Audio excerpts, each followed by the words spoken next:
Hello, do we have our audio now on all the platforms? Offline, Zoom, YouTube. This is called multiplexing.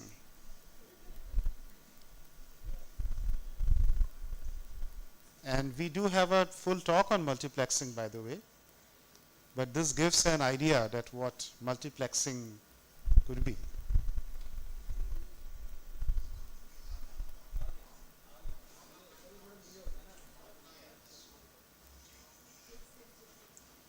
Okay, very well. So we start. I am just reading the chat box, the messages which people are sending online. So let me put it aside. And if there is any pressing chat box question, we can address that.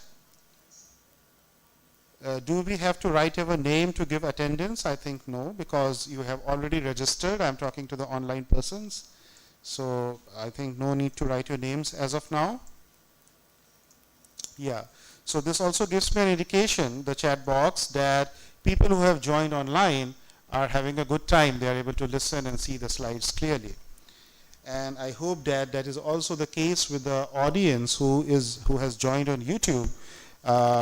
Right now we have 190 persons who have joined on the Zoom link, and this has a capacity of 1,000. So people who have the Zoom link can come to the Zoom link if YouTube is not very kind to them.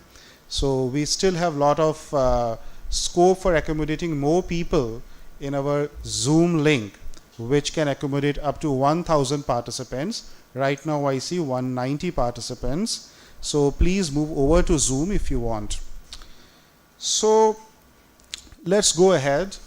As Dr. Anil has introduced me, my name is Pranjal Yadav, and I'm senior scientist and I work here in Indian Agricultural Research Institute. To give you a background, yesterday all of you introduced yourself, so let me tell you about myself. So I'm no different from you people. So I have also come from universities like you. I did my undergraduation from Pantnagar, followed by post-graduation in biotechnology from TNAU Coimbatore, and then I did my PhD from ICGB New Delhi and postdoc from Stanford University. And I have been working with ICR for last more than 10 years, have worked on many different aspects, starting with the transgenics, genome, and genome editing recently.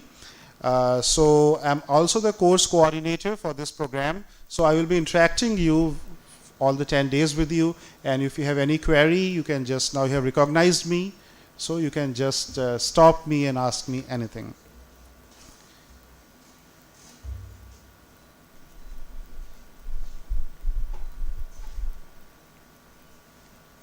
Okay, so speech is silver, silence is golden. This is what we have been hearing since our school, right? Our teachers, it is a very pet thing for our teachers, because in a classroom, there is always a cacophony, so they always say that speech is silver, silence is golden. So, but as a child, I always wondered that, I mean, whether silver is more precious or gold is more precious, because I didn't have that kind of valuation at that point of time. But from then onwards, this impression was there that gold is something more precious, silence is more precious. So let's see, does it also happens, and does it also holds true for plants and the biological systems, the genes and proteins which are inside the plants, and for that matter in any other organism? Speech is silver, silence is golden. So what I mean by speech here is gene expression, and what I mean by silence here is gene silencing. So let's talk about what is gene silence. And I always get this opportunity of having this kind of giving this background thing, so I always purposefully keep it very simple, because complex things are definitely going to come in next 10 days. So the question is that why genes need to be silenced sometimes? What is the problem if all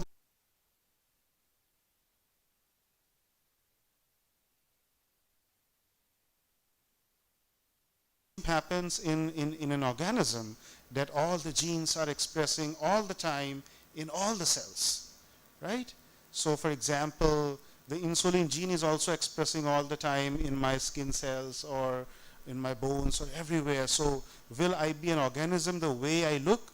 Probably not. Because I am what I am because of specialization of cells, and that has happened because not some, many genes are silent, right? That has conferred specialization to a living cell. So it's a natural phenomena. I'm very much used to using pointers and all, but I don't know whether our Zoom people can see, so I will try to use the pointer which is here online. So it could be a natural phenomena, and it could also be an engineered phenomena. So this engineering part has come recently, because as humans have always tried to engineer things. So as a natural phenomena, gene silencing has existed from very long time. From the time the life has evolved, gene silencing was also present from that point of time. But gene silencing as an engineered phenomena is something which is very recent. Next, I want to talk about the difference between two words which you will hear for next 10 days, on and off. That is knockout and knockdown.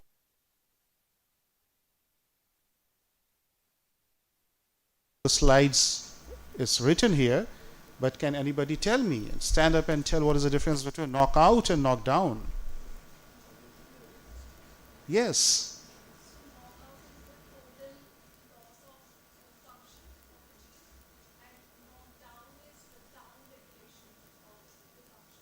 What's her name? Arushi. So Arushi has rightly said it's a complete elimination of function. What is complete elimination? Knockout. And the down regulation is knockdown, right? So by this definition itself, what one can assume is that one is a, I will use a word relatively, one is a relatively permanent phenomena while other is a temporary phenomena. So let us see what is written here. So this is a permanent change in DNA. Knockout. Knockout is a permanent change in the DNA leading to the loss of function of a gene, usually manipulating at the DNA level. And knockdown. Knockdown mostly works at the RNA level. This is a temporary decrease in gene expression caused by usually antisense oligo RNAi, as we'll be talking through. So as Arushi said, that it involves complete erasing of the target gene. It's a permanent. And while the gene knockdown leads to abortive protein translation and degradation of mRNA. Basically the RNAi phenomena we'll be talking about. So gene knockout is a permanent method of gene silencing, while knockdown is a temporary method of silencing. Knockout is at DNA level and knockdown is at RNA level. So now this point is recording clear. In progress. Very good. So all that which I have said so far was off the record. Very good. So now this difference is clear. Knockout and knockdown. Now, very often in literature also you will read this term, knockout, knockdown. So this training is about knockdown or knockout?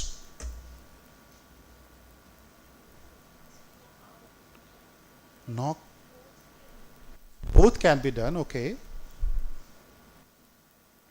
But mostly the kind of genome editing which we are going to do in India and the kind of genome editing which we are planning to do will fall down mostly on the knockout category. So we are looking changes at the DNA level. We are looking for changes at a permanent level, right? So we are looking for, so all of you are going to be gene knockout warriors. Now, as I mentioned, that gene silencing is a natural phenomena. So now in this slide, okay, so it's a natural phenomena. So do you remember Mendel, Gregor John Mendel, right? So everybody knows Mendel, right? And everybody probably knows Mendel's trait. Mendel worked on which plant? Pea, garden pea, Pisum sativum, right? And Mendel also used some very common traits of the pea plant. Most of you have read that in your +2 biology. like the seed shape, stem length, cotyledon color, seed coat, and pod color, pod form, position of flowers, right? These are the Mendelian traits, the Mendel who studied these traits. So is it not surprising to know that the traits which Mendel was working, so Mendel was not knowing about the genes at that time, because even the term gene was not coined. There was no understanding at that point of time that DNA is the genetic material, right? So Mendel was working in kind of abstract, mainly a mathematical abstract kind of thing Mendel was working. In fact, for a very long time, genes were called as factor, as if there are some quotient in some numerical equation. So the traits on which Mendel worked, the genes behind those traits were cloned many years after Mendel. Even this gene cloning, do you know what is a gene cloning? Yes? Other than Arushi, anybody can tell what is gene cloning?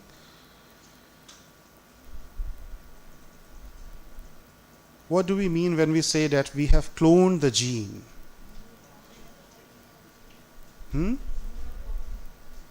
Number of copies.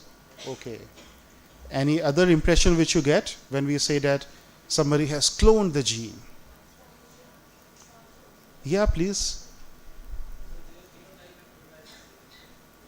Genotype and are similar. So Piyush says that cloning means genotype and phenotype is similar. Any other? Transferring in the host. So basically gene cloning means that we have got the gene sequence in hand by somehow, right? So gene cloning means that there is a phenotype, as Piyush said, that there is a phenotype, and what is behind that phenotype? There must be some gene. So now we have identified what is behind that phenotype. For example, seed shape is a phenotype, right? Seed shape is phenotype, something which we can see from our eyes. But why the seed shape is round or wrinkled? It is because there is some underlying genetic element. Now we know at the DNA level, right? So do we have the sequence of that DNA in our hand? When I say in our hand, I mean that whether we know that what exactly that sequence is, ATGC sequence is, which is responsible for this. So typically it involves taking out that stretch and putting it into some vector. Okay, yesterday I think that plasmid isolation practical was there, right? It was not there, but you will have that practical. So there is something called vector. So those of you who are into molecular biology, by this time you already know what vector is, and if you are not, then you will very soon know what a vector is. Because no vector, no gene silencing, no genome editing, no training, all of us go home, right? So vector, something very important. So the seed shape, what is the gene behind this, has been cloned very late. In fact, all this cloning work has been done in last 20 so years only, and in fact many of the genes have not been cloned yet. But why I'm telling about this is that this seed shape is because after the cloning it was known that there is a gene called starch branching enzyme 1. And the starch branching enzyme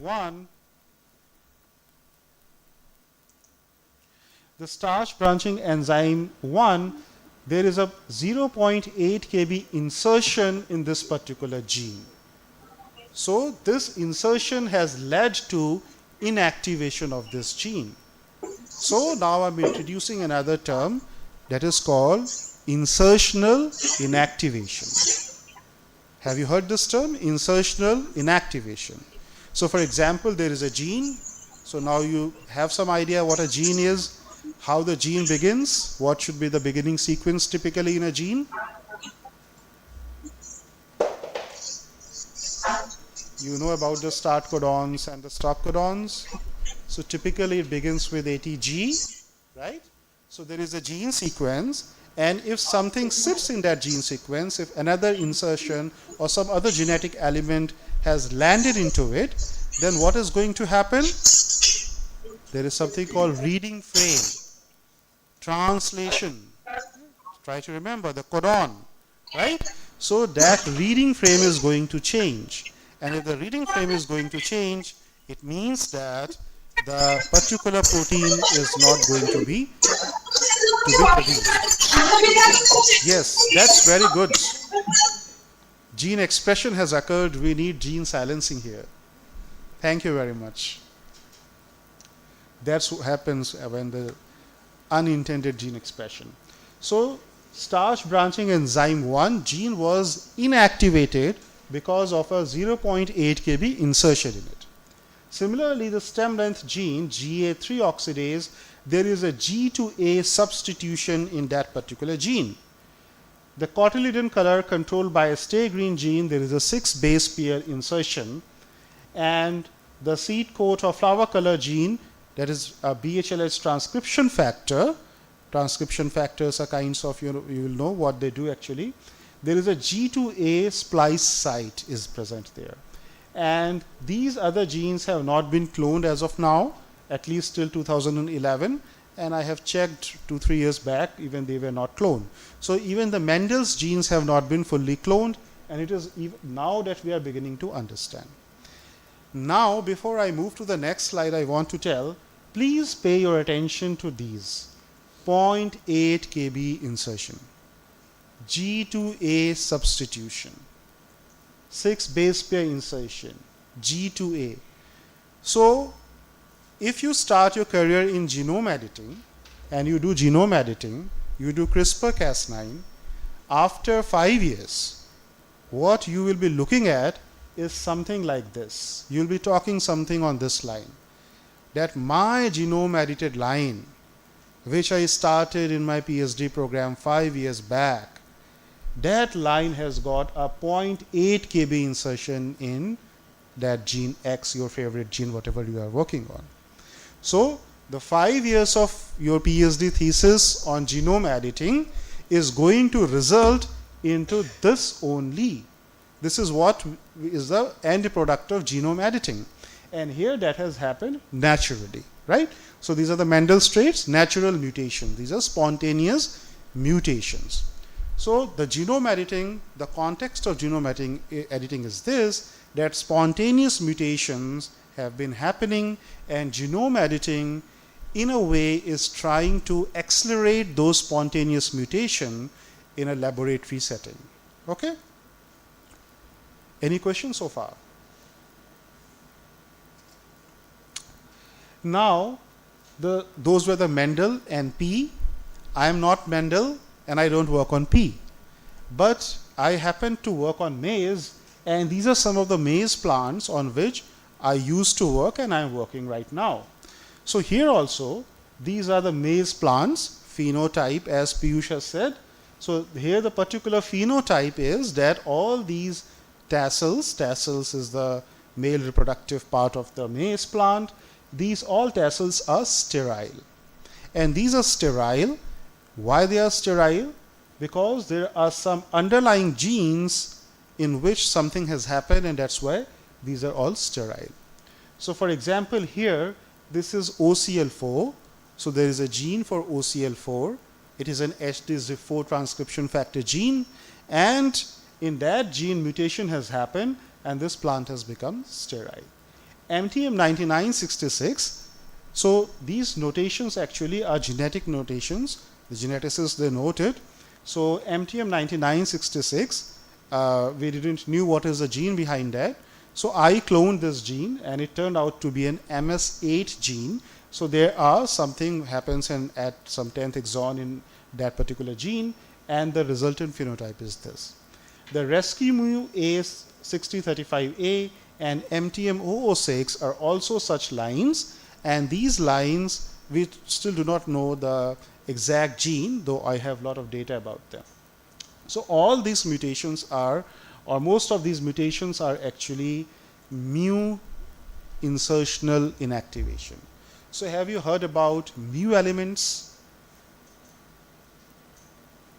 Okay, how many of you heard the name of Barbara McClintock? All of you. And probably all of you have seen her photograph while coming to this auditorium. It's right next to the entrance of this auditorium. So on what Barbara McClintock worked on? Yeah, maize and jumping genes, transposons, right? So these mu elements are actually transposons. And these plants, the person who initially did all the genetic work on these plants is Professor Virginia Walbot, with whom I got the chance to work in Stanford University. And Professor Virginia Walbot worked with Barbara McClintock long time back while in Cold Spring Harbor. And she also worked with Beadle of the Beadle and Totem fame. So all these things, the point I want to make here is that, so first I talked about the spontaneous mutation.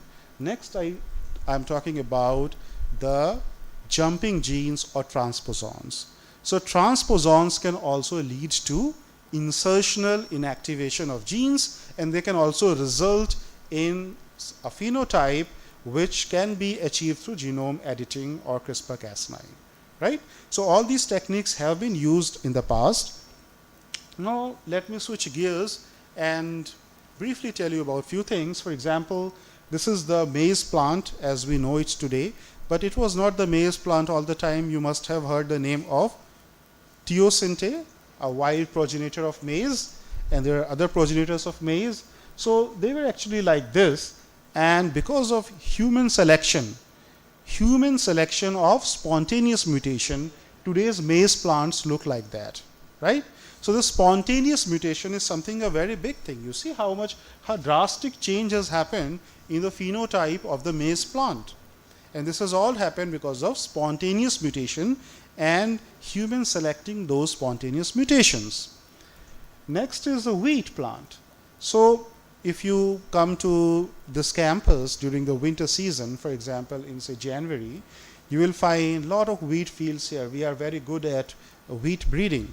So most of the wheat plants today you will see are dwarf plants.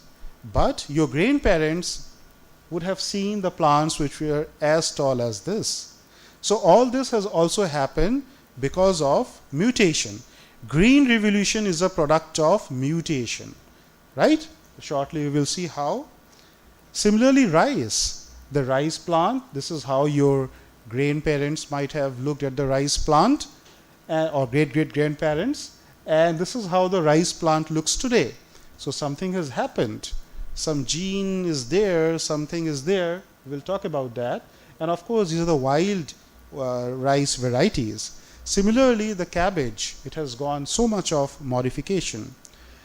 The green revolution genes encode mutations or mutant gibberellin response modulators.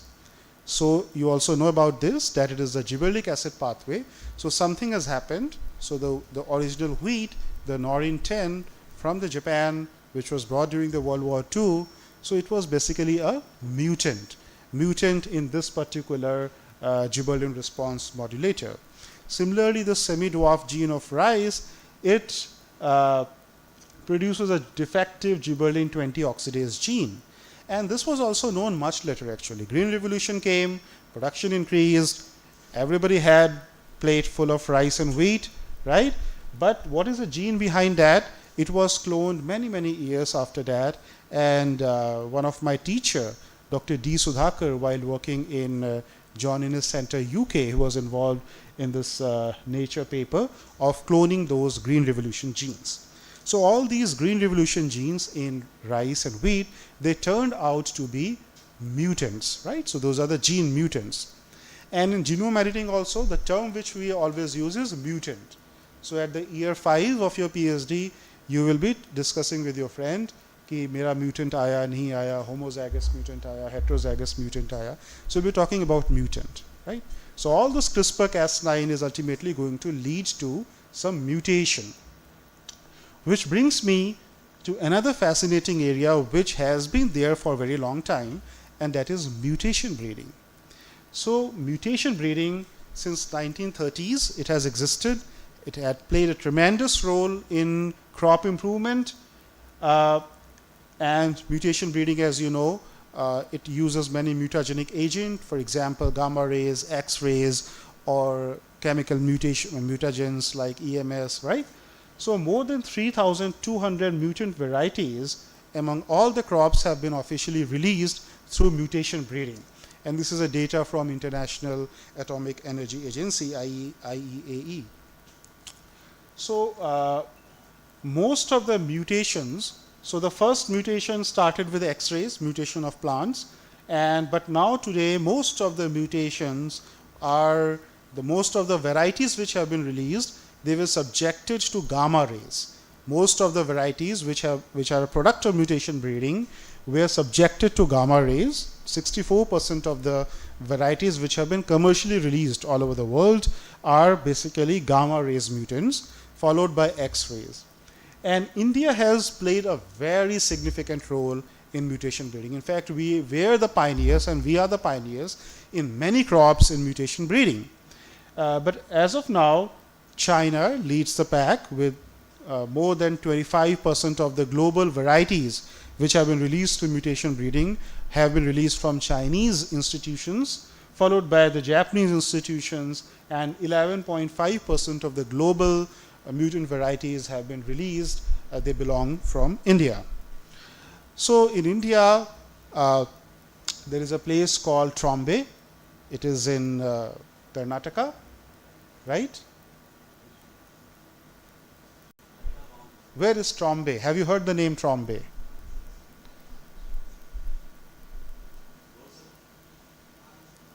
Bark, right? Bark. थोड़ा जोर से bark करना है, bark.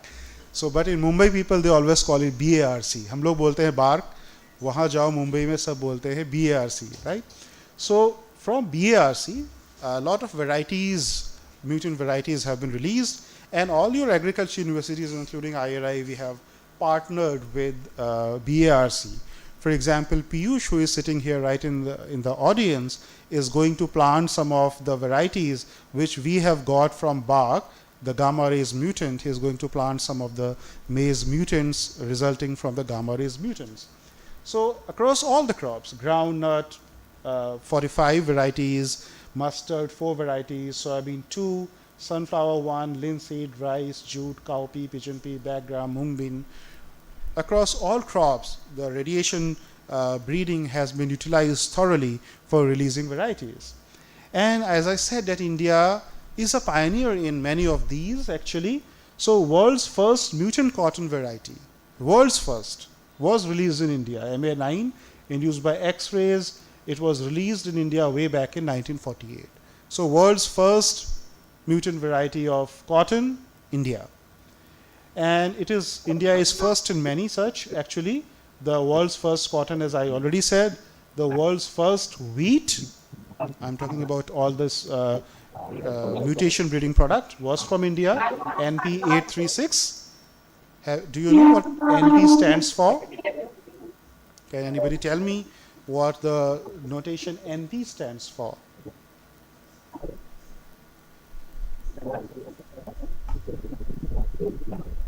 You are very lucky to be at that place actually.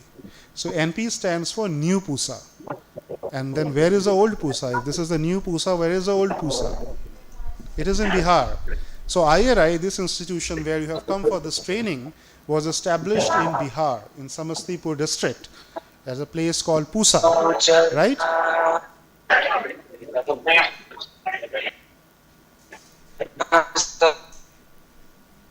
So you are very lucky to come here. Otherwise, this training program would have conducted in Samastipur, in the real Pusa, the old Pusa. So this is the new Pusa. So earlier, all the wheat varieties which were released from this institution were given this notation NP, new Pusa series. Many of our seniors, they have worked on NP varieties, new Pusa varieties. So this first NP836 was the world's first actually, the mutant. At that point of time, it was a great place. Swaminathan used to work here right across this building in the genetics division and used to work on these actually mutations. There was a gamma garden where you see the bougainvillea things and all. There was a gamma garden here. A lot of things were there. And when you will visit my division, plant physiology division, so you will also see that in front of the division there is a NRL, Nuclear Research Laboratory.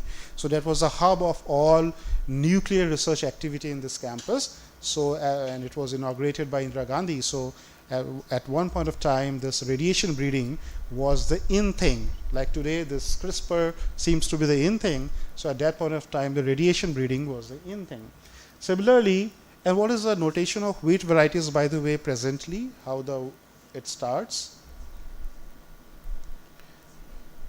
HD, somebody said, yeah. So if somebody is going to ask you that, okay, you have come from a training program from PUSA, can you advise me what variety of wheat I should plant in this coming Rabi season? So that word probably would start with HD. And what does HD stands for? It stands for hybrid Delhi. So hybrid Delhi, why? Because when Norman Borlaug developed the varieties in Mexico and it was imported here, so they were hybridized with these NP varieties and other local varieties, and from there the series has started HD. So all HD varieties will be semi-dwarf varieties.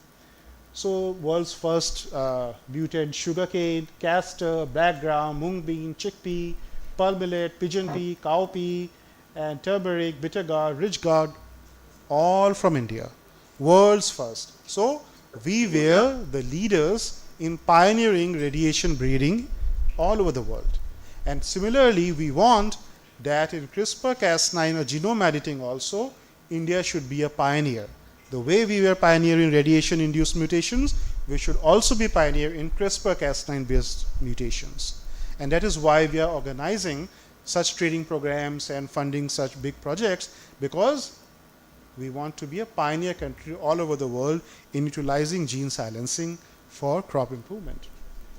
Similarly, in many other crops, I'm not going into detail about that, but let me come to another thing. Do you recognize this person? Yes.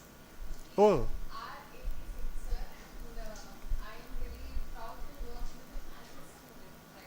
Very good.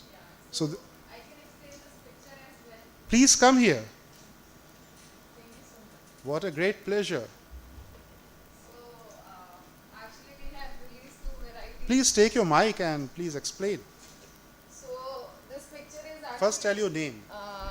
This is Sakshi and I belong to Division of Genetics only, and currently I am a PhD scholar and I am working on rice, and my topic of PhD is mapping of blast resistance in rice, and currently I am using a 3K panel from ARI. It is a subset which has been derived from lots of land races. Land races is something which has been like traditionally cultivated earlier, but due to certain factors like it may be the plant is too tall, it is prone to lodging, and it is having a very less yield, so it has been like discontinued. But it is a reservoir of certain genes, so that's why we use it in breeding programs. So this picture is particularly of our rice field only, and there is a huge problem. When you cultivate rice, you require lots of water. So the cultivation of rice is in two steps. One is like you are going to prepare the field via puddling. Puddling is something like you are going to mix the soil, or that particular clay soil is basically the soil which we use, with the water, so that it becomes slimy, a bit slimy, and there you can plant the seed. And the two step is, the first step is you have to take up the sowing in nursery, and then that nursery, it requires water. Then you have to transplant it in the water in the field which is like full of water. So to reduce the water usage because of the water scarcity nowadays, we have come up with the concept of DSR, which is your direct seeded rice. So for the direct seeded rice, the huge problem is of weed, because in traditional field we have the water in the stagnant water, which itself creates an anaerobic condition, and your weed will not going to flourish. But when we are going to go for the direct sowing of rice, the problem is of weed. So one of the problem which has to be sorted out is via using weedicide. But what was the problem when we were using weedicide was, there were chances, or they were like a complete eradication of the crop as well. So in this particular picture, you have seen like he has mentioned a word imazethhyper. Imazethhyper is actually a weedicide or typically a herbicide, right? So there were like two traditional varieties. Which one was Pusa Basmati 1121, and another one was Pusa Basmati 1509. So there were like the two most important and very renowned crop or the rice variety which we are having in India, and it is having by far the maximum 4x in terms of export. So farmers ka pasand tha, so we have to come up with certain modification in that only. So we have crossed that particular plant or that particular variety 1121 and 1509 with a mutant variety which was developed by Robin sir, and it was HTM. So there was some mutation which was discovered in Nagina 22 variety, which makes it it was able to combat with this mesothyper spray. So we have combined both the factors in a breeding program, and by far the cross was made between 1121 and HTM, which was herbicide tolerant mutant. As the word suggests, mutant, that means there is some sort of mutation which happened in that particular plant way back, and that was actually a landrace which we have used in our breeding program these days. So इससे दो variety develop हुआ, yeah, 1970 Pusa basmati 1979 and Pusa basmati 1985, जो हम लोगों ने इसी साल ही release किया है with अभी एक फार्मर्स का सबमिट हुआ था उसमें.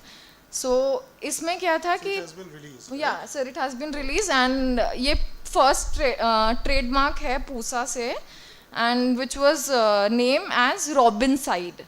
सो रॉबिन सर का नाम है, and since it works as like it is typically working in a field where you can use herbicide without actually getting affected in the term of the crop. So वो ऐसे करके ये आया था. Thank you, Sakshi. Thank you so much, sir. So thank you for nicely explaining, and a round of applause for her. So as Sakshi said, that this is also a product of mutation, and in this particular case, this is a chemical mutation, chemical induced mutation, EMS mutation. And she used a name of Dr. Robin. So Dr. Robin, a professor in TNAU Coimbatore, and in fact this Nagina 22, another variety she mentioned, so it's an upland rice variety, and a person called Trilochan Mahapatra, who used to work in this very building, he started work on using EMS mutation in Nagina 22 variety. A lot of material was produced and it was screened. So in TNAU also, this material was screened, and in Professor Robin's field, herbicide was sprayed, and there is one very nice photograph where all the plants are dead and only one plant has survived, and that is what she is calling the Robin's mutation. And that plant has been used to transfer that particular trait in rice, the cultivated rice, and it has resulted in development of India's first herbicide tolerant non-GM rice. So in GM crops, you must have heard that most of the GM crops are there for the trait of herbicide tolerance, right? In India, we have BT cotton for insect resistance, but globally, it is a herbicide tolerant crops which occupy the maximum area. And there is one example where the herbicide tolerant trait has been produced by a non-GMO methodology, and in this case it is EMS based mutation. So another area where the mutation breeding or mutations in plants is leading to development of novel traits. Have you heard about space mutagenesis? So we are very lucky to be on Earth because we are protected with all kinds of cosmic radiations and all because of such a nice atmosphere. But in space, if any living cell is subjected to cosmic radiations, it can also undergo mutation. So incidentally, this space mutagenesis have been used on a very big scale in China. So the second most planted wheat crop in China the variety, the second most ruling variety of China, is a product of space mutagenesis. The seeds which have been taken into outer space, the seeds which have been subjected to microgravity. So NASA is also doing such experiments. They are taking plants in the outer space. We have International Space Station growing seeds under microgravity and cosmic radiations. They also lead to changes at the cellular and DNA level, which results in mutations. Now, this part I will go rather quickly in the interest of time. So the next era is RNAi, and that's where I started my career.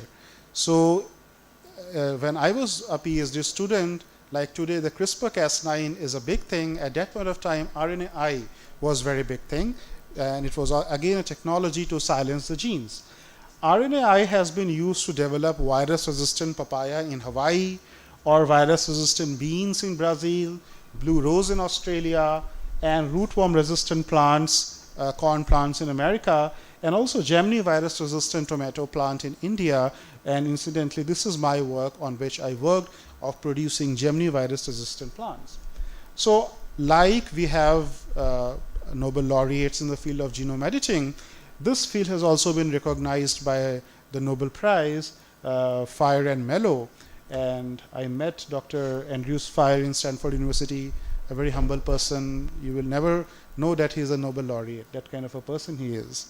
And in India, the RNAi-based transgenic varieties have been developed in many institutions, and globally this virus-resistant papaya or rootworm-resistant maize, as I said. So basically what are the genes? These are all actually the varieties which have been found fit for cultivation. So it has these the varieties which have been released, global release I'm talking about. So for example, this is a double-stranded RNA transcript containing a 240 base pair fragment for Western corn rootworm SNF7 gene. So here SNF7 gene has been knocked out or knocked down? Knocked down. So RNAi is a knockdown technology, and genome editing is a knockout technology. So here this particular gene has been knocked down, and low lignin alpha alpha, where this particular gene CCOMT has been knocked down, released in Canada and USA. Innate potato, right? In potato, we are very fond of eating fried potatoes, but their fried potatoes can lead to production of some carcinogens. So we have now innate potato, where some of the genes which lead to production of those things have been silenced using RNAi technology, using the double-stranded RNA. And this potato is also bruise resistant. You know, when we cut the potato, it becomes black, and there are also diseases of potato. Non-browning Arctic apples, so this PPO gene have been silenced. And now, interestingly, all the examples which I have shown, the products of RNA interference, the products which have been produced by a gene knockdown, now CRISPR-Cas9 has been used to achieve the same outcome. So now we have, so those are the apples produced by RNAi. Already 3 events have been released in the environment, but the same company, Simplot company, they have also come up with CRISPR-Cas9 based knockout products of the same particular gene. Welcome, sir. So in this also, when you will go ahead and when you will look for your problems, so if you want to choose a gene which is already well characterized, so RNAi literature can come to your rescue. So if you read the RNAi literature, so you will come to know that what are the genes which have been silenced using RNA interference, how they have worked by that silencing, and whether or not they could be a good target for your gene knockout using the CRISPR technology. So already there is a path. Many genes, like functional genomics work, has been carried out using many different kinds of RNA interference technologies. Sprayable RNAi, another thing, many multinational companies have tried this and also coming up with product that instead of producing transgenic plant which is expressing the double-stranded RNA, it is also possible to spray the double-stranded RNA and anticipate the same outcome. This part I will leave for some another day because I will also have opportunity for another talk. And what I will come to quickly is the conclusion part. So this is all those work, the tomato figures which I showed. So how those were produced, it was kind of an example. But I will now try to conclude it and directly come to the targeted genome modification. So this training is about targeted mutagenesis using CRISPR. So two things you must always know about this. One is that before CRISPR-Cas, we also had zinc finger nucleases and TALENs. Let's not talk in detail about them. Just 2 points. That all these three technologies, or the genome editing technologies, revolve around the two concepts. What are the two main concepts? One is production of a double-stranded DNA break, right? Induction of a double-stranded break in a specific genomic target sequence. And what is the second thing? That DNA repair process, the cellular own machinery, cell's own machinery for the repair process kicks in, and that leads to genome editing. So production of double-stranded break followed by the repair mechanism. And these technologies also, whether it is meganuclease, zinc finger nuclease, TALENs, or CRISPR, they all lead to double-strand break, right? So some are the protein-based, some are the RNA-based, like CRISPR-Cas is a guide RNA-based. So in CRISPR-Cas, you have the guide RNA DNA. It's an RNA-DNA interaction, basically.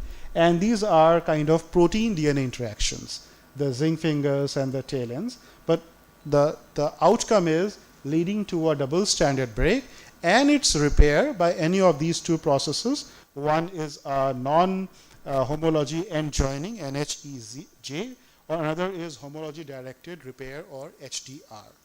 So of course we have more lectures on this where you will get to know more details about how to induce double-stranded break, how to design the guide RNA, and the intricate mechanism and all. So earlier these zinc finger nucleases were used on a very big level, and the world is very small. And this particular Nature paper by Dr. Shukla, I happened to meet her when even CRISPR-Cas was not there. Just this paper came and I met her. So at that point of time, the zinc finger was a big thing. And now the same person, Dr. Shukla, I met this year also. And she is leading a very big program at Bill and Melinda Gates Foundation of using CRISPR-Cas9 based genome editing. So something which has started from 2009, and now the CRISPR technology is expected to change the landscape of everything. So in brief, the comparison between zinc fingers, TALENs, and CRISPR, you will get to know about this. So basically, the former two are protein-DNA interaction, and the CRISPR is basically a DNA-RNA interaction. So we have a guide RNA which comes into the picture. The technology of designing a guide RNA will be dealt in great detail. Others are that there has to be two either zinc fingers or TALENs to a particular target. So it involves a lot of protein engineering, selection of target, designing of protein. So a lot of things, technicalities are there in zinc finger as well as TALENs. Relatively, as compared to zinc finger and TALENs, CRISPR-Cas9 looks to be a straightforward technique because it's easy to design a guide RNA for a particular target. Although you will have to look at some of the specific things in the target. And at last, I would like to conclude that by all what we have talked from very beginning, the spontaneous mutations, the transposons, the radiation breeding, the space mutagenesis, followed by RNAi. So why we are talking about all of them is that there is a long history of crop improvement through various means where target gene is inactivated. So this CRISPR-Cas9 is not something new which we are trying to achieve. This has been done, used, assimilated, tested, adopted for a very, very long time. CRISPR-Cas9 is just a tool to produce this similar kind of outcome, which is a long history is already there. Natural mutations, transposons, chemical mutagenesis, radiation mutagenesis, we have touched all of them in today's talk. They have a long history of safe and successful use in crop improvement. Apart from gene overexpression, transgenics of gene silencing have been developed and commercialized. We have talked about RNAi. Some other part I will talk in a later talk. And targeted mutagenesis techniques like zinc fingers, talents, and CRISPR-Cas9 can be considered as new breeding techniques. This term also you will hear, NBTs, new breeding techniques. So these are coming in a series. This is an evolution, right? So from one version to another version to another version. So like the different versions of Windows are coming. In the same manner, this is the different versions of the same of a technology is coming, and it should be visualized in this particular context. So these are the new breeding techniques should be considered in the context of long history of crop improvement through various means where target gene is inactivated. So by inactivating the gene, by silencing the gene, many wonders of crop improvement can be achieved. The Green Revolution was based on this. So it is not impossible that another Green Revolution or Evergreen Revolution or whatever you want to name it could also be based on silencing. That's why from first I said, what is gold and what is silver? Speech is silver and silence is gold. Thank you very much for listening to my talk. So since I will have opportunity to take questions all through, so if we can skip the question answer session and can directly go over to the next talk, I think that will be very great. Thank you very much. So I would like to thank Dr. Pranjal for a very nice, interesting lecture. Pranjal, please come to stage. We would like to felicitate you for delivering such a wonderful lecture. Please come. Yeah, this is a good string.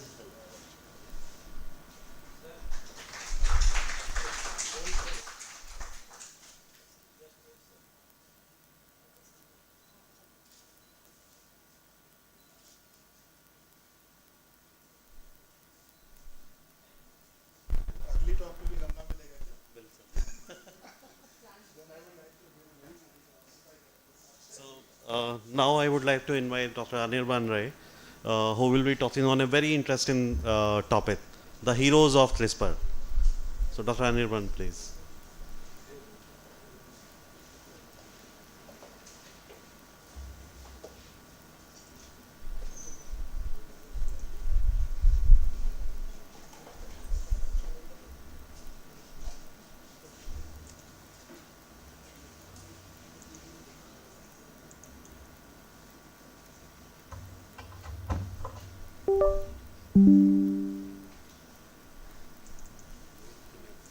नहीं sir मुझे copy करना ये वाला नहीं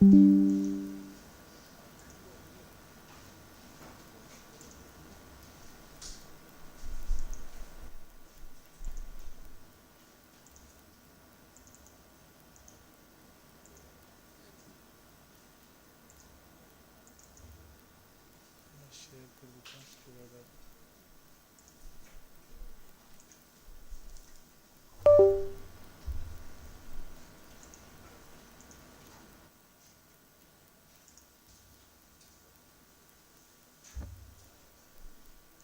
Good morning, everyone.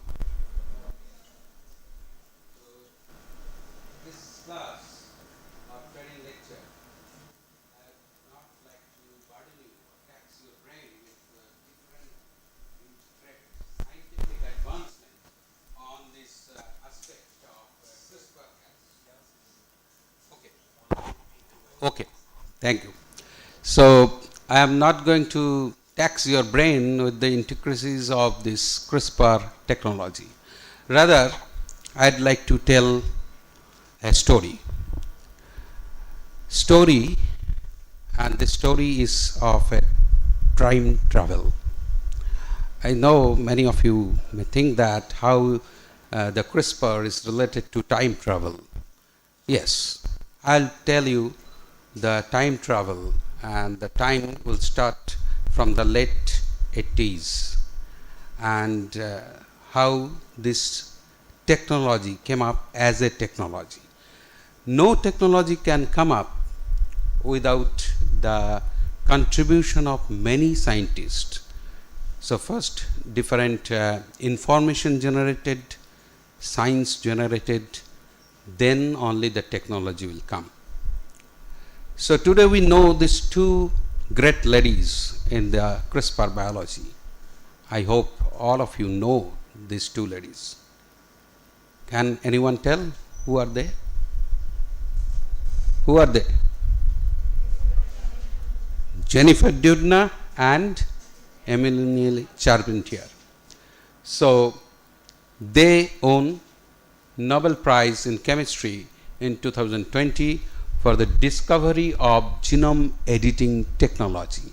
So that is the technology called genome editing technology. But they are the tigress or lioness in the forest. But just imagine that in a forest, can one lion survive without a suitable ecosystem? So if there is not such kind of ecosystem exist in the nature, in the forest, the lion, cannot be king of that forest, because it needs the support of this entire ecosystem, where the contribution of a small grass to the primary eaters of those grass to higher animals, they all contribute to the king to become the king. Okay. Similarly, in a scientific discovery, there is an ecosystem. The big discoverer will not come without the small observation of many scientists.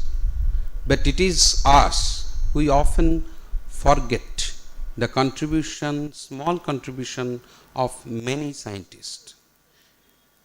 So today, why we do so? Because as a scientist, we relentlessly focus on the future. Once a fact is firmly established, the circuitous path that led to its discovery is seen as a distraction. That means when we know that CRISPR technology, genome editing technology came, so it is a technology we know, but we forget that how this technology developed. So until and unless we know how this science developed, suddenly what Dr. Pranjal told, that it is the history. It is not that suddenly one day, one great morning, the Doudna and Charpentier came, yes, I have a technology, take it. No. So today, to give a tribute to all the heroes who made small contribution to make it as a technology, we would like to give that tribute to this talk, and this talk is Landmark Events and Heroes of CRISPR. The entire event starts back, the time travel starts back in the late 80s in this place of Spain, the Port de Santa Pola. So this is a port in the Spain which is the birthplace of the CRISPR science. First I'll talk about the science and then technology. So this place is famous for such kind of marshy land, and the marshy area is so much that big salt industry developed in this Port de Santa Pola. So in this place there is one university called University of Alicante, and just like you, long back in the late 80s, one very enthusiastic student joined in that university, and the name of the student is Francisco Mojica. Now you will not recognize him because now he is old enough. But once upon a time he was a PhD student, and he began his doctoral studies in 1989 at the University of Alicante at Port of Santa Pola. He was working on Halophrax mediterranean, a archaeal microbe which has extreme salt tolerant characteristics, and that microbe was isolated from the marshland of the Santa Pola's marshes.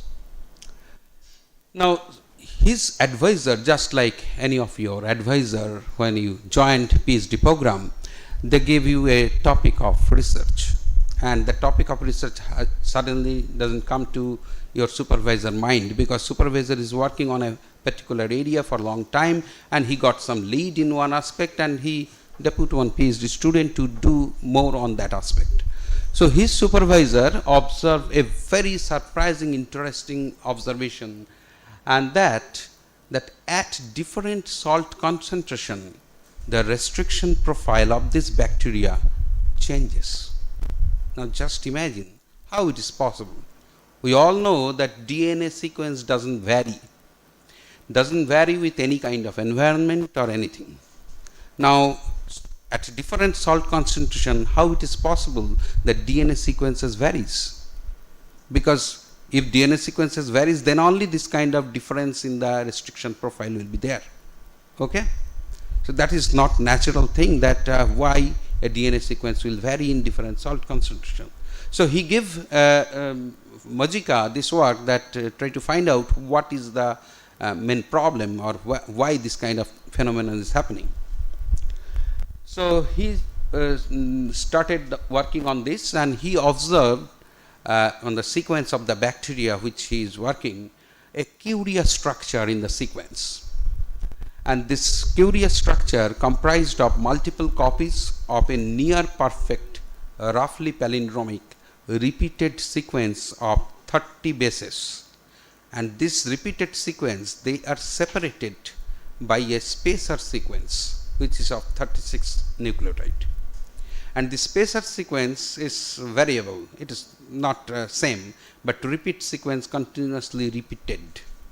So it is looks like in the sequence that these are the repeat sequence, the same kind of sequence you can see here, you can see again here, you can see here, and these repeat sequences are separated by different kind of other sequences. Okay, so he observed that thing. So if you see in the cartoonized picture that this is the repeat spacer like that. So that is located only one location in the genome of the bacteria, not anywhere, a particular location. So he observed that similar kind of repeats are also present in other halophilic bacteria. In the literature search, when he started reading the literature, he also observed the similar structural features are also present in E. coli. But there was nobody has really given any emphasis that why such kind of a unique structure of a repeat spacer should be present. Nobody has given any answer to that. So he wrote up a paper for his PhD work and demonstrating that I observed a kind of new kind of repeat sequences in a genome of the bacteria. We do not know the function yet, but there is a peculiar repeat sequence which is present, which is separated by some unknown sequences. So just like you, Mozika also worried about his future, and that after PhD what I should do. So by any way, he finished his PhD, not able to really target the answer, give the answer of the question, but he finished the PhD quickly because he got a job. And he got a job of the faculty position in the same university from where he did PhD. So it is a very good opportunity. He thought that if I'll join as a researcher, as a faculty, definitely I can do more work. And it is the dream for all the PhD students. But the reality is different, and you will also face. As a PhD student, whatever facility you are getting, whatever things you are enjoying, when you will join as a faculty, the world will be totally different. You will not get any seat, any lab, any startup grant. Nobody will help you that time. Even your chairman will be your competitor. Okay. The same thing Mojika also faced, that when he joined as a faculty, he didn't get any kind of sitting arrangement, no startup grant, no laboratory, but he only had a laptop. So he thought that, okay, let me convert my knowledge as a bioinformatician, because I got so many sequence information and there are so many things I can do as a bioinformatician. So he started to investigate on those strange repeat sequences, and he termed those repeat sequence as short regularly spaced repeat, or SRs. Okay. So by 2020, time travels already we come from 90s to 2000. Mojica found that this SR loci in 20 different other microbes, which includes Mycobacterium tuberculosis, Clostridium, and plague bacteria Yersinia pestis. So different bacteria, similar type of repeat and spacer sequence is present in one particular loci. In 2002, Janssen et al., he is a collaborator of Mojica, they also observed similar kind of structural features in many other bacteria. And in consultation with Mojica, then they termed this new repeat sequence not as SRSR but more robust term like clustered, regularly interspaced palindromic repeats. So from there the term came as CRISPR. Okay? So clustered, regularly interspaced palindromic repeat sequence they observed in the bacterial genome. And they also observed that in all these bacteria, wherever this CRISPR loci is there, just preceding to this loci, so this is the CRISPR loci where a repeated sequence of the repeat and spacers are there, just upstream of that, there are many genes, many warps are there. So they do not know that what is the function of these genes, but as they are just preceding to this loci, they gave the term of those genes, they gave the name as CRISPR associated genes or Cas genes. CRISPR associated genes or Cas genes. So in that way, so this is a general structure of the CRISPR loci and the Cas genes. So people that time started thinking about, when the papers are coming, they started thinking about what should be the role of those repeat sequence, because this is the era when in the genetics and plant breeding field many markers are started developing, RFAD, RFLP, simple sequence repeat markers. So they thought that this could be used as a marker to identify a bacteria, or they wanted to know that what should be the role of these kind of repeats in the bacterial metabolism or whatever things. So there are three hypotheses many scientists put forward, like they involved in gene regulation or replication partitioning or DNA repair of the bacteria. But when they do research on those hypotheses, they observe that all those hypotheses are wrong. That means those repeats are not involved in any of this function. Mojica has different thing. That is why it's called that brilliant people do the same thing in different way. So Mojica started thinking, okay, all the people are after the repeat sequence which I have find out, nobody is thinking about what is the role of the spacer sequence. Let me try to find out what is the role of the spacer sequence, because in the same loci, repeat and spacer both are there. Many people are working on the repeats. Mojica think that I should look after the spacer. What is the role of the spacer sequence? So in June 2003, he observed that one CRISPR loci from E. coli, one of the spacer, in one loci there are some 20, 30, 50 spacer sequence. One of those spacer sequence, it is matching with a bacteriophage P1 sequence. A bacteriophage P1 virus, that's a virus. So that virus sequence is showing similarity with one of the spacer sequence in that CRISPR loci. And that bacteriophage P1 infects many E. coli. So he started thinking that this bacteria which is having this bacteriophage P1 kind of spacer sequence, let me try with the infection of the bacteriophage P1. And surprisingly he observed the strain which carries this spacer sequence from the bacteriophage P1, they are resistant to bacteriophage P1. Okay.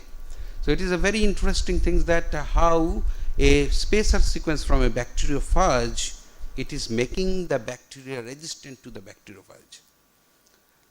So he analyzed 4,500 spacer sequence from different bacteria and observed that 88 of those 4,500, only 88 is showing similarity with some known sequences. And out of this 88 sequence, 2/3 they are matching with either viruses of bacteria or conjugative plasmids. Okay? So he also observed that if a bacteriophage sequence is showing similarity with a spacer sequence, that bacteria is showing resistance to that particular bacteriophage. So this is just a kind of correlation he observed, and he hypothesized from this simple experiment of bioinformatics. He hypothesized that CRISPR is an adaptive immune system of bacteria. Okay, but you just see in the real world, when you try to publish a paper only with this kind of bioinformatic analysis, people will tell there is no evidence actually. It is only a bioinformatics analysis, you don't have any real proof. But how Mujika will do any real research? He don't have any lab, no student, no fund, nothing. But he has that courage. He think that I should publish this paper. So there is no experimental evidence, but he wrote a paper to Nature directly. And that started a journey of 18-month odyssey of frustration. Because one after one journal, they reject Mojika's paper. In November 2003, it was rejected from Nature, stating that the key idea is known. You just see, if the key idea is known, then we would not have seen the CRISPR technology today. If Mojika with frustration, he lived that thing, but he didn't live. He continuously pursued that thing. In January 2004, it was rejected from PNAS, a common term, no novelty in this research. Okay, then it was rejected from molecular microbiology and nucleic acid research, and ultimately in a very low rating journal called Journal of Molecular Evolution, the paper was accepted even after 12 months of rigorous review. Okay, so that is only a concept paper, hypothesis paper, no experimental evidence in that. So when Mojika is working on this spacer, someone working is the repeat sequence function. Some group of scientists, they thought that okay, Mojika is working on spacer, somebody is working on repeats. Why should not we work on the associated genes which are present upstream? And the two group of people simultaneously work together, and they come up with some very interesting observation that there is a gene called Cas9 which is present upstream of the CRISPR loci, which is now known as Cas9 gene. This gene has, the protein of this gene has two nucleus motif.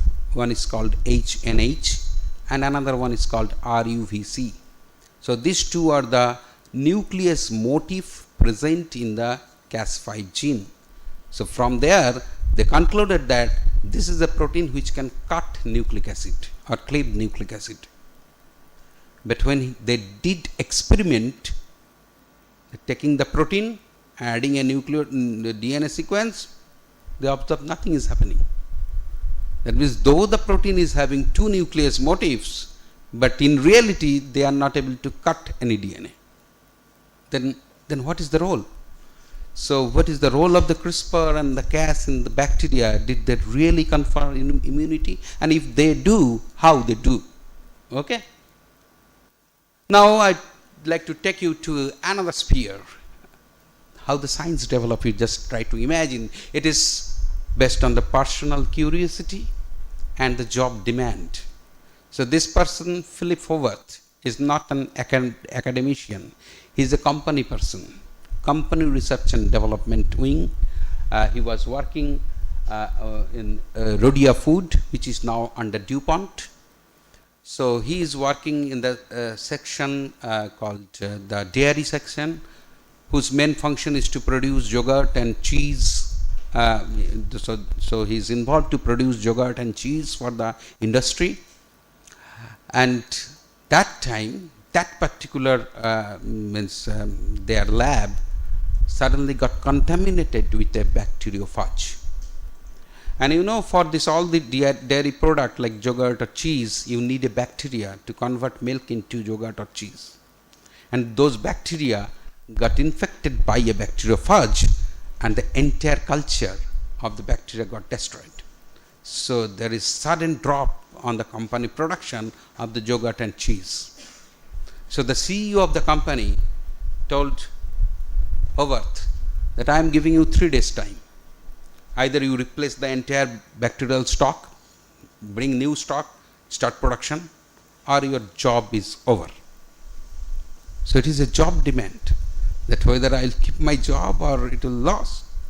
So he started to think about that how I will get immediately bacteria or all other things. So if I will get a bacteria, the lab is contaminated with the bacteriophage, again the bacteria will be infected by the bacteriophage. Okay? So he started thinking how to overcome this problem, how I can get a phage resistant bacteria. Then only I can only solve this problem, that if I will get a phage resistant bacteria which will convert the milk to yogurt and cheese. So he started reading papers. He is not an academician, not a researcher. He started reading papers, and while reading those papers he came up with the paper of Mojika, who is telling a hypothesis that this could be a possibility by which we can develop resistance in the bacteria against the bacteriophage. Okay, but there is no experimental evidence. So Howard asks his company person that give me at least 15 days time. I would like to first see that I am having a hypothesis, I can do it, I can give you a phage resistant bacteria. So his company agreed on that, and he told that I need one person who is a researcher who will help me to do research. And he actually hired this person, this Bangaru, who is now at present acting as an assistant professor in North Carolina State University. So he, along with Bangaru, set up experiment to test the hypothesis that CRISPR is an adaptive immune system of the bacteria, which Mojika couldn't do. But they set up the experiment. So what could be the experiment? As a PhD student, what do you think that to prove the experiment of Mojika, whether the Mojika is right or wrong, what experiment you should design? Anyone? Tell me. That if you have to tell that yes, CRISPR loci or the spacer sequence of a bacteria is contributing the resistance, what you will do? You can take a portion of the bacteriophage, put it in the bacterial genome in the same locus where the CRISPR is there. You can add a sequence there itself by genetic engineering and see that if the bacteria is resistant to that bacteriophage, or if a bacteria is already resistant to a bacteriophage, you remove that sequence from the bacteria through genetic engineering and see now the resistant bacteria becomes susceptible. Okay? So by both this kind of things, by different kind of mutation and joining of different fragments from bacteriophage and removing the spacer sequence from bacteria, they ultimately come to the conclusion that addition or deletion of spacer sequence from bacteriophage make the bacteria resistant or susceptible to the bacteriophage infection. Okay? So what Mojika was only hypothesized, they proved that thing with experimental evidence. And they also observed that the immunity depends upon a precise DNA sequence match between the spacer which is present in the bacteria and the same sequence which is present in the bacteriophage, which is called protospacer. Okay? So the sequence which is present in the bacteria in the CRISPR loci is called spacer. The same sequence which is present in the bacteriophage, that is called protospacer. Why I am telling those terminologies? Because in the next 10 days you will continuously hearing those terms of protospacer, adjacent motifs and all this kind of things. Okay. So from this they observe that if there is an exact match between the spacer and protospacer, then the resistance will be there. Okay. Now the question they arise in this research, that who does the function of added new spacer sequence. Now here using the genetic engineering, we are adding separately a special sequence in the bacteria or removing a special sequence from the bacteria. But in the nature, who is doing this genetic engineering job? Okay? And if the spacer is the only thing which will give the resistance, then what is the role of Cas genes? Okay? So these two questions they ask themselves. And in this same research, after doing the different experiment, they concluded that there is one Cas protein called Cas9 which is involved in generating new spacer sequence from the bacteriophage and copied that sequence to the bacterial genome. It is not cutting that from the bacteriophage, it is copying the bacteriophage sequence from the bacteriophage genome and pasting them in the bacterial genome. So that work is done by Cas9 protein. So there are so many Cas proteins. One of the Cas protein does this genetic engineering job. And Cas5, which was earlier known that they have a nuclease motif. So Cas5 is necessary for the bacteriophage resistance. So both spacer sequence as well as Cas5 both are necessary for resistance. If spacer sequence is there and Cas9 there is a mutation, they observe that there is no resistance. Okay, that means both the things are involved in the resistance. So they wrote this experiment as a paper, and it was published in Science in 2007. So this is the paper which gave kickstart in the CRISPR-Cas research. But after this paper, many questions scientists started asking that if both Cas9 and the spacer sequence are involved in the resistance, what is the coordination between the CRISPR and Cas9? How they do coordination to give resistance? Then the second question is that do CRISPR, because CRISPR is a loci which doesn't produce any protein, it can only produce as RNA. So whether the CRISPR loci, the RNA which is produced, whether that acts as an entire RNA molecule or they undergo some kind of modification, and then such small RNA may interfere or do something. So those questions scientists started asking, that what is the role of those things. So this is the person John van der Oost in Wageningen University. So he inserted a E. coli CRISPR system into another E. coli which do not have any kind of CRISPR system. So in the microbiology you have this kind of different strains. One may have a CRISPR system, another may not have CRISPR system. So he take out the entire CRISPR loci and the Cas proteins, everything from one bacteria, placed it in another bacterial system to understand what is the role of those individual Cas proteins. Only two functions we know, Cas7 which is copying the sequence from the bacteriophage to bacteria, and Cas5 which is involved in resistance and have two nuclease motifs, but then in the test tube it cannot cut any DNA, but they have nuclease motif. So they concluded that there are complex of 5 other Cas proteins besides the Cas7 and Cas9 which is responsible for the maturation of the pre-CRISPR RNA to small CRISPR RNA. And these sequences are palindromic in nature, which is having the repeats and would lead to secondary structure formation of the cRNA. So how it happens? So these are the Cas loci, other Cas different proteins are there, and this is the CRISPR array. So from the CRISPR array, a big RNA produced, and as this sequence, a repeat sequence has a palindromic sequence, that means it can form a stem and loop structure. So this Cas protein recognize this structure and clip them into small one individual CRISPR RNA, and this CRISPR RNA contains one part is the spacer RNA sequence and another part is the repeat sequence. So one CRISPR RNA contains a spacer sequence and a repeat sequence, another CRISPR RNA, another spacer, another repeat, like that.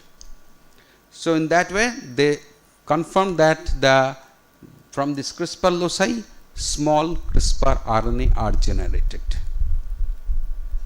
So can this artificial cRNA work? Then the question is, and what is the target of this CRISPR RNA? Whether this RNA targets a DNA or RNA. So they programmed a CRISPR and created first artificial CRISPR array both in sense and antisense orientation to know that whether the sense CRISPR RNA targets a DNA or sense CRISPR RNA target a DNA. So antisense. So they observed that strains carrying the sense CRISPR array exhibit strong resistance to bacteriophage. So sense you will target bacteriophage lambda which is having DNA genome. So if the sense CRISPR target a DNA genome, that means the RNA targets the DNA. If it is antisense, then the RNA targets actually the DNA, the RNA. So from there they give this kind of indication that CRISPR could be targeting the DNA, but why we do not know till now. So he is another PhD student that time, Luciano Marafini. At present he is working as assistant professor in Rockefeller University, New York. And you know, in US and other foreign countries, it is not like the PhD student do work here, that you join in a university and you are given a guide and you have to start working for your research program. It is not like that. You have to undergo that whether your chairman or chairperson will take you, you have to first prove that you are worth for that lab. So first you have to work for 2, 3, 4 months, and if your supervisor will find, yes, this person is intelligent and he can do work, pursue work, then he can tell you that yes, now you can join as a PhD student. So Marafini wants to work with a particular person. We do not know the name. We just see the supervisor name. We do not know, but we know the name of Marafini. So he joined as a just intern to a professor's lab with the wish to work as a PhD student with him. So he told, no, I cannot directly guide you. First you have to prove that you are worth for this lab. So I will give some of the molecular biology experiment, first perform that and tell me and show me the result. And very simple experiment he has given. What he has given? You isolate plasmid from one bacteria, transform with that plasmid to another bacteria. So it is a normal process of transformation. You isolate a plasmid from one bacteria and then using that same plasmid you transform another bacteria. You do these things. So this is the bacteria Staphylococcus aureus and this is the bacteria Staphylococcus epidermis. So he told that there is a antibiotic resistant plasmid is there in this Staphylococcus aureus. You isolate this plasmid, try to introduce this into this bacteria. So he told it is very easy. I have done in my MSc so many such things. So he isolated plasmid, very nice plasmid. He transformed them, didn't got any clone, no colony. So he thought I have done some mistake. So he repeated it twice, thrice, even for 1 month. He is not getting any colony. So he came up to the professor, told that, sir, I have done so many times, but it is not giving any result. So his professor told that, okay, then you leave. I cannot guide you as a PhD student. Okay. So he was too much disappointed, and then he started to think about what is there in this plasmid. So he see the sequence of this plasmid. He observed that there is a gene which is present in this plasmid called NAHEP-CAAST gene. And this NAHEP-CAAST gene, one small portion of this NAHEP-CAAST gene is present in the spacer sequence of this bacteria. Okay. So he observed that in this bacterial genome, a portion of the spacer sequence is similar with a portion of this NAHEP-CAAST gene. So that means he also read those earlier papers of Howard and Mosica and everyone. So he got an hypothesis that this could be the reason that why the NAHEP-CAAST gene, the NAHEP-CAAST containing plasmid is, I am not able to transfer to this bacteria because there is an interference between the spacer sequence and this NAHEP gene. Okay. So as he thought that, okay, if that is the reason, I need to prove it. Okay. So what he did, he did a mutation in this gene in the plasmid. Separately, he also did a mutation in the spacer sequence of this bacteria. And in both these cases, when they disrupt either the NES gene or the spacer sequence, they observe the interference is abolished. So interference is abolished. That indicated that due to this NES gene and their counterpart spacer sequence which is present, they are interfering the transfer of the plasmid to this bacteria. Okay. So he started thinking about, then if it is happening, then the NES gene, the CRRNA which is forming from the bacteria should target this plasmid, or it should target the mRNA of this NES gene, because till now we do not know that whether it is targeting the mRNA of the NES gene or it is targeting at the gene level at the NES gene itself. So what he did, he designed the plasmid in such a way that in this NES gene he put an intronic sequence. Okay. So he put an intronic sequence in such a way that if it will target DNA, then due to the interference of the intronic sequence, the spacer cannot recognize the Cas gene. So that means if that is the reason that it will target DNA, we'll see the interference will be there. If it is targeting RNA, then due to the intronic sequence removal after the mRNA formation, the spacer can target there, and it will also it can cause the interference. So to know that whether it is targeting DNA or RNA, they do these things and ultimately observe that when there is a intronic sequence in the DNA, the interference abolished. That means the CRISPR RNA targeting the DNA. Okay. So with this proof, they confirm that CRISPR RNA targeting DNA. So the question is, how then it is interfering? The CRISPR is targeting DNA, but how it is interfering the bacteriophage, and what is the role of Cas9 then? So up to this stage, what we learned? We learned that CRISPR-Cas system is an unique adaptive immunity system of the bacteria. There are two components in the CRISPR. One is called repeat, another one spacer, and along with that there is a Cas gene. So CRISPR and Cas are the two components of the adaptive immunity system. Also we know that Cas9 is a nuclease protein, but it cannot cut DNA in vitro. Also we know that Cas7 helps to recruit the spacers, and Cas cascades, they help to mature the cRNA, and we also do not know other function of other Cas genes. CRISPR loci produce RNA. After modification, it will produce a cRNA, and that cRNA targets DNA. Only up to this we know, up to those knowledge. So more questions generated, like who cuts them? If CRISPR RNA targets a DNA, now a RNA cannot cut DNA. Okay, there should be a nuclease, some proteins, but that protein is inactive. So who cuts the DNA? Cas9 cannot directly cut any DNA. Second question is, do CRISPR RNA has any role to activate Cas9? That Cas9 may alone be inactive protein, but when CRISPR RNA is there, it may be possible that CRISPR RNA binds with Cas protein and then activate that Cas protein, and then the Cas protein goes and target the DNA to clip the DNA. Okay. So with these two questions, and there is no evidence because the system is so perfect that if there is no bacteriophage infection, you will not see any remnants of the bacteriophage in the bacteria. So it is not possible to get anything to know what is happening. So that time this person, Sylvain Menu, so University of Laval, he was about to give resignation and take a VRS from his job.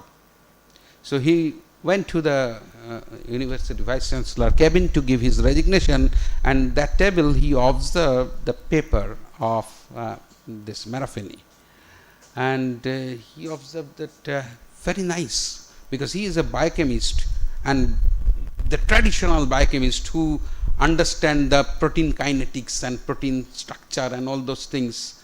So he's when he see that paper and he observed that let me try with this new enzyme, because nobody knows what is the function of this enzyme. In normal condition it is inactive. When people are thinking that if the CRISPR RNA is there, they become active, what is happening to this enzyme kinetics of this enzyme? So he took back his BRS resignation and he started again working in the lab. And he come up with the observation that Cas9 is guided by CRISPR RNA and creates a double-stranded break in the DNA. Okay, so he observed that Cas9 protein as such they are inactive. So Cas9 protein interacts with CRISPR RNA, then there is a conformational change in the protein, and then the two nucleus motif are in proper configuration, then they can cut a DNA sequence if the CRISPR RNA matches with the DNA sequence. Okay. And he also observed that where this exact cut is there, they observed that the Cas9 cuts the double-stranded DNA 3 nucleotide upstream of the NGG sequence. So there is N means N nucleotide followed by 2G sequence. So just 3 nucleotide upstream of that sequence, there is a double-strand DNA break this enzyme, this Cas9 is doing. So he called them this NGG sequence as protospacer adjacent motif, because this sequence is present in the protospacer sequence, not in the spacer. Spacer doesn't contain that 3 nucleotide sequence, okay, only in the protospacer which is present in the bacteriophage, okay, or target DNA. So there the 3 nucleotide sequence is present, and upstream of that 3 nucleotide sequence, from where the CRISPR RNA binds to the target DNA, 3 nucleotide upstream of that, there is a double-stranded DNA break. So the question is CRISPR RNA directly interact with the Cas9? He only mentioned that CRISPR RNA is activating Cas9, but how? Directly CRISPR RNA and Cas9 they are interacting, or any third component is there who is a mediator between the CRISPR RNA and the Cas protein? Okay. So when this question is coming, suddenly a new discovery came up with some other parts of the world, and that group doesn't work with the CRISPR technology or any of those kind of things. So this is the work by the eminently Charpentier. So the lion came at this stage. So before that, all the scientists who has contributed their work we do not know. We only know about the Charpentier and the Dude. So Charpentier came only at this stage. So she is not working on CRISPR biology. She was working on transcriptome profiling of different bacteria. What is the regulatory elements of RNA regulatory elements of bacteria? Her domain of work was that.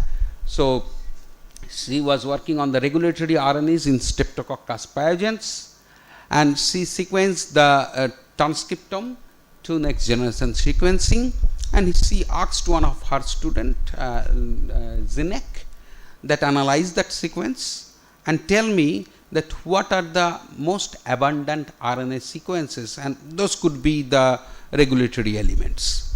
So his student is a PhD student. Zinek started analyzing through bioinformatics software and told that, madam, I got rRNA sequences are most abundant. So she told, I know that in any organism rRNA is most abundant. You tell the next one, madam, next one is tRNA sequence. She told, I know that after that tRNA will be most abundant. Any other sequence?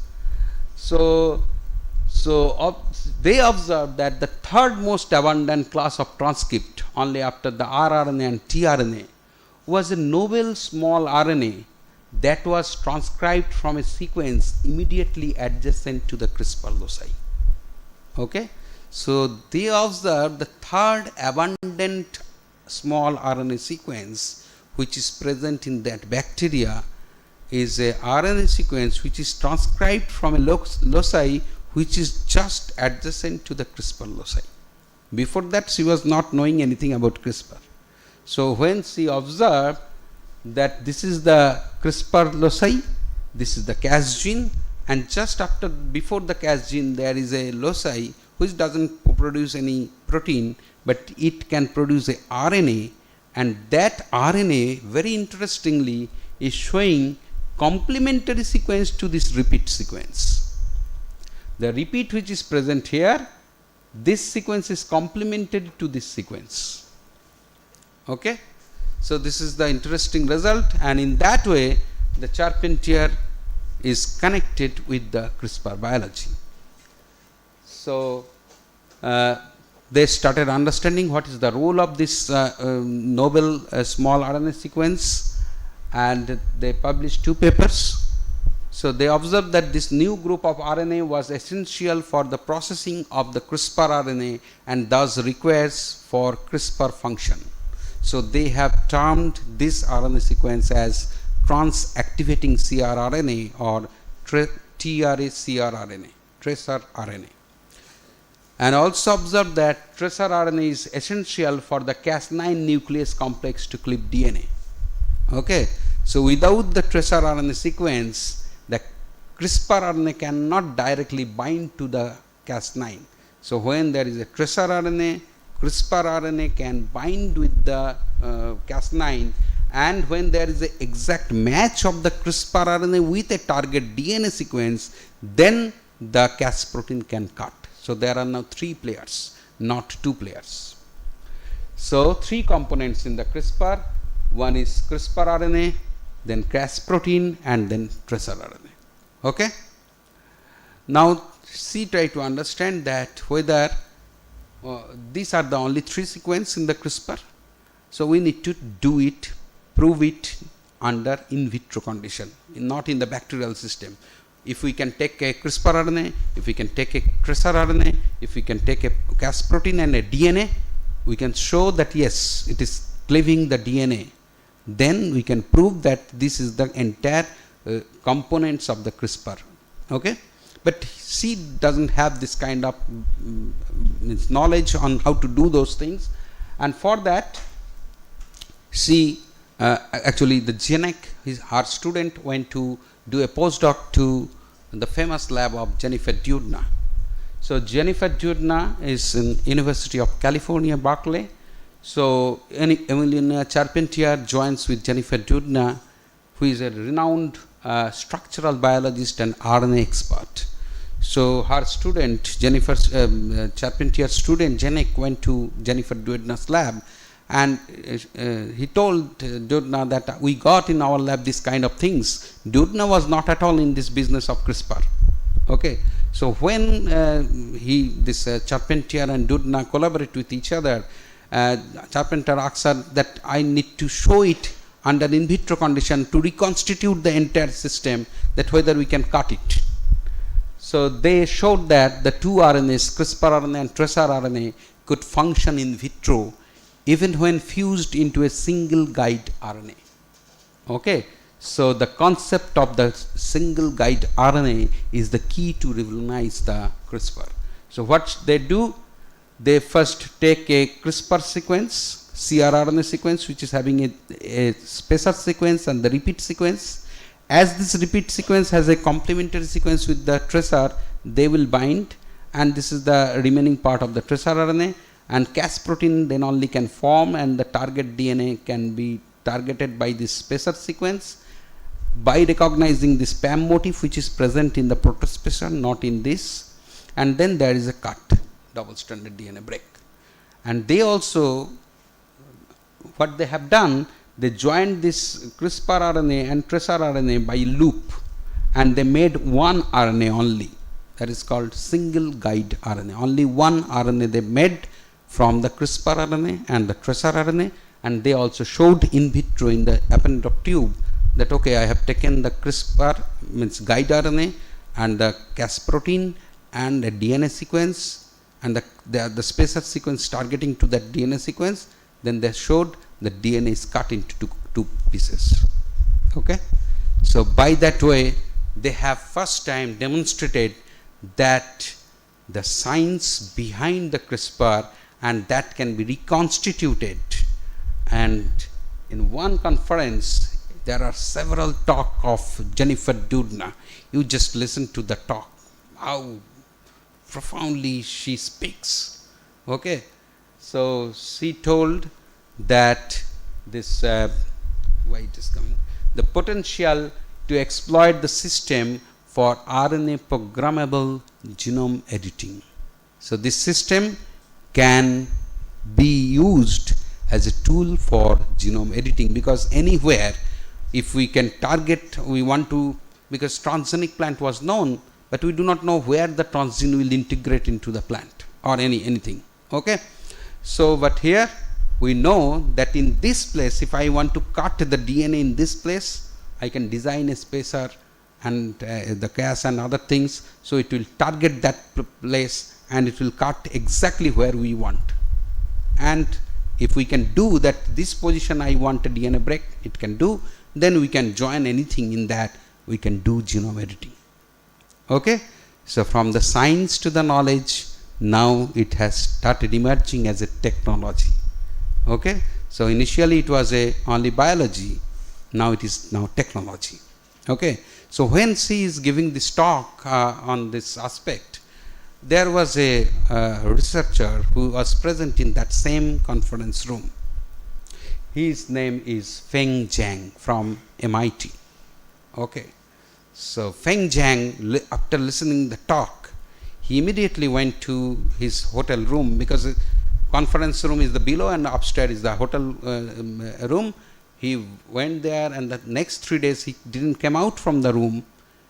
He instructed his students from over phone that you design a CRISPR, design this kind of things, purchase those things, and within a week time he came up with a paper by mid 2012 that multiplex genome engineering using CRISPR-Cas. So what Doudna told as a possibility of a genome editing tool, they have shown, yes, we can do genome editing in the human cell line itself. We can do genome editing. And then the big fight in the history of the science is started between Feng Zhang and Doudna, who is the owner of this technology. So this is the biggest fight in the science ever. Who is the owner or patent holder of this technology, whether Doudna or Feng Zhang. Doudna gave the concept, but she didn't demonstrate it. Feng Zhang demonstrated it, but he didn't come up with the original idea. Okay, so that is why the patent battle is going on for the last 10-12 years. Okay, the court case is going on. Just who will win this patent battle, but in the meantime, Doudna and Charpentier got Nobel Prize. So we do not know who will own the patent. So this is a little bit history, and now a little bit science, that this classification of the Cas proteins. So there are different types of Cas proteins, type 1, 2, 4, 3, 5, depending upon where the spam motifs are there and from which side it will cut and other things. So there are different types of Cas proteins. The Cas9 has these two domains which is containing the nucleus. There are other different Cas proteins. We know about the structures and everything. So this is the inactive Cas9 complex, which has a recognition domain, these two, and then RUBC and HNH, they are present in an inactive condition in this way. When the guide RNA is present, then HNH and RUBC move in the orientation, and they are in top and bottom position, and then they cut the DNA. So in the inactive condition, though they have these motifs, they cannot cut. So when this guide RNA binds with this Cas protein, then only they become active and they can cut the DNA. So remember some of these points, because throughout this training program you will listen these things, that this Cas protein, and this is the gRNA sequence. Remember that gRNA sequence comprises of two parts. One is spacer sequence, another one is the repeat of the CRISPR loci, and the complementary repeat of the tracer, and the remaining loop portion of the tracer. Now this portion, this loop portion and this repeat and their complementary repeat portion, they are not variable. We can use it as a same. Only the spacer sequence, which is about 20 nucleotide sequence, that needs to be designed. Okay. So the technology is so easy that you just like a primer sequence, you designed a 20 nucleotide sequence which should followed by a PAM motif, that NGG motif. Okay.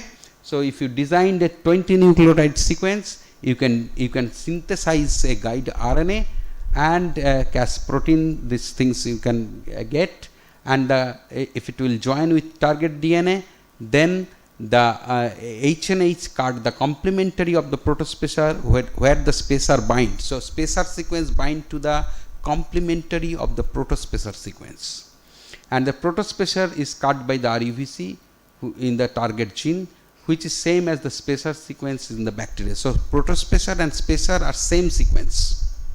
Protospacer is the target DNA, spacer is in the your guide RNA. Okay. So these are some terminologies. Always coming 10 days you will hear these terminologies.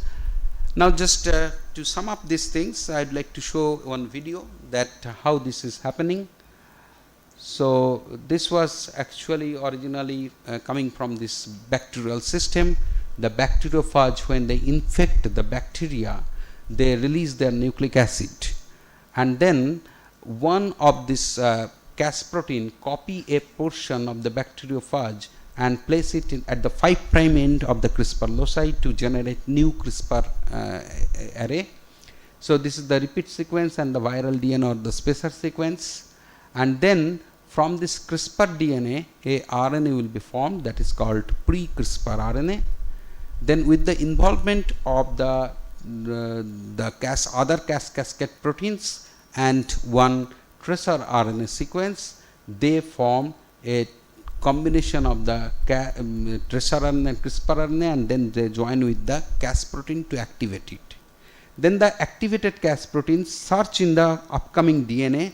If there is a same sequence is present in the RNA with the DNA, they will form a hybrid molecule, and then the Cas protein cuts double stranded break of the incoming DNA, and you will not get any bacteriophage infection. Now this is happening in the prokaryotic system. In the eukaryotic system, what is happening? We designed this kind of Cas protein with a guide RNA sequence combining both tracer RNA and CRISPR RNA, and these things we can design as per our choice the spacer sequence, and then when it will search in the genome, that where it has to do the cutting, then they will search the PAM motif, and when the PAM motif they recognize, then there is a local unwinding of the double stranded DNA, and that RNA DNA duplex will form with the spacer sequence and the strand of the DNA sequence which is matching. It is the complementary of the protospacer sequence, it is matching. Then the two motifs H&H and RUVC activated, and then they cut the DNA, and when they cut the DNA, host has a DNA repair mechanism in eukaryotic system, then they try to repair the DNA, and in this process they add or delete some nucleotides. As a result, the remaining portion of the gene is switched off. Okay, and in this way the knockout of the gene happens. So it will not able to function at all. So this is happening in case of how a prokaryotic system is converted into a eukaryotic genome editing system. But it is not only editing, it is only cutting and knocking out. Then how to do editing actually? So this system I have told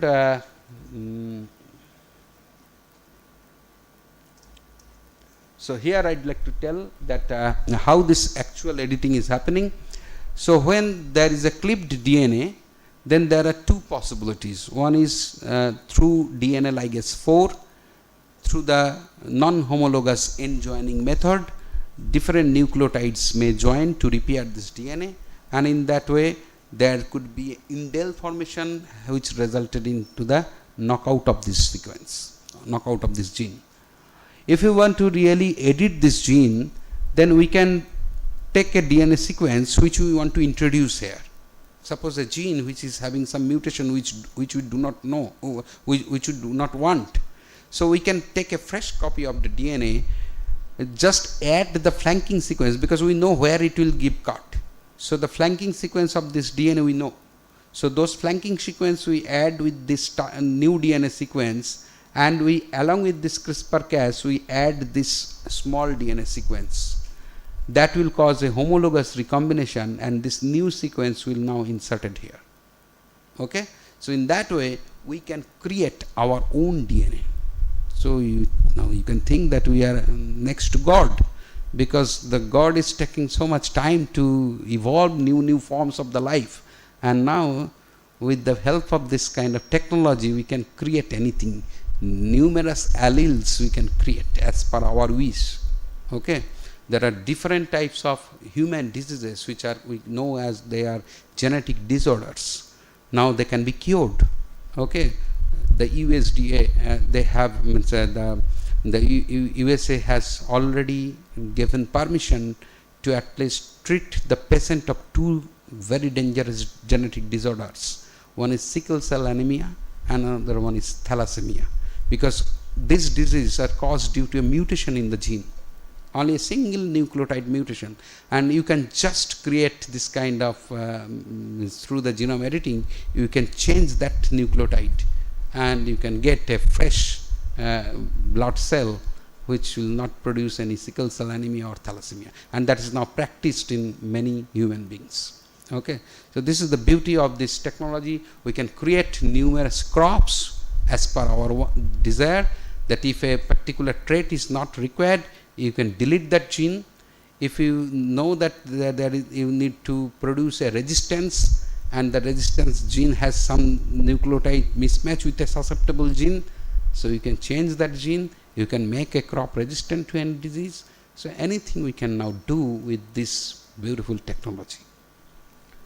So there are several aspects where we can work on this CRISPR. So that application part will be dealt in different classes. I am not going to tell about this Cas9 there are different forms of Cas9s, so different variants are available. I am not going to tell. So here is the beauty, that from 2013 to 2015 different vectors are coming up. So already commercially vectors are available which is already having a Cas9 gene under a promoter. A spacer sequence only you need to produce, you need to clone it under a promoter with a guide RNA stretch. So the vector is having everything, only you need to clone a 20 nucleotide sequence, and then it will produce the Cas9, this will produce the guide RNA, and inside the system, biological system, it will do the production of the active Cas9 gRNA complex, and it can help you to edit any gene. So that is why it is now very easy, because all these things are available now. So initially when the work started, then only these are the places where many scientists work to bring the CRISPR as a technology. There is not only Jennifer Doudna and Charpentier. Many other scientists in different countries, they work to make it as a success. So there are several growths, as Dr. Pranjal was telling about zinc finger nuclease and talents, but after 2014 onwards, there is a huge jump in the research on the CRISPR, because it is so easy to do with genome editing. So if you see up to 2015 the world map, the countries which are working, so this is the main countries where the CRISPR research is going on. India is till now not in the position. We have initiated in IRI, Dr. Vishwanathan's lab in physiology here, in IPB also some labs we have initiated. In my lab, I am not in this field, I am a plant pathologist working on viruses, and there is immense scope in the virology also, because we are targeting same just as a bacteriophage. We are targeting plant viruses through this. We are targeting plant genes which are responsible to establish the viral infection. So we are targeting those genes, as well as there is a new things which we are working that using this CRISPR technology, how we can detect viruses. So we can also use as a detection tool how we can detect viruses. So those kind of things we are working. So I do not know if time permits in future in these 10 days. I can tell some of the work which we are working. So these are the different patents by different persons. The big patents are between the Fenjiang and Dudna. So just remember that the early heroes of the CRISPR, they were not on a quest to edit the human genome. Mojika has not started his PhD work that I have to create a technology. Okay. Now our funding agencies and our authorities are every day telling, come up with a technology. Just like I have technology in my pocket, I am giving you. Okay. So they think that technology is there and you can just bring the technology. But you just see, for development of the technology, you need such kind of huge scientific knowledge and then convert it into a technology. Okay. So it is not that those who have started this work, they have a quest that I have to develop a genome editing technology. Simultaneously, one by one it is coming and then it is converted to a technology. So their motivation were a mix of personal curiosity and their job demand. Okay. So if Howard was not pressurized that you have to leave your job, Howard was not studying and Mojika's hypothesis couldn't able to prove. Okay. So all the small contribution makes Dudna and Charpentier to become a lioness in the ecosystem. Okay. So now what Mojika is doing, he has not filed any patent, he has not credited with a Nobel Prize, he has not, what he is doing now. So Mojika is not interested in genome editing, he is now searching, still searching that what are the other spacer sequence and what are their roles. Because he started with 4,500 spacer, out of that 88 spacers showing some similarity with known sequence, out of that 2/3 of that only showing matching with the viral sequence. The rest of 4,500, what are their roles? So Mojika is trying to find out that. Okay. So you can find these beautiful things in this paper, The Heroes of CRISPR by Landler. So he was the health advisor of government of USA. Okay. So he wrote this paper. It is not a paper. I will tell. I have given the people, Dr. Anil ji, that to distribute this paper to you. It is not a research paper. It is a personal communication of Landler with Mojika, Howard, and all, because all these people are living. Okay. So he went to their lab, personally interviewed them, and from there those interview kind of things is published in this paper, that how the science developed.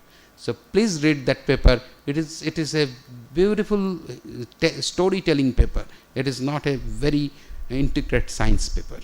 Okay. Thank you.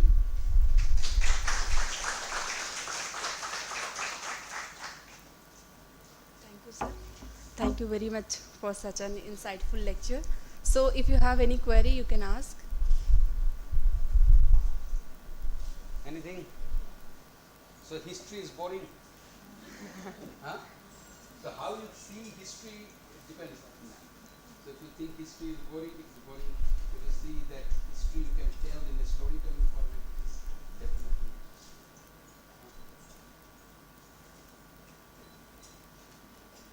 Any question? No question. All clear. Thank you so much, sir. Thanks again.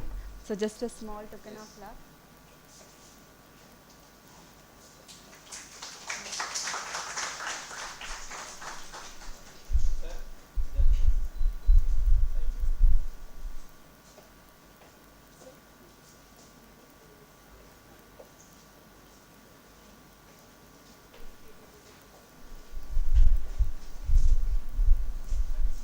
So we can have a small tea break.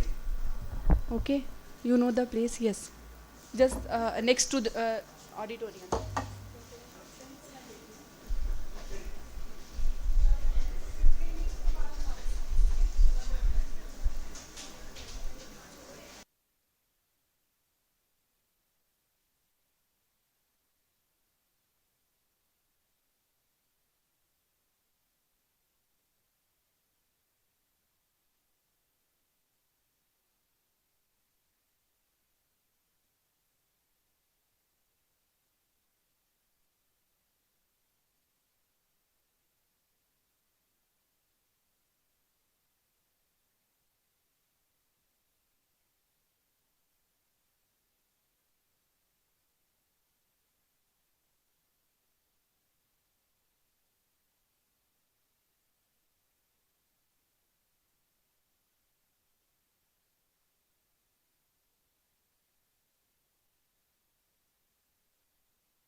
Good afternoon, friends.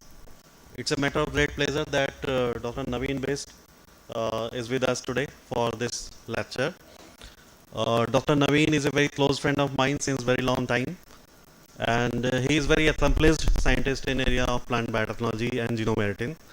He is among the first ones in India to use genome editing technology in mustard, and he has already developed some product which you will see in next 1 or 2 years. You may see that product in market. Okay. Dr. Naveen is fellow of all major academies of India. So he is very well recognized scientist. We are fortunate that he is here, and you have a lifetime opportunity to listen to him and what he has done so far. So with this, I request Naveen to please deliver the talk. Thank you very much, Anil, and it's good to be here always. IRI is always my kind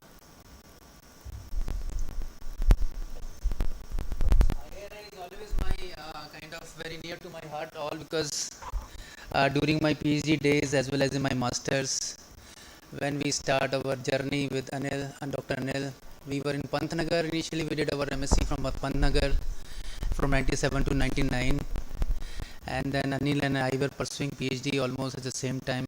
I was pursuing here at South Campus, and Anil was in Pantnagar as well as in ICGB. And we used to come here IRA because one of our another friends was at NIPB itself. He was doing PhD, and NIPB is like one of the major driving force for plant biotechnology in India.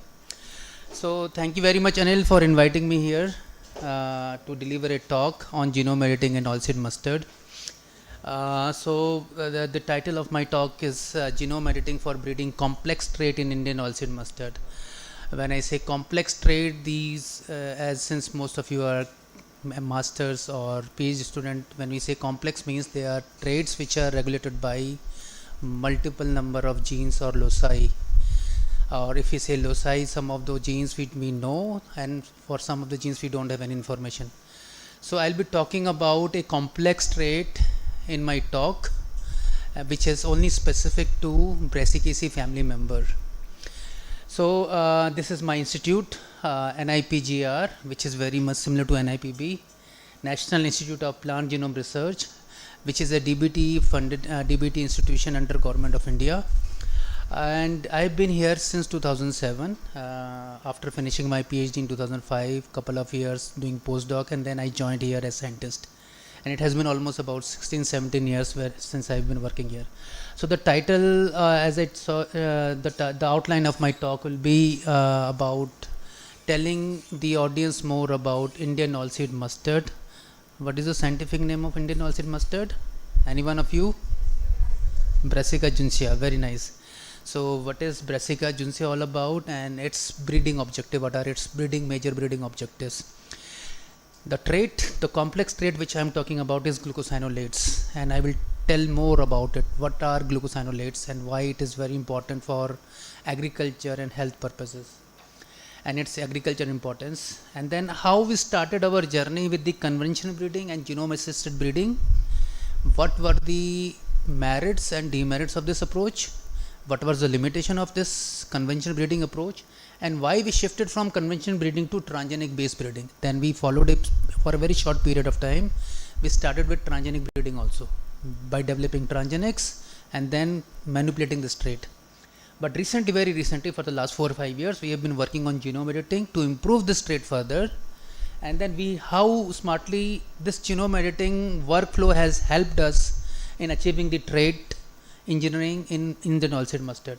And I will at the end I will also talk about a good success story which is not published about developing genome edited lines for high glucoraphanin in mustard. So when we all know Brassica crops are very important, they are important source of dietary vegetables. All cabbage, cauliflower, broccoli, they all belong to Brassicaceae family members. These are all Brassicaceae family members. So if you recall your textbook, we have Brassica U triangles. I hope you know in Brassica U triangle we have how many cultivated species? We have 6 cultivated species. We have 3 diploids on the edges, Brassica rapa A genome, Brassica nigra B genome, and Brassica oleracea C genome. And from these A, B, C genome, we have allotetraploids, like the interspecific hybridization between A and B is Brassica juncea, that is Brassica rapa and Brassica nigra mixed together by interspecific hybridization by themselves and form Brassica juncea. Similarly, we have Brassica napus and Brassica carinate also. So Brassica juncea is nothing but a allotetraploid of Brassica rapa and nigra, which is an important oilseed crop of India. Now in India we use this crop is cultivated in almost about 9 million hectares of land, mostly in the northern part of India, and we produce about 12.8 million tons of oilseed production is there for this from mustard in this particular. So productivity of almost about 1.2 tons or 1.3 tons per hectare is our productivity for this particular crop. But you will be surprised to know that India is heavily dependent on imports for meeting the edible oil requirement. Our edible oil requirement is so huge that we are importing about 2/3 of our whole edible oil requirement is met by import. And what are we importing? We are importing mostly palm oil, soybean oil, or some vegetable oil like sunflower oils. And some of these oils are very, very bad. For example, palm oil has more of palmitic acid, which is not good.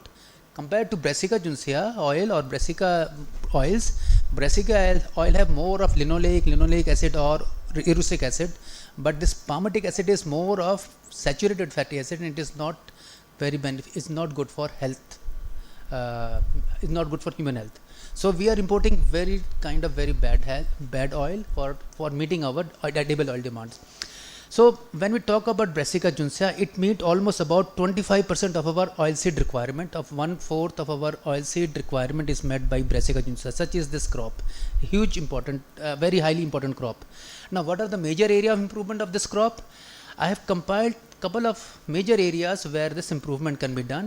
We need to increase the productivity. As I told, our productivity for the last 30 years or 20 years has almost been stagnant of about 1 ton per hectare, and we are much lower than what is there at the international level. For example, countries like Canada, Australia, even France, the productivity for oilseed canola is almost about 2.5 ton per hectare, and we are almost 50 to 60% of that international level, just half of those level.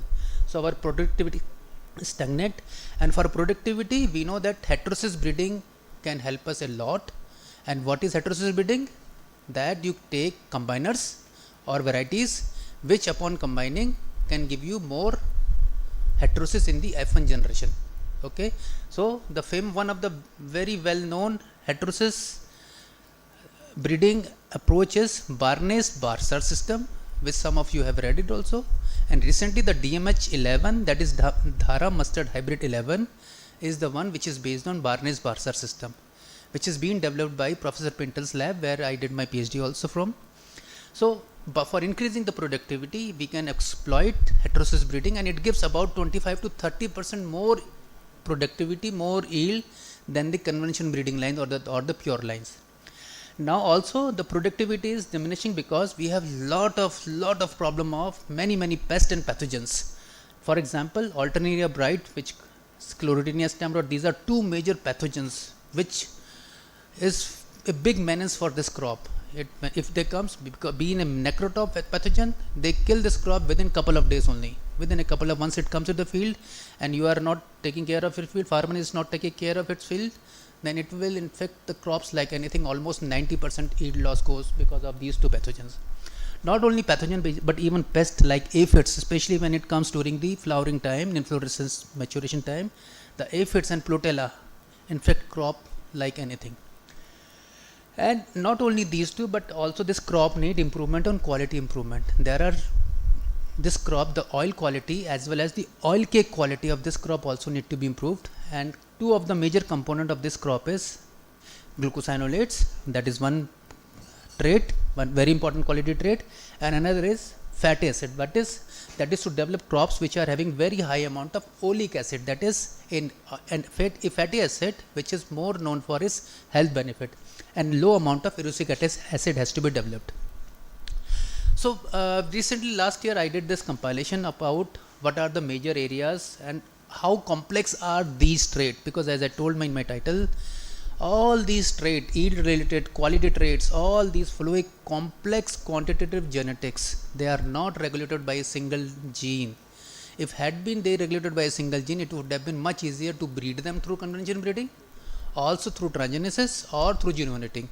Now if you say all these traits like oil content, suppose if you want to increase oil content, there are large number of studies which shows that there are at least 9 QTLs which are required to be bred to make high oil content lines.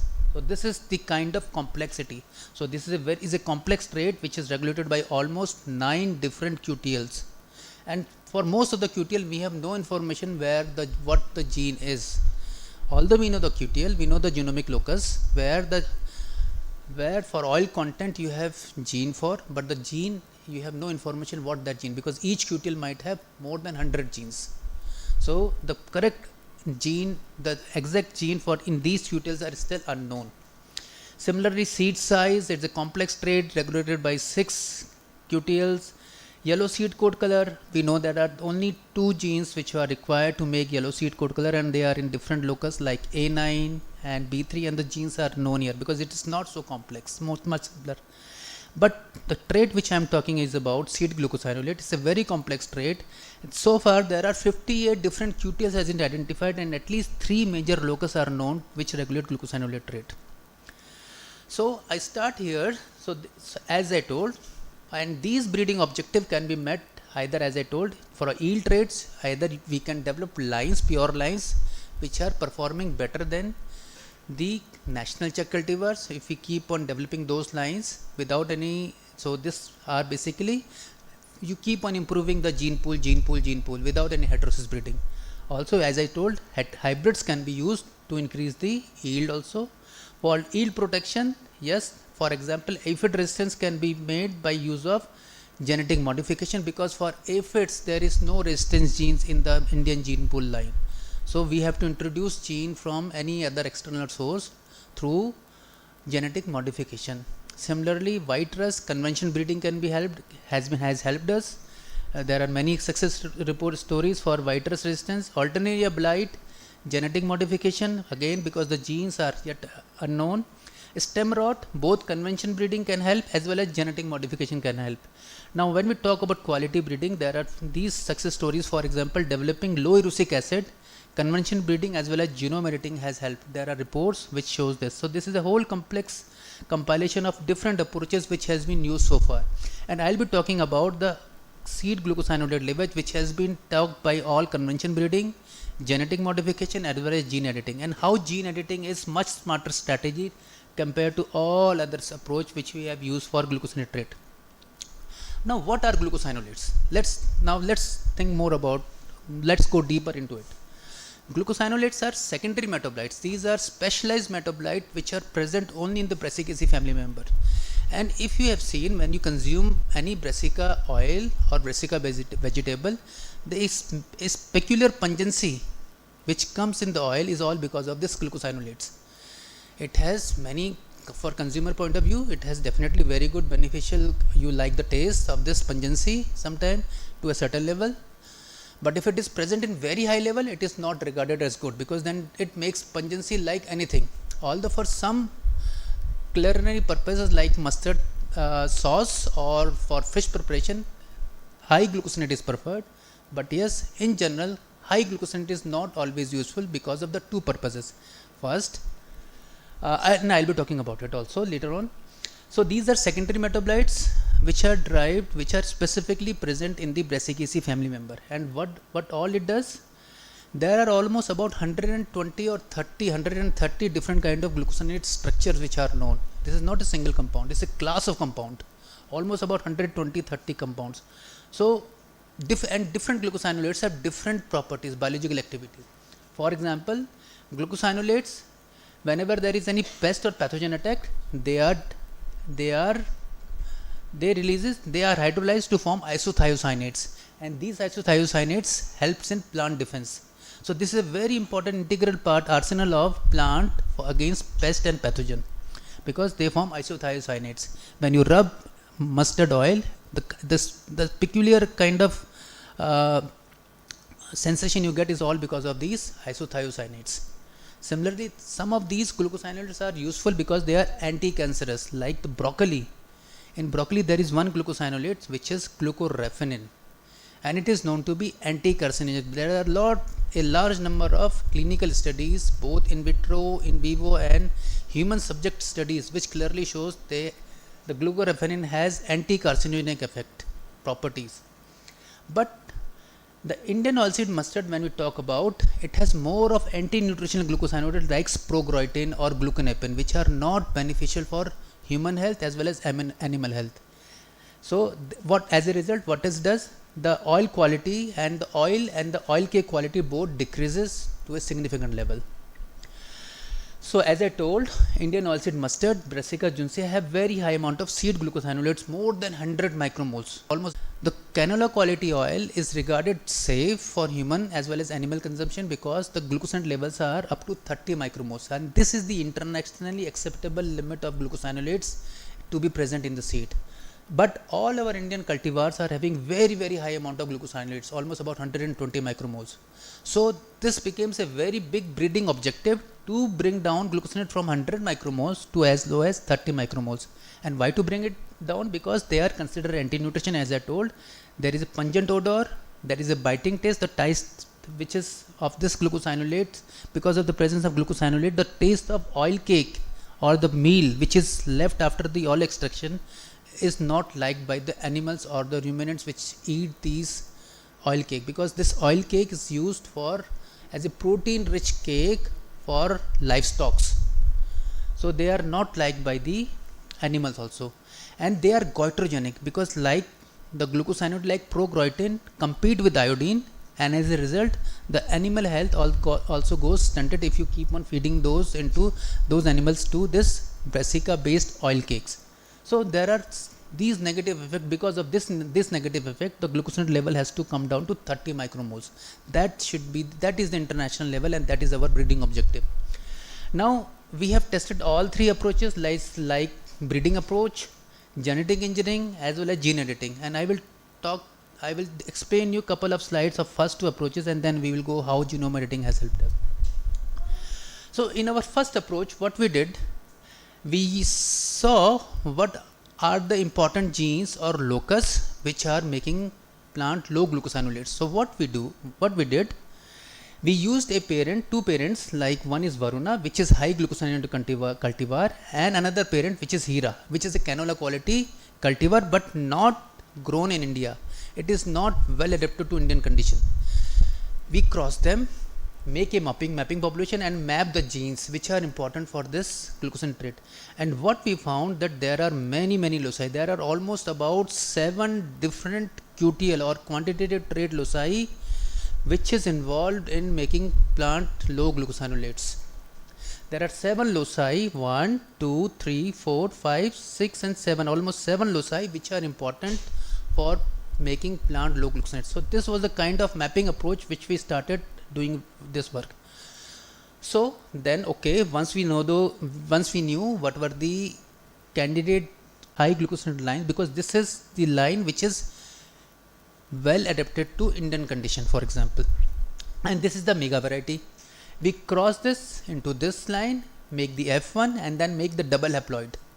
Once we make double haploids, we identified the low glucosinolate F1 line, which is low in seed glucosinolate. We identified that, and then we keep on crossing with this recurrent parent, that is Varuna, and this scheme is called recurrent selection and breeding approach. In every generation you select for the trait and then you cross it with the recurrent parent. So Hira is the donor parent from where your genes are coming, and Varuna is the recurrent parent where you wanted to bring this trait into.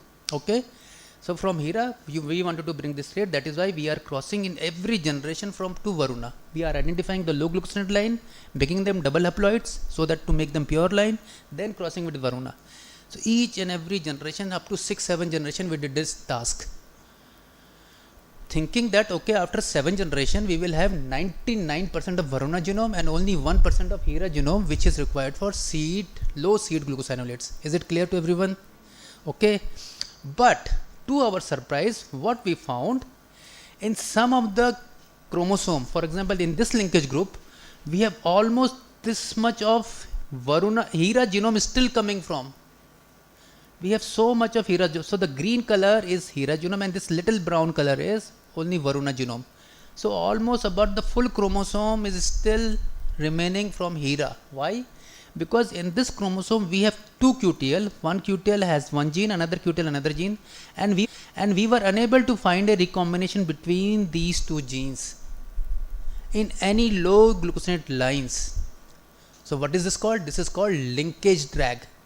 Whenever we are bringing a useful gene or a beneficial gene for low glucosinate into Varuna, we are bringing a large amount of genomic region from Hira also. So this was the major limitation of breeding approach for a complex trait, because complex traits are driven by many genes, and for each and every QTL we need to do this job, that we need to bring only that gene but not the portion of the genomic region which is near to that. But it was difficult to us that even after 6 to 7 generation, only 75% of the recurrent genome we were able to reconstitute. Rest 25% of the genome is still coming from Hira. So ये तो बहुत ही problematic है हमारे लिए, because 25% genome from Hira, 75% from Varuna, and as a result what is happening?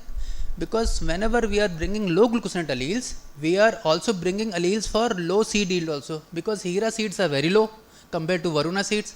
So as a result, what is happening? All our low seed glucosinate lines are also low seed weight also lines. So lot of problem. So conventional breeding also seems very good, very kind of interesting approach and very well adapted approach, but this is a big problem, especially when you are breeding a complex trait like glucosinolates, which is regulated by 6 to 7 loci, and often in a single linkage group, if you have 2 genes, then it's very difficult, very difficult, almost like impossible to make a recombination between these 2 genes, because recombination is something which is not in our control. The genome is going to do that recombination, no matter you can do n number of lines. So this means you have to screen a very big population to get a rare recombination, which is having only this from this and this from Varuna, and rest everything is from Varuna. So this was very difficult for us. So this was another problem. So okay, we thought, okay, what could be a better strategy? So at the same time, one good information came into literature that about the glucosinate pathway. The glucosinate pathway is a very complex trait. It's been regulated, start from methionine. The methionine is the precursor amino acid, and it goes to this endpoint almost involving about 20 to 25 genes. In Arabidopsis, there are about 25 steps for this glucosinate pathway. That is why this is a complex trait. But to our rescue, in 2007 or 8, there was a paper in Plant Journal and PNS which shows that there are few transcription regulator. This MIP28 was the transcription regulator which regulate the expression of the genes which are involved in aliphatic glucosinolates. So this was something very interesting in front of us. Okay, if this is a transcription regulator, and if it can regulate the expression of all these genes, can we try something better? But can we use transgenesis to do it? And it was very simple for us, because we can always do we have to silence this gene now. Can we silence this gene, and then just by silencing MIP28, can we try to reduce the expression of all the genes? We thought of that strategy. Okay, yes. My first PhD student started working on it, and we found that Brassica juncea being polyploid has 5 homologs of MIP28. So 5 homologs still, because polyploid is there, it's the allotetraploid crop. So you will definitely have more than two homologs, and we have 5 MIP28 homologs in this crop. She started working on developing lines, transgenic line, silenced for each and every homolog, 1 plus 2 homologs, 1 plus 3 homologs in every combination, and all homologs together also. And she was lucky to generate lines by silencing this MIP28 third homolog is MIP28 3, And by silencing this homologs, what we found that in a single shot, when we transform RNAi construct, this is a RNA construct which has this MIP28 line promoter and the axonic region as a hairpin loop structure, and then in a single shot we were able to develop lines which are about 11 micromoles, only 11 micromoles, way below than the 30 micromole or 30 ppm levels. So from 120 micromoles we were about 90% reduced. These lines have about 90% reduction of the seed glucosinolates in a single shot. So where in comparison to convention breeding, you have almost about 6 to 7 loci which are needed to breed it, and we were never able to get more than 75% of the genome of the Varuna genome. But here we did everything in Varuna, and Varuna mein we in the first generation we were able to get lines which are about 11 micromoles. Transgenics has big power now. Okay, just by making transgenic we have this much of reduction of glucoside because we worked with the transcription regulator which is regulating all the pathway genes. Interesting. Okay, yes, we maintained these lines under contained net house condition for as per the guidelines of DBT because these are transgenics. Although they are RNA, they are transgenics. And then we in the 2019-20 we got permission to do event selection trials under open field condition.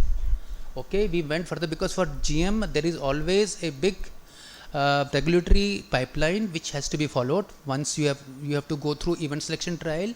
So we identified 3 best line which are single copy, so they will segregate purely. They are homozygous for the transgene and they are stably performed for 4 to 5 generation under contained net house condition. So once we have idea of 3 best lines, we selected these 3 lines and compared that with Varuna under open field condition. So this was a trial which we did in 2019-20, almost after 4 or 5 years of our generation of the first generation line, and we found these lines are less than 30 micromoles under field condition, and there is no compromise on oil content, no compromise on 1000 seed weight. So this is a big power of transgenesis that okay, compared to conventional breeding where for the complex trait, it was much easier for us to achieve this goal of 30 micromoles in the first generation. Okay, so the things look very promising to us, but please pause here now, because what are we compromising? What are we working on? This is a trait which is important for plant defense also. Although we are trying to reduce glucoside from seeds, we are somehow compromising the plant potential to defense itself against pest and pathogen also. So if we are compromising seed biosynthesis, glucoside biosynthesis throughout the plant, it's not a good approach. In both these approach, what we are doing, that the whole glucoside machinery is coming down. Glucoside biosynthesis is compromised. As a result, all our lines, although are less than 30 micromoles, either through this approach or this approach, we are compromising on glucosinolates throughout the plant, which is not beneficial. So we thought, okay, although we are getting better nutrition, but plant defense are somehow compromised, and if these lines goes to field condition, under field condition, the farmers will have big demerit of growing these lines. What is the use? At one hand, although we are trying to go for higher nutrition value for these lines, but plant defense will be a major problem to deal with under field condition. So we thought, okay, let's try to go more deeper into the glucoside biosynthesis. How it is done, where it is done, and how seed glucoside is being contributed. 2013-14, when we were doing all this in Arabidopsis, this is a very smart study which shows glucoside biosynthesis happen in leaves, and the glucoside then once they are synthesized in leaves, then they are going to the seeds by long distance glucoside transport. So that transport happens in case of glucosides. All secondary metabolites are like this only. They are synthesized in one place, mostly leaves, and then they are transported to the sink organs. And here in our case, our sink organ was seed. For example, there are many flavonoids, many anthocyanins, or many steroids which are synthesized in one place, and then they go to the tubers also in some few cases. But for glucosinate, this is known that glucosinates are synthesized in leaves and then they go to the seeds, from leaves to seeds. So this is called long distance glucoside transport. And there are 2 genes which are known in Arabidopsis to do this job. One is GTR1 and another is GTR2. So we thought, okay, is there any way if we can silence or edit these genes to make plant, okay, the biosynthesis will happen, but only our transport to seeds are compromised. That is what was our final goal, to make plant low glucosinate. But to our surprise, what we found, there are 6 homologs of GTR1 and 6 homologs of GTR2 in case of Brassica juncea. In case of MIP28, we have only 5 homologs, but juncea mein we have 6 homologs of GTR1 and 6 homologs of GTR2. So 12 homologs of GTRs we have to deal with. Even more difficult. Okay, anyhow, no problem. So we thought, okay, let's try genome editing, because with genome editing there is always a possibility to make plant transgene free. That was something which was the plus point of this. And how we can exercise this genome editing into a polyploid crop was a big challenge in front of us in 2017-18 when we started all this work. But this is the simplest design which we follow. We used guide RNA cassette, which has guide RNA and followed by a scaffold. This guide RNA was driven by a U6 promoter in our case. So, but in case of Brassicas, and I'm going to tell you in the next slide, the designing, how this designing of guide RNA we did. And there are many programs, online programs can be used to design guide RNA, and we use mostly CRISPR-P to design these guide RNA. But again, there are 12 homologs. How we designed guide RNA was the only key to this whole story. Then we have a nuclease, which is endonuclease Cas9 protein. We took these 2 cassettes together in a single vector. We cloned everything, and then we took it into the plant through agrobacterium mediated transmission. We screened for the mutation in the first generation and as well as the phenotype also. Both phenotype and mutation we screen the first generation and then generate the transgene free plant. So genome editing, we adopted genome editing because it is much simpler manipulation. We have to use transgenic approach in the first generation, but we can segregate the transgene, that is the cassettes which we are using, the tDNA cassette, in the next generation. And how we did it, we will come through now. And it provided very high mutation efficiency to us, as well as mutations which we obtained in the first generation were heritable in T1, T2, T3 generation, and we could generate transgene free plants.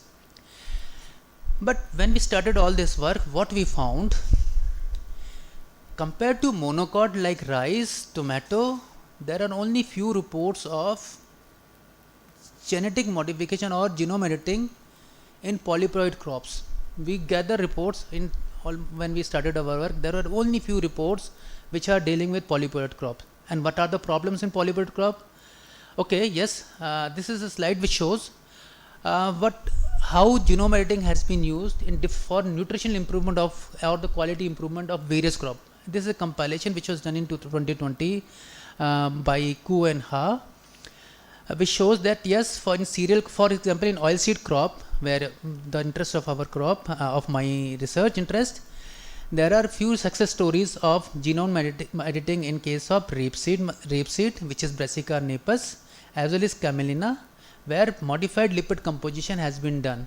Only few success stories, as compared to many other crops where the quality improvement has been done in rice, maize, even in case of wheat. So there are, even in potato, there are good success stories, but in only in polyploid crop like rapeseed mustard, we have only few success stories. Why? So I'll just explain you few reasons why genome editing is challenging in case of polyploid crop. Why? Because we know that for polyploid crop, often we know there are multiple homologs for each gene. For each Arabidopsis gene, for example, in case of Brassica juncea, although it's an allotetraploid, we have up to 6 homologs for each gene. Like as I told, for GTR1 we have 6 homologs, for GTR2 there are 6 homologs. So up to 6 homologs for each gene is present in case of polyploid crops. Also, if the crop is not self-pollinating, you will find that most of these crops are very highly heterozygous in nature. What do we mean by heterozygous nature? That the 2 alleles of a same gene, of a gene, is going to have difference in their sequence. They are heterozygous. So as a result, the complexity of editing become even more difficult. क्योंकि sequence तो same है नहीं, अब आपके दोनों even दोनों alleles are totally different from each other. So in polyploids, especially if the crop is not self-pollinating, you have heterozygosity issue coming up. As a result, what happened? The mutation screen became very difficult. First of all homologs have to be edited, and screening of each and every homolog has to be done to look for the desired trait. So what are the areas which need to be improved? So here are few recommendations which I think will be useful for all those who will be working on polyploid crops. First and foremost is the guide RNA efficiency. What is the best guide RNA we have to predict? So again, it's big gamble here, because mostly the tool which we use online, like CRISPR-P or ChopChop, CRISPR-P, and you will have almost about 30 different tools which are available for plants now. All these tools will have some algorithm to predict good guide RNA for your candidate. So what it does that, okay, you give a gene identifier number, you give the assembly, okay, for example in Brassica juncea I want to design a guide RNA for this particular GTR gene.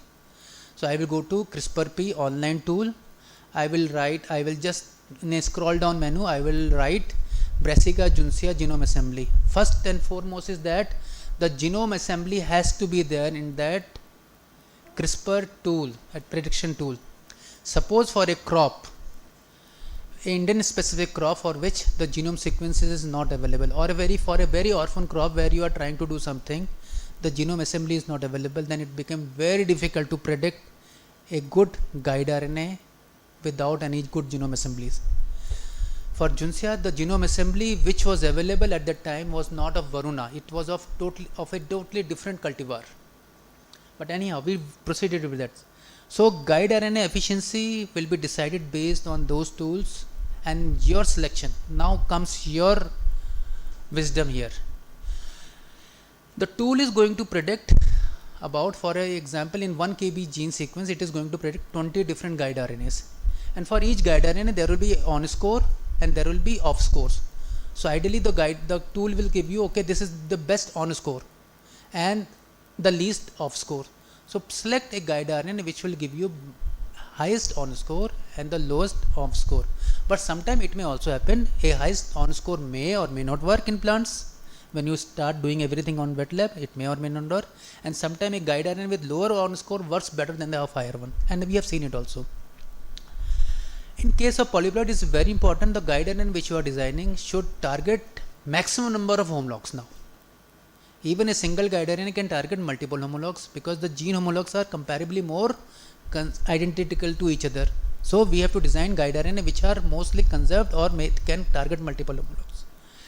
Then we need to have vector for multiplex editing, because a single guide RNA cannot edit all those 12 genes, for example.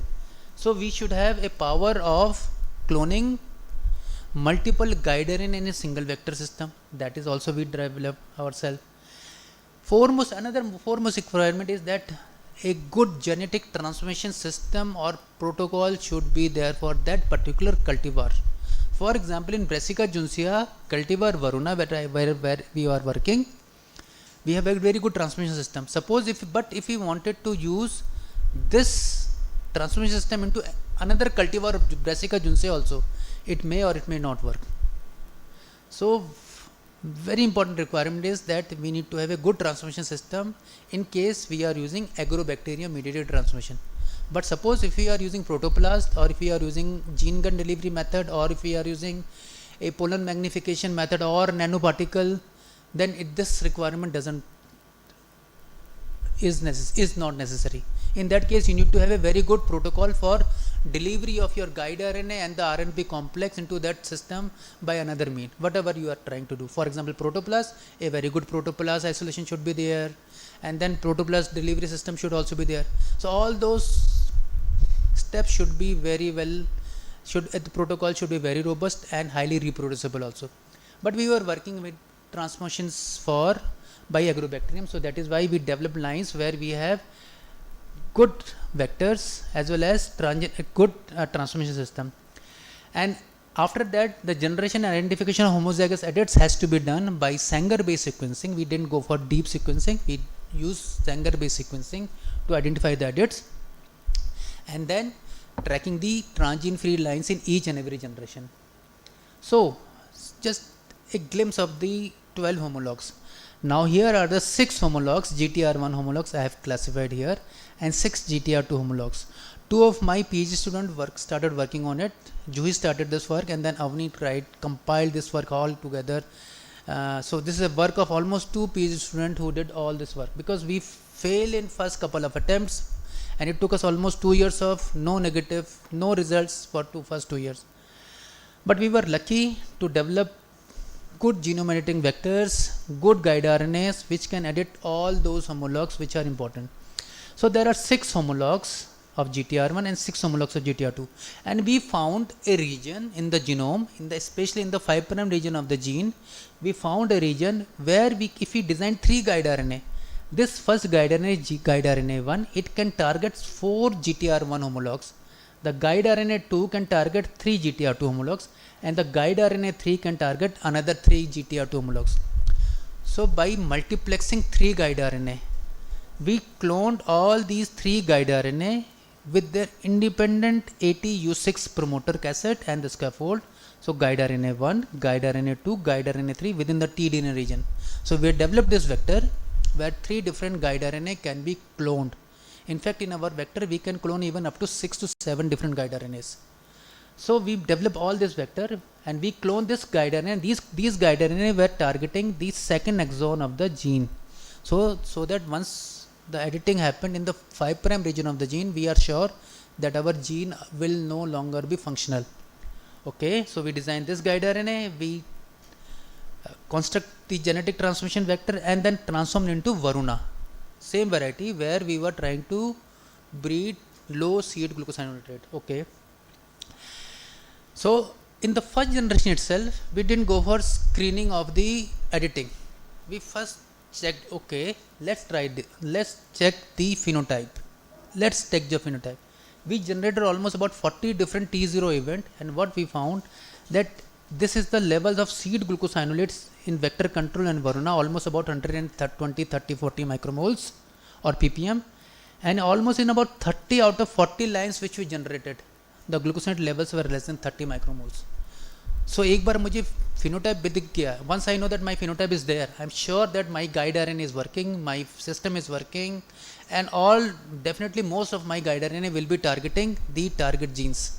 So this was the first screening for me. Okay, yes, by making this vector, I could generate lines which are less than 30 micromoles in the first shot. We screened, then we look for the editing. Now these are the genes. There are 4 GTR2 genes and 6 GTR2 genes, 4 GTR1 and 6 GTR2. You see here, if this is a complete orange in color, this means both the alleles are edited. If suppose this is one allele edited, another allele not edited, we have marked it as green and orange. So this is a kind of monoallelic editing.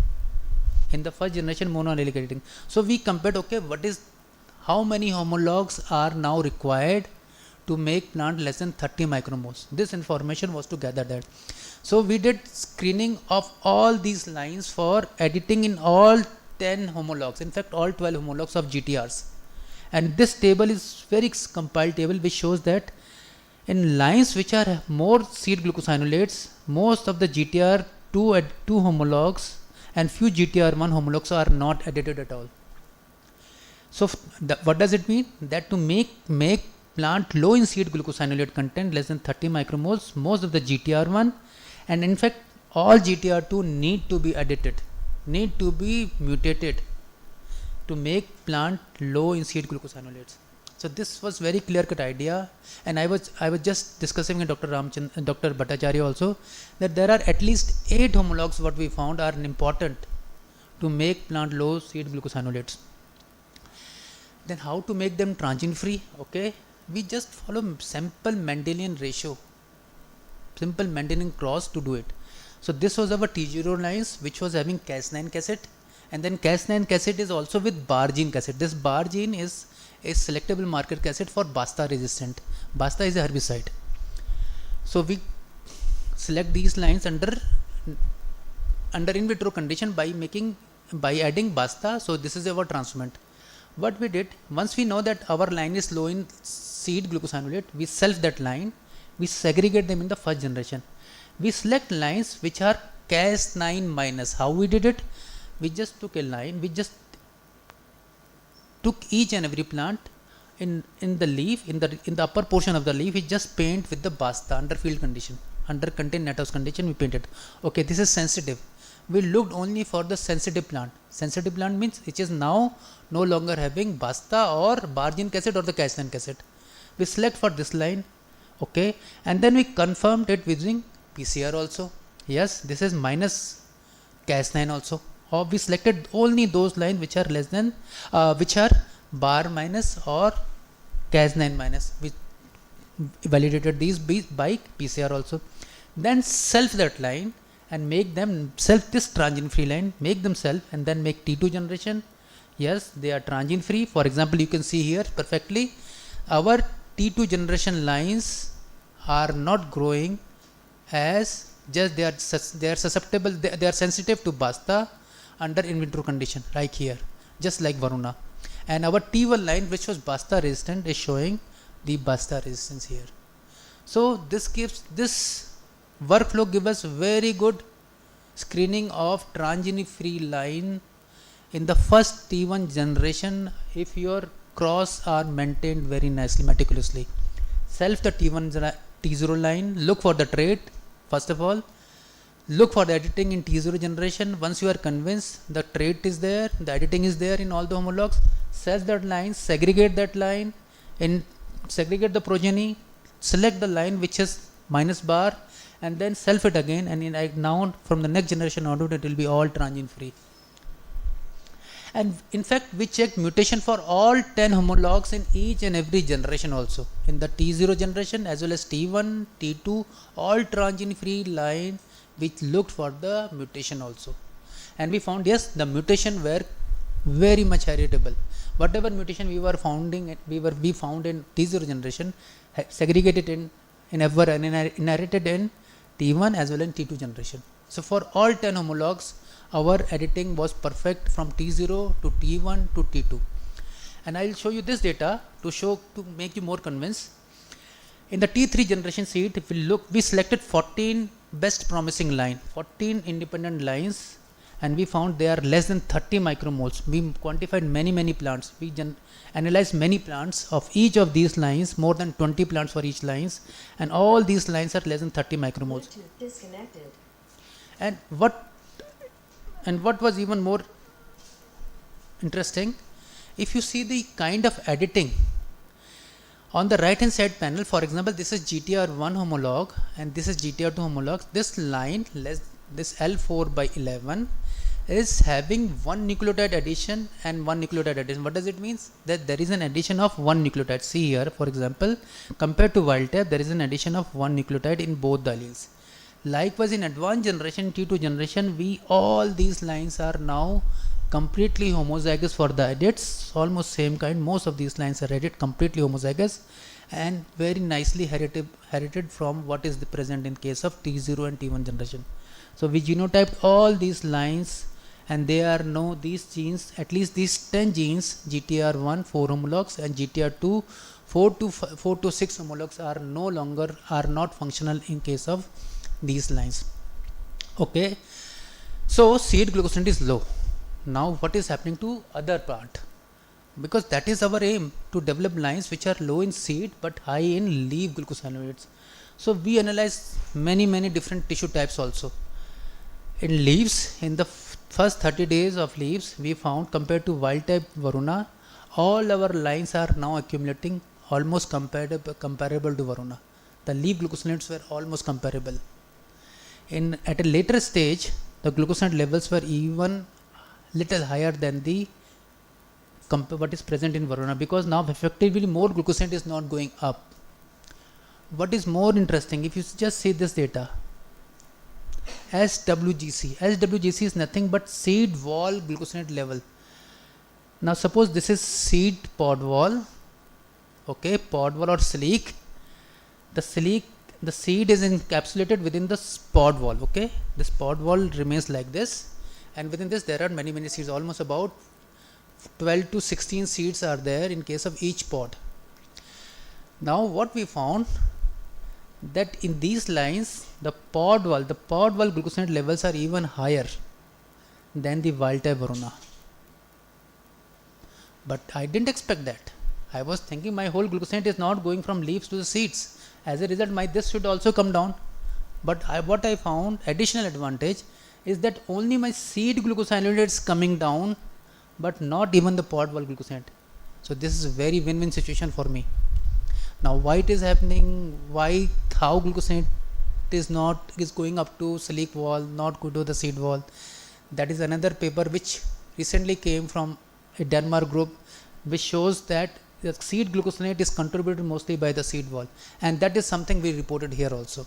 This we were the first one to report. Yes, our glucosinate, the glucosinate in seed is being controlled by the pod wall, but not by the leaves. So yes, this means all our lines are now having low amount of seed glucosinolates, but high in leaf as well as high in seed wall glucosinate content. What is happening to defense now? Whether the defense is getting better now with higher leaf glucosinolates? We checked these GTR irradiated lines, compared that with wild type varuna, and we took 3 lines which is canola quality mustard lines where leaf glucosinate is low.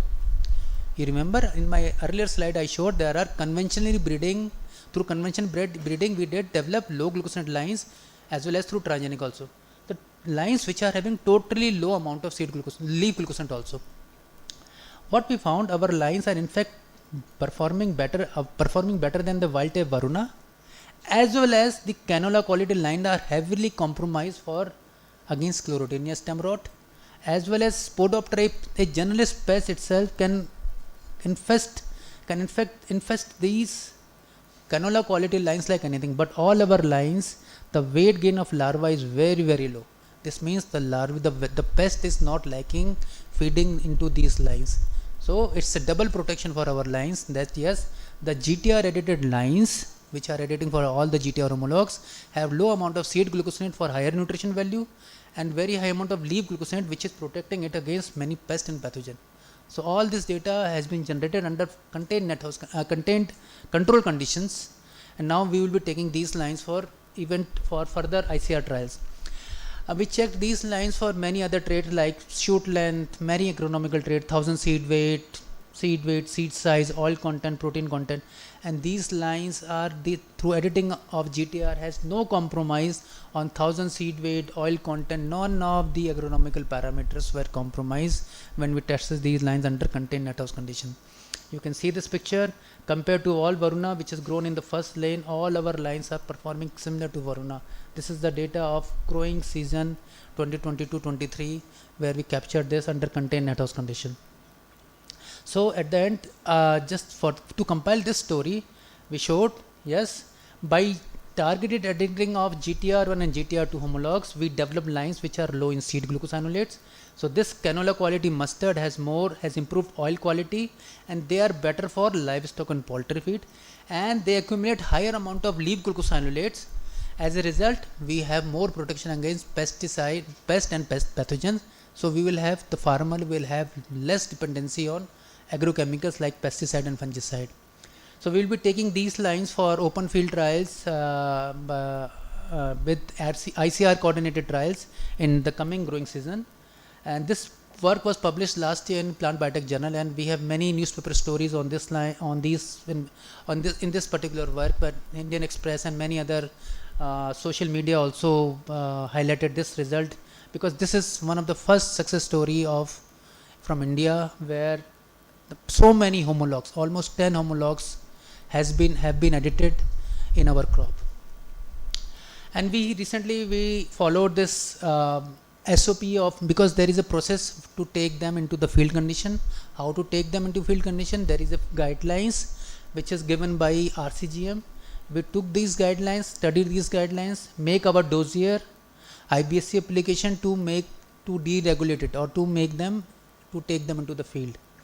And one of the foremost requirement was that yes, they have to be transgene free, and we checked these lines for the BASTA sensitivity. Yes, these lines on the right hand side of the panel, you can see this one. This is all BASTA sensitive. Each in presence of BASTA, everything is negative of BASTA. If you see here, all these are BASTA, just like wild type. And another requirement was to show by molecular analysis, yes, they are transgene free. So what we did is that we used this whole vector sequence and designed 36 pairs of primer. For each primer is simplifying about 500 nucleotide of the region, and then kind of its overlap of 50 nucleotides. So this was another guidelines from RCGM. I'm sure there is one lecture, a whole lecture on this, how to deregulate, how to show that your line is no longer having the tDNA from where you have transformed this line from. That is, there is no transgene, because that is the biggest benefit of genome editing, that you can make it transgene free. But we have to show through molecular analysis also, yes, they are transgene free. So we followed this approach, and what we found on the right hand side of each gel, if you see, all these amplifications are negative, but only our positive T1 lines are showing our amplification. So we showed by using this SOP or standard operating procedure of RCGM, we showed that yes, all our lines are negative, or they are no longer containing any portion of the whole tDNA as well as the vector system which we have used for transmission. This is just to validate this, yes, these lines are transgene free. Now I'll just, in 4 or 5 slides, I'll try to compile this second story which is still unpublished, and we are trying to now communicate it. How can we use genome editing to enrich beneficial glucosinate? Okay, in first part of my talk I told, okay, making low seed glucosinate ko kam kar do. But suppose if we wanted to change profile of glucosinates, because there are many glucosinates which are useful also, can we try to do that using genome editing? And one good story is all about glucoraphanin. As I told in my previous slides, glucoraphanin is present only in one species of Brassicaceae family member, that is broccoli. In Brassica oleracea subspecies broccoli, glucoraphanin is present in very high amount. And what is glucoraphanin? Glucoraphanin is a nutritional giant. It's known as nutritional giant. Why? Because it has multiple properties. It is an exceptional rich source of inducers of enzyme that protects again chemical carcinogen. Phase 1, phase 2 detoxification enzyme को ये induce करता है in human cell line as well as in humans. So broccoli is, that is why broccoli is consumed, is called nutritional giant, and it is consumed as a raw food also. And many studies shows that it can treat cancer, respiratory disease, and many more. And if you see, the beneficial property of broccoli is all because of this glucoraphanin, that is a glucosinate which is present only in broccoli. Okay. So we thought, okay, can we try to engineer this glucoraphanin in case of oilseed brassicas?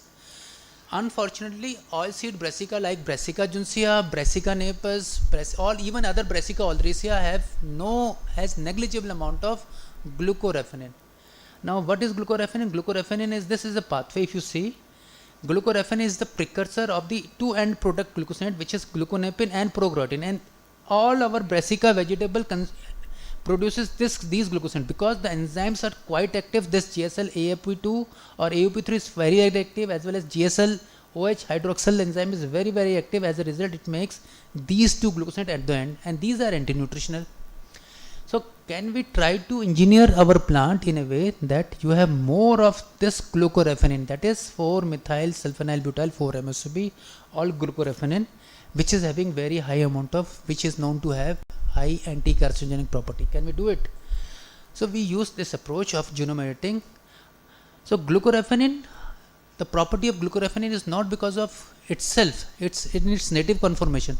What happens that whenever glucoraphanin which is present in broccoli or even in few Brassica oleracea variety like cabbage, cauliflower in very trace amount, as soon as you consume it, the myrosinase which are present in your gut microbiome, in our gut microbiome, this myrosinase cleaves this glucose moiety, and it rearranges to form sulforaphan.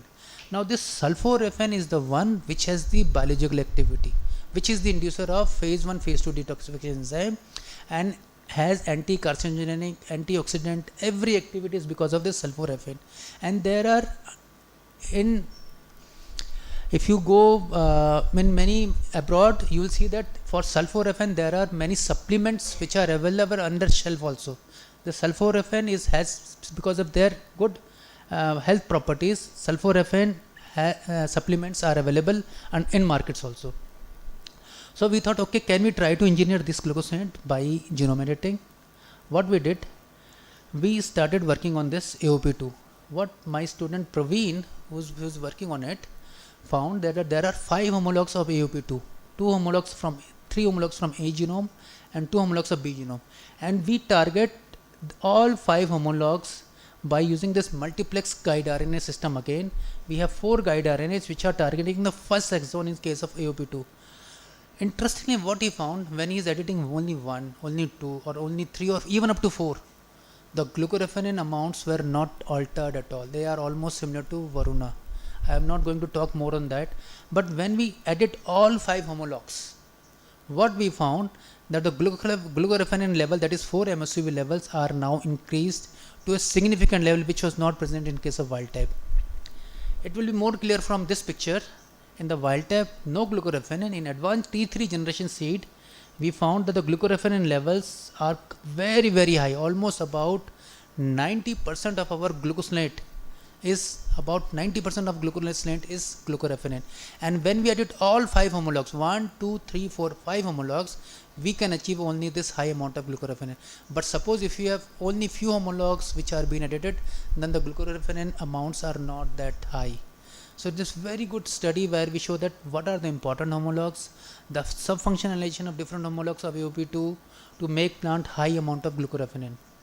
So this is our unpublished data which we are trying to publish now.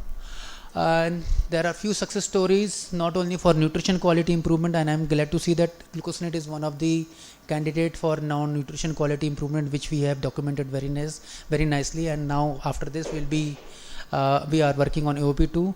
For yield, there are many genes in case of brassicas which has been targeted for increasing yield for abiotic resistance as well as biotic resistance. So what is the take home message? So as I told, in mutagenesis, we have, when we do random mutagenesis by EMS or something, we have, suppose you wanted to target only this locus, we still have thousands and thousands of mutation which is happening in the genome through EMS mutagenesis. Through breeding and crossing, although we are trying to introgress only this genomic loci or this gene, we still have a problem of huge linkage drag. And European countries are still debating, yes, this is all safe, there is no regulation for these lines. But why there is a regulation for genome editing when you have only specific mutation, precise mutation for your gene, and there could be little off target mutations also in few cases, for example, but then it is still why there is so much of regulation for these genome editing line. So genome editing, glucosinate, as I told, is a complex trait, and we are successfully able to do it through marker assisted breeding, but the problem of linkage drag came. RNA suppression, RNA based silencing helped us, but again it has lot of regulatory requirement in terms of it took us almost 3 years to get the regulatory requirement, and then the BRL level trials are even more difficult. CRISPR-Cas9 was very wonderful, is a very wonderful approach, and it helped us like anything to develop lines which are slow in seed but having high amount of leaf glucosinolates, and we can generate transgene free plant which is now no longer having the tDNA acid for making the plant low seed glucosinolates. And multiplex gene editing is a next generation, is a next approach to stack multiple trait in case of brassicas. So now we can stack many nutritional quality traits, for example low seed glucosinolates, low erucic acid, all together can be done in a single go also. I would like to thank all my lab members who have done this. Roshan was the one who started with the genome editing vector construction. Juhi is there, Amni is not there in the picture here, but there are many other lab members who are working on genome editing projects in my lab. Praveen is the one who has done the AOP2 work. Present and former directors of NIPGR has shown their interest in genome editing. As a result, that is why it has given a big push to me, to my research. My collaborators in Delhi University South Campus, Max Planck Chemical Ecology and St. Louis, USA are also acknowledged. And we have funding from almost GBT, BIREC and SERB. And I'll be ready to take any questions from the audience if you understand my whole lecture. Thank you very much.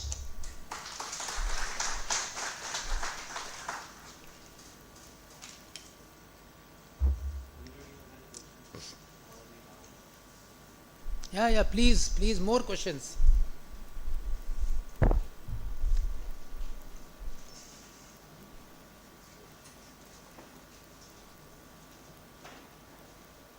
Hello, hello, hello, hello.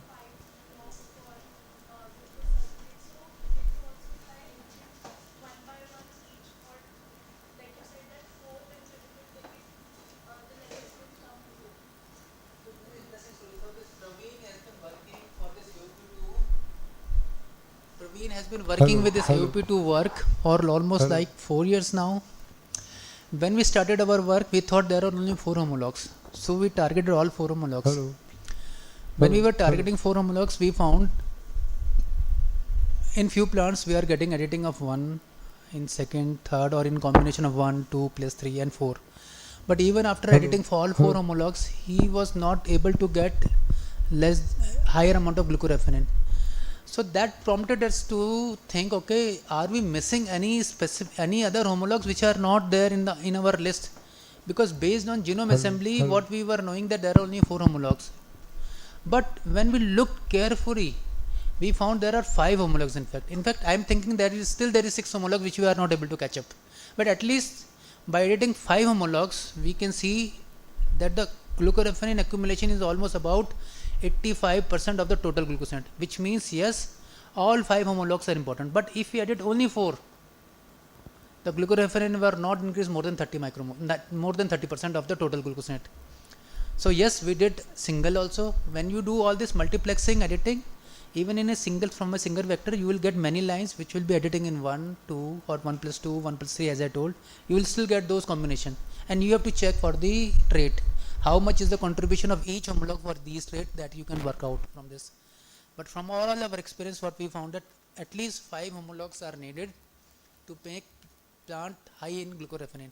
Maybe we are missing the 6 homolog because I could not also digest why only 5 homologs. Ideally, I expect 3 homologs from A genome and 3 homologs from B genome also. But I am getting only 2 homologs from B genome. Even after my repeated trials from genome assemblies, based on even PCR amplification of these genes, we are not getting the 6 homologs. Yes.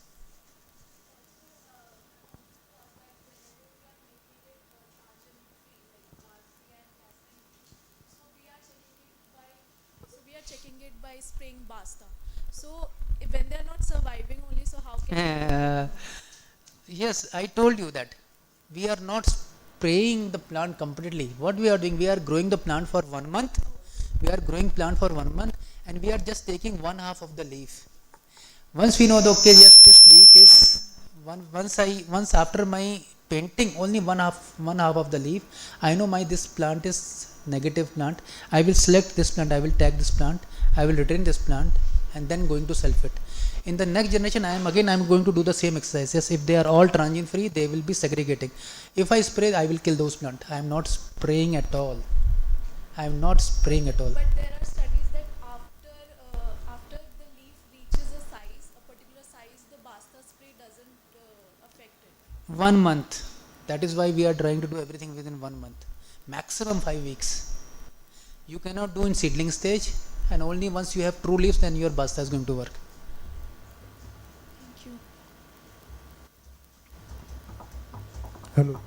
Yeah. Please.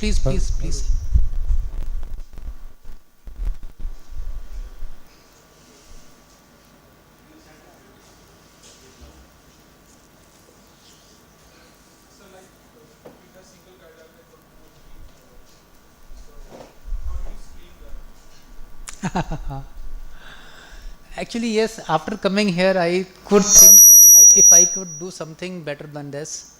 Uh, Let me show you one picture, okay. Now this is my guide RNA, for example, okay. And I have sequence which is here on these sides. 6 homologs. Guide RNA mein to there are some changes. Now I have to go 200 or 300 or 400 base pair on either side of this guide RNA and select a region and select and design primers which can only specifically bind to that homolog and but not the other homolog. That was the biggest challenge for us, because we have changes of only few nucleotide among the homologs also. So we did design specific primers for each and every homologs spanning this guide RNA. So we have to go even up to 600 to 700 base pair of amplification to design guide RNA. Sometimes we are designing guide RNA, so primers from intron also, because that is the most divergent region of when you compare the homologs. So we tried many different ways to design specific guide RNA for each and every homologs to screen them. Once we test them, once we found okay they are amplifying specific gene. In case of rice, what people do, because there is mostly single homolog, you design primer blindly. It's much easier. No, I will not say blindly, but at least it's much easier for diploid crop. You have one homolog, you make sure that it is not binding to any other place.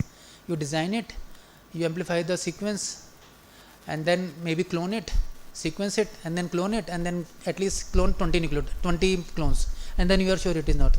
But can you do it in Junsia? You cannot. There are 12 homologs. I cannot clone each and every homolog band also. And remember that I have so many different plants also. And also we have plants in different generation also. And in each generation the number of plants are going to increase.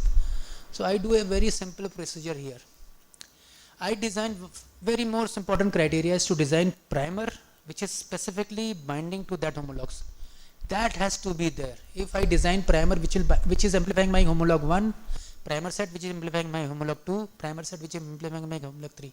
This has to be done. This exercise has to be done very meticulously. No non-specific amplification in terms of amplifying another homolog. Once I know this, I will amplify the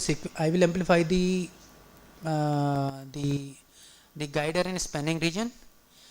I will sequence it directly, and I use a tool called Synthego ICE tool, which I think most of you might know it also.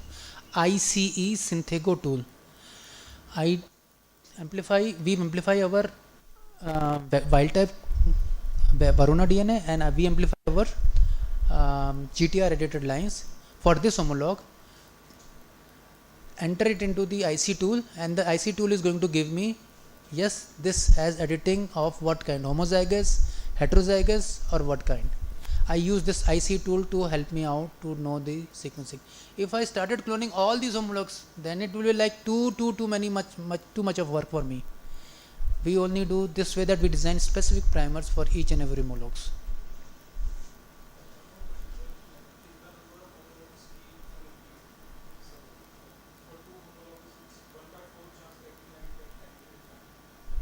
No, so it has nothing to do with the editing. The editing efficiency has nothing to do with the ratios of the Mendelian ratio. Do you think that is something to do with that? You think yourself, please. Your Cas9 cassette is here. Okay. Your Cas9 cassette is sitting somewhere in the genome, and your guide RNA will go there where the target is, and it is going to cleave that native DNA. Now it can cleave this single homolog, single allele, or it can edit both the alleles. Suppose in my first generation I select a plant which is editing in both the alleles, which has edits in both the alleles of a gene, then there is no point of segregation. Then everything will be segregating very nicely. For two genes, for example, as you asked me, there are two genes or 4 alleles.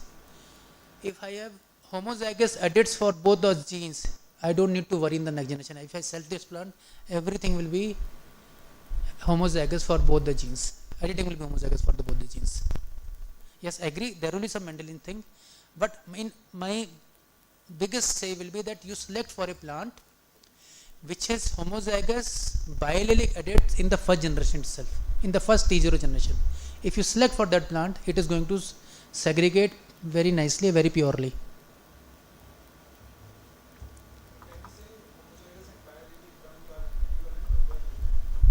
People use differently. I prefer using biallelic homozygous. Biallelic homozygous means both the alleles are having same kind of edit, plus A for example. There is biallelic heterozygous, this means plus A in one, plus C or plus G plus T in another. So different, both the alleles are edited, it may have different. So biallelic homozygous is the condition where both the alleles are having same. So biallelic means both the alleles and homozygous. Biallelic heterozygous different. In one allele editing, not another allele in wild type, monoallelic, one monoallelic mutations. And then wild type is wild type. I don't consider plant which are having chimeric mutations also. There are multiple type of mutation. We don't use that plant itself. Because generally we can raise multiple events in in few transmission. That is why we don't consider those plant. Yeah. So here in cases we have talked about the insertion of Yeah, no problem. Say I can. Hello. then is there any way that they can overexpression of some genes in one I don't know, like if it's feasible enough to do it with cascading lines or something. So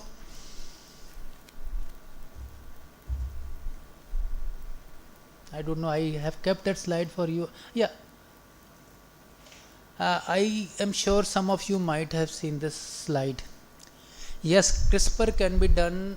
CRISPR can be used to do insertion mutagenesis as insertion of any transgene. Yes, it can be used.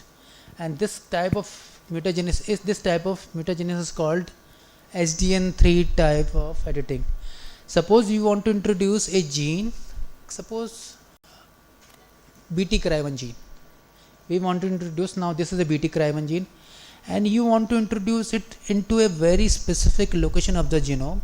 You design a vector where you have this cry1 gene, and then on the either side of this cry gene you have a homologous dependent recombination based system. Like you can have you have to clone sequence which are very conserved to that one. Now using HDR, that is homology dependent recombination, you can insert this cry1 gene into that specific location by using genome editing. Yes, it is possible, but then it will be regarded as just like a normal GMO event, and the regulation is going to be even more stringent. Recently the government of India, the RCGM has laid the guidelines for SDN1 and SDN2, which is much easier. For SDN2 it is going to be difficult. Now the advantage of this genome editing is that you know precisely where your gene has to be inserted, compared to your insertion mutagenesis like tDNA mutagenesis or where you have no idea, no clue where that is going to go. This is the only advantage. And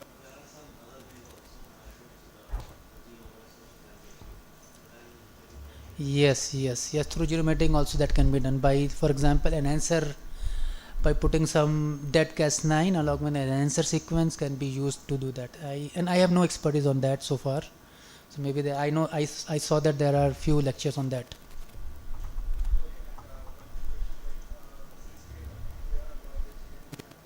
so let's say if you want a continuous expression of some particular gene and we are taking gene from other organisms. Let's say we are just taking a mouse-killing gene from the same plant, let's say same plantain for activation of some particular gene, and removing that own promoter of that BT gene and putting this active promoter there. So will it be considered as GMO since we are or just gene editing? I think that can still be considered under SDN2 because that is something called allelic replacement, where you wanted to replace a DNA sequence. I think that is something called, that may be considered under SDN2 because now you have sequence which is present in some of the very some of the cultivars of that species. You are basically trying to bring sequence from another cultivar of the same species to that one, and that can be considered under SDN2 category. It seems like this. Yeah.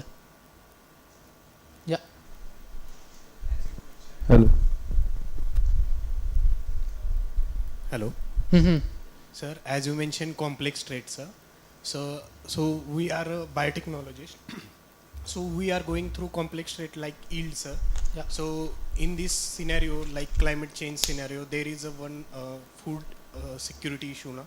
So is it possible, sir, to break this yield complex trait, like you hear productivity also targeting too much traits once aside? Yes, multiplexing, as I told, multiplexing can be done provided you have some idea based on some functional data in the lab, because all this biotechnology will follow later on once you have functional evidence of any gene. For example, in case of genome editing, what we are doing, we are trying to knock out genes. So do you have any information about some negative regulator of for each and every pathway that is easier to manipulate? But suppose in your thing, if you want to overexpress a gene, or maybe make it more constitutive, or maybe like replace a promoter sequence from one cultivar to another, all that will be more complex strategy to deal with. But yes, possible if we have multiplexing with us. I don't know whether genome editing can do everything by itself, but genome editing is just one small caveat of a big umbrella of which comes under genetic modification. Not everything can be handled by genome editing also. Because, sir, most of the researchers depends on, sir, QTLs, the Yes. advanced forms of QTL. Yes. So So they that are is what, trying lots of generations and generations. That is what I'm Still saying. Not they targeting specific locus or in that. that is what I'm saying, because all we started from the logic of giving my today's talk was only because of that, because we started with QTL. We knew that what are the some of those QTLs, what were they having.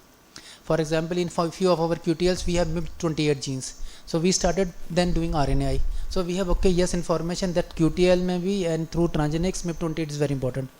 But in our QTL we never found GTR genes, because we were not mapping glucosine transport, we were making only seed glucosine levels.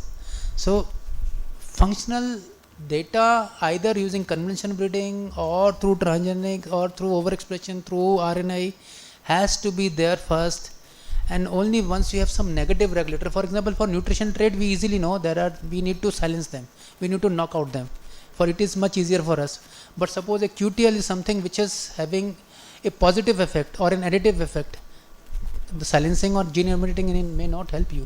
In that case you have to either overexpress through that approach what your colleague is asking me, or through some other maybe transgenics it can be tackled.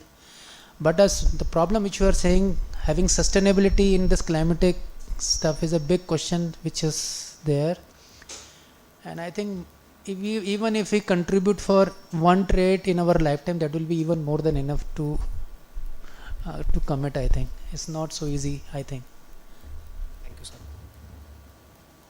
Yes, madam. Say it.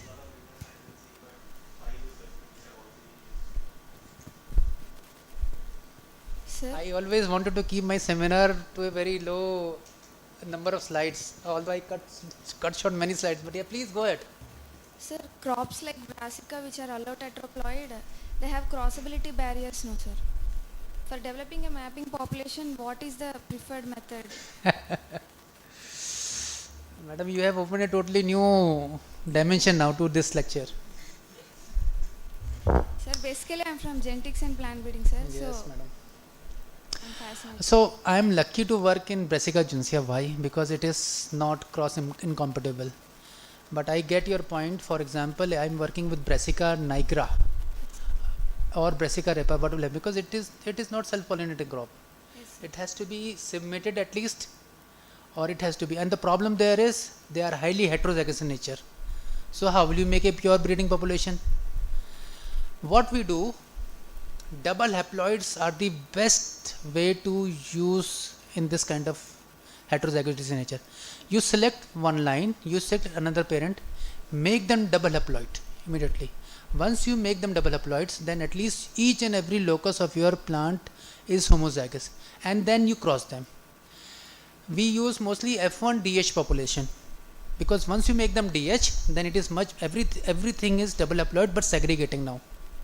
So we use mostly, in that case you can use F1 DH, but otherwise if you don't make double haploid, then F2 is the first population which will be segregating. But the problem with F2 is That is, it is a mortal population. It will no longer remain same what it is.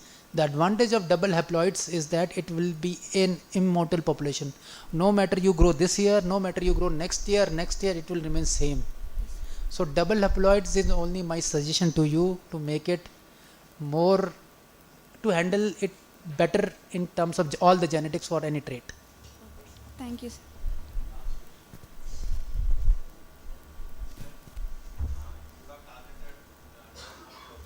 Yeah. You have more homologs to target? Sir, no sir. Yeah. As you said initially, in one of the slides, you 3 guide RNAs you used. One guide RNA is targeting three of the homologs. How did you know that one guide RNA is targeting 3 homologs? That's Oh, based on sequence homology that I showed, na? We showed you some sequence homology. I think so. We designed guide RNA. We aligned all the 12 genes together. You see, we aligned all 12 homologs, and we designed this guide RNA which is targeting only this homolog. So this is NGG PAM sequence, and there is a G. So my recommendation is, if you are using a U6 promoter, then you have G followed by N19 and that's NGG. So this is some one guide RNA which is targeting 4 homolog. Second guide RNA is this, which is similar to this but has this change G. So I use this guide RNA to design this 3 homologs, and the third guide RNA is the one which is targeting 2 or 3. But now in this case, that is why we are getting sometimes the editing doesn't happen for this homolog. So we are designing 3 guide RNA. Ideally I should have designed 4 guide RNA. For this specific also I should have designed this guide RNA. But I know that my B3 homologs was not that well expressed. I have that information with me. So I designed a guide RNA, single guide RNA for these 3 homologs. In fact, I told you one more story here. For this gene, when I looked on the Brassica juncea genome assembly which was available at that time, it has NGG here. I have 4 guide RNA, but these 2 genes never got edited. What I found in case of Varuna, the PAM sequence is no longer there.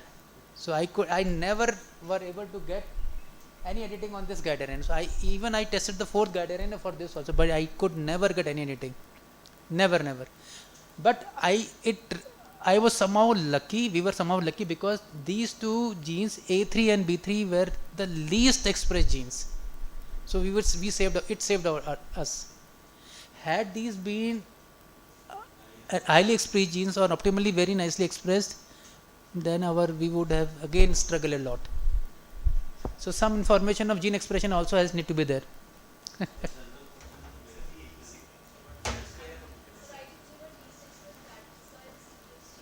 But not always. I have data to support you also. I will show you good data where even a least expressed gene is coming into picture as soon as you silence the other highly expressed genes. Then they are coming up. So the plants are plants are the excellent biochemists. They are the excellent they are the best geneticists. They are the best biotechnologists who does this job themselves. We are just trying to understand them.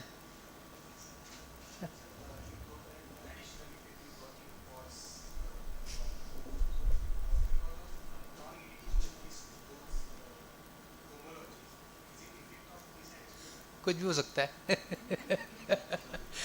So I will tell you a good story. We were communicating this story for last 1.5 years when we were struggling, and it was getting rejected from big journals. I tried from Nature Biotech to everything. I have no idea that someone else also is working on this work. My paper got accepted when their paper got accepted after that. As soon as their paper got accepted, I saw my paper accepted also, because because my paper was going to that Denmark group, which was also showing that the glucosinate is not synthesized by leaf itself. We were the first one to show yes, glucosinates are synthesized in pod wall, and then they are transported to the seeds. The seed, basically what we were saying, that glucosinate which are stored in the seed is contributed by the pod wall only, not from the leaf. Leaf has only 5% contribution, and they were not accepting, or they were questioning us all the time, 2-time revision, next rejecting. But as soon as their paper got accepted, our was rejected. But this is something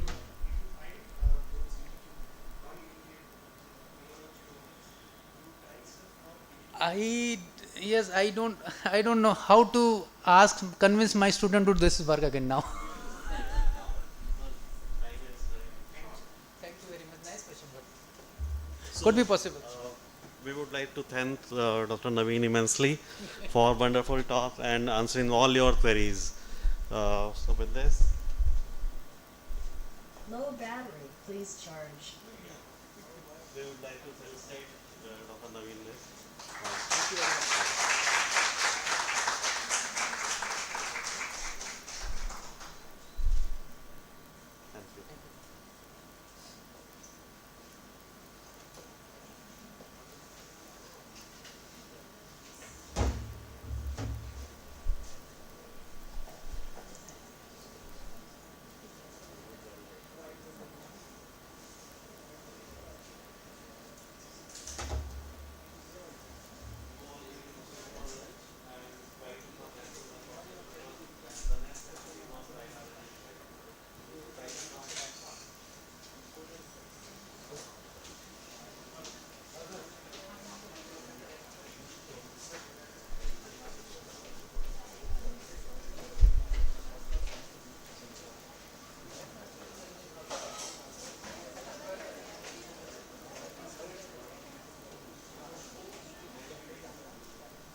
sir एक minute चाहिए.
हाँ अब हो गया.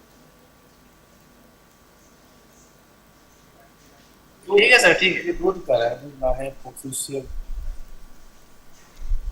Okay, so now we have a practical session on guide RNA designing by Dr. Anshul. So Dr. Anshul, please.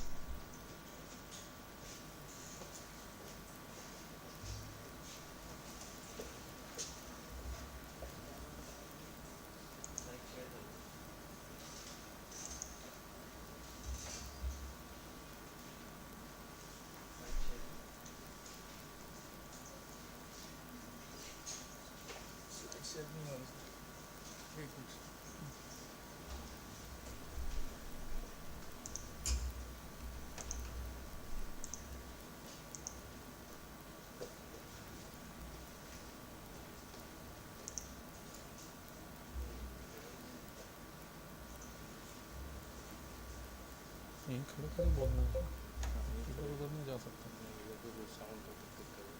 अच्छा, यहाँ से okay. Hello. Good afternoon, all of you. So, in the morning class, it has been told about pre-CRISPR era and the history of CRISPR-Cas9, how this genome editing technology of CRISPR-Cas9 has come. So, we are going to start from today's the first practical about this genome editing, in which we are going to discuss how we can design the guide RNA for CRISPR-Cas9 mediated genome editing. So, first thing is we should understand the difference between the native CRISPR-Cas9. So, I am not going to cover about that history part since it has been covered in today's morning. I will just cover summary like what is the difference if we will compare what is the difference between the native CRISPR-Cas9 mediated genome editing technology and the engineered. So, if you will see here, so in the bacterial system in case of a CRISPR-Cas9, so it is a three things. First is Cas9, second is CRISPR-RNA, and third is transactivating CRISPR-RNA. So, in bacteria these two RNA are present, that CRISPR-RNA and transactivating CRISPR-RNA. So, in CRISPR-RNA, so the first 20 nucleotide, which is nothing but the guide sequence, so which bind to the genomic DNA, and rest sequences, so it binds to the transactivating CRISPR-RNA. So, here the binding between the CRISPR-RNA and transactivating CRISPR-RNA takes place, and rest of the some part of the this TRA-CRRNA, it will bind to the Cas9. So, in 2012 that science paper morning, it has been told like how that Jennifer Doudna, so she has clubbed these CRISPR RNA and transactivating CRISPR RNA into a single guide RNA. You can see here, so they have reduced the size and a tetra loop has been used. So the CRISPR RNA and trans-activating CRISPR RNA, so they have clubbed into a single RNA, so that is nothing but a single guide RNA. So here the principle will remain same. So the first 20 nucleotide it will bind to DNA and rest part it will be free. So here that interaction, all that interaction which takes place, so here also that interaction takes place. So a part of this RNA, so it will bind to Cas9. So that is the difference between the native system and engineered system. And in today's class we are going to discuss how we are going to design this 20 nucleotide. So this 20 nucleotide, how we can design. So that is the today's topic, how we can design this 20 nucleotide guide RNA to target whatever gene we want to target. So what is the principle we can use for designing of this 20 nucleotide, so that we are going to discuss. So basically, so till now you know like CRISPR-Cas9, so it is having a 3 main player. So first is the guide RNA, so these are nothing but a GPS coordinate. So the guide RNA it will act as a GPS coordinate, so it will take the Cas9 protein wherever it wants to cut. So Cas9 is nothing but the molecular seizure, and DNA, so it contains the sequence which we want to insert or which we want to delete, so that is our genomic DNA. So guide RNA, just remember that guide RNA part or guide RNA role is only acting as a GPS coordinate. So it will take the Cas9 protein wherever you want to do any editing, whether it's an insertion, whether it's a deletion, whether it's a knockout, whether it's a point mutation. So guide RNA acts as a GPS coordinate. So these are the steps in CRISPR-Cas9 mediated genome editing. So in this next 10 days you are going to told all these steps, how we are going to perform all these steps. So today's part will be focused on the first 2 part, like how we can design the guide RNA, the target gene and others. So first step will be in CRISPR-Cas9 mediated genome editing, you have to select the target locus. So whatever genomic locus or genomic region you want to target, so you have to identify, you have to select that target genomic locus, and for further the next step will be you have to design the guide RNA for that target genomic locus. Once you have designed the guide RNA, you have to check whether whatever guide RNA you have designed, so that can cleave the DNA. So for that in vitro cleavage assay can be used to check whether that guide RNA like it can cleave or not. So you can confirm initially at in vitro cleavage level. So once you are sure that your guide RNA is okay, then you can go ahead with the development of your CRISPR-Cas9 vector. So once you have developed the CRISPR-Cas9 vector, then plant transformation can be done. So it can be done either through agrobacterium mediated transformation or whatever approach you want to do. So you can follow it accordingly, the further process can be defined. Once plant transformation has been successfully generated, then selection of the transgenic plants and screening of these transgenic plants can be done for identification of the mutation using the PCR, restriction digestion or sequencing, whatever method. And further transgene segregation can be done using the selfing or crossing, like you can remove the transgene and you can have a transgene free edited line. So what is the guide RNA principle? What is the sgRNA design principle? So like if you know chemical mutagenesis, physical mutagenesis, whatever the initial method that were random, so there we used to initially at initial level we used to optimize the concentration, we used to optimize the dose, time, how much time we should keep the seeds in these kind of a chemical reagents. So similarly here the first step will be sgRNA design. So critical designing of sgRNA is essential so that you can target your gene of interest. So now what is the basic principle of sgRNA designing? So there are 2 things that needs to be considered whenever you are designing the guide RNA. So first is, for specific gene it should have a high on target activity. For whatever genes you are designing the sgRNA, for that gene it should have a very high specificity and at the same time for other related sequence it should have a very low specificity. So high on target activity and low off target activity. For specific gene it should have high on target, for other related sequence it should be very low off target activity. So now come to first part, the target gene. So first thing is we require a target gene. For that we require a gene sequence. So what are the different sources from which we can download the gene sequence?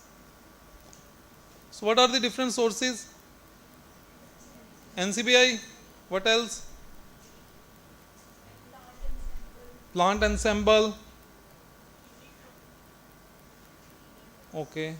So whatever the sources, say in NCBI you can get the gene sequence, phytosome for the plant related gene sequences, or if you are working on particular genome sequence, for that you can download that from that particular genome sequence website.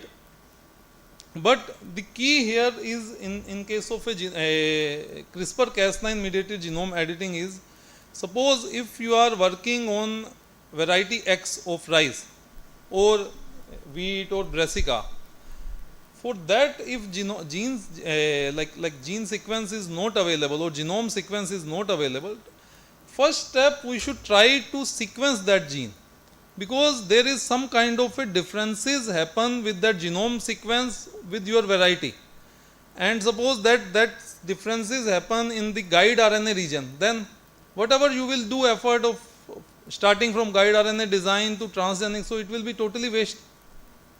So first step is you should try to generate the gene sequence yourself.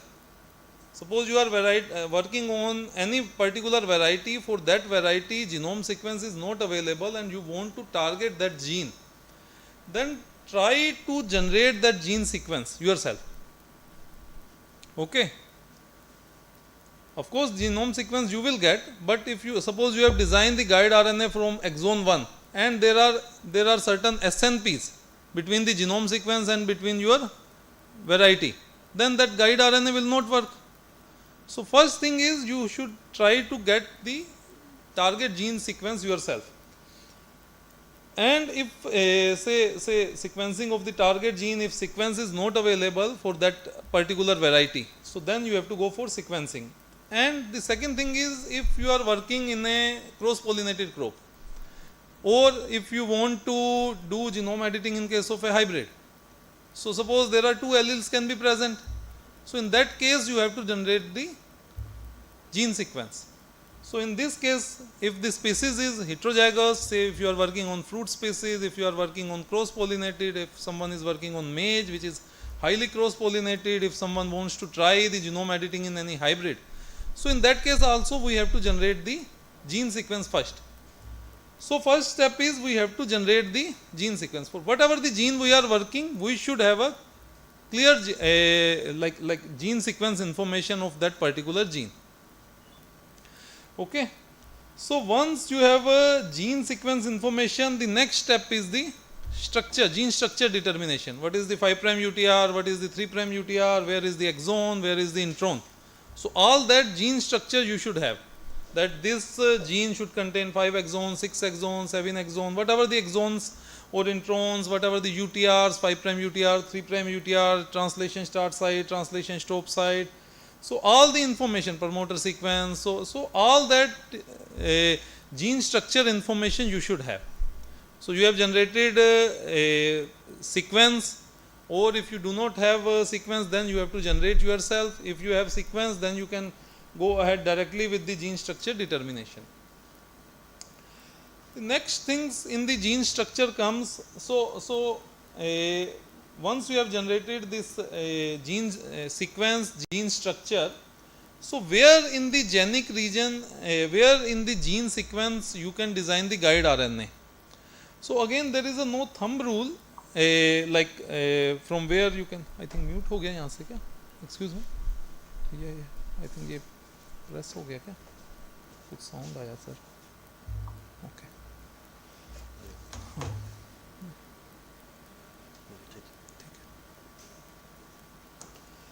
So where in the gene you can design the guide RNA.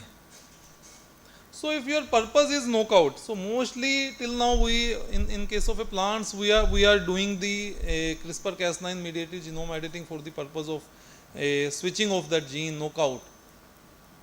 So if your purpose is only knockout, okay, I want to just switch off this gene. So then how you can go ahead with the designing of the guide RNA. First thing is you can design the guide RNA on any strand. You can design the guide RNA on the sense strand, you can design the guide RNA on antisense strand. It doesn't matter. You can design on both the strands. So strand doesn't matter.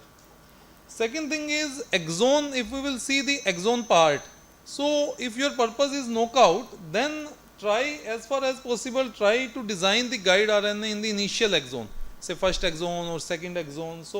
So initial exon will be better if our purpose is designing the guide only knockout.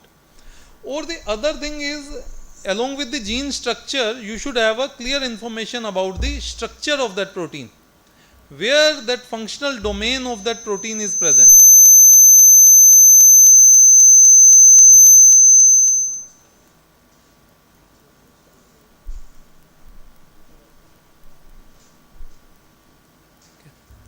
So where that functional domain of the protein is present. Suppose if you are working on a transcription factor, where DNA binding domain of that transcription factor is present. If you are working on some kind of an enzyme, so where that active site of the enzyme is present. So if you are working on say something which is going to particular organelle, where that kind of a things is present.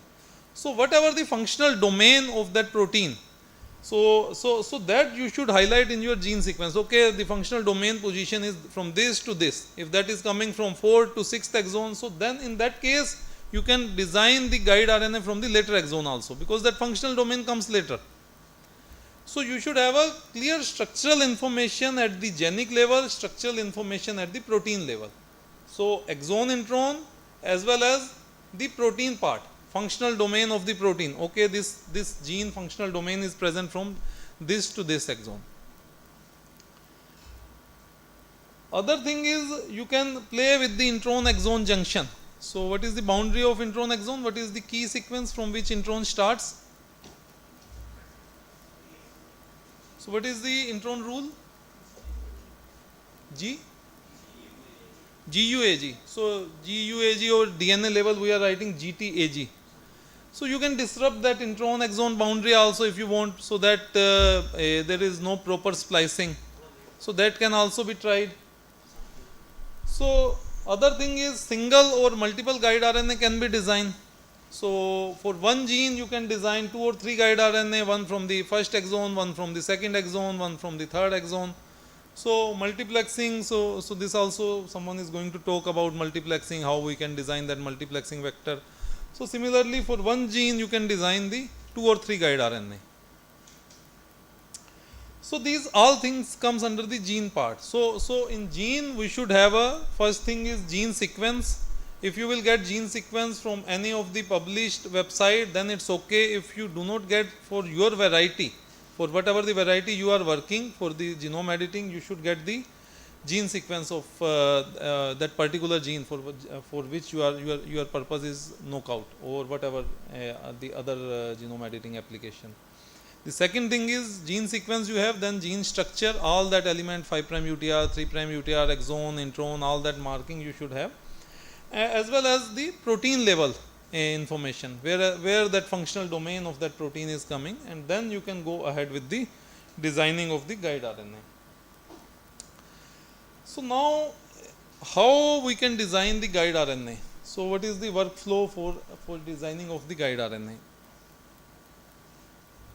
Like I have given a simple example here. So there is a Streptococcus pyogenes, so for which from which Cas9 protein has been purified, and most of the genome editing nowadays we are using this SP-Cas9. So there is a requirement of a PAM sequence, protospacer adjacent motif. I think it has been told maybe in the history class about the significance of this, how the cutting and other things takes place with this.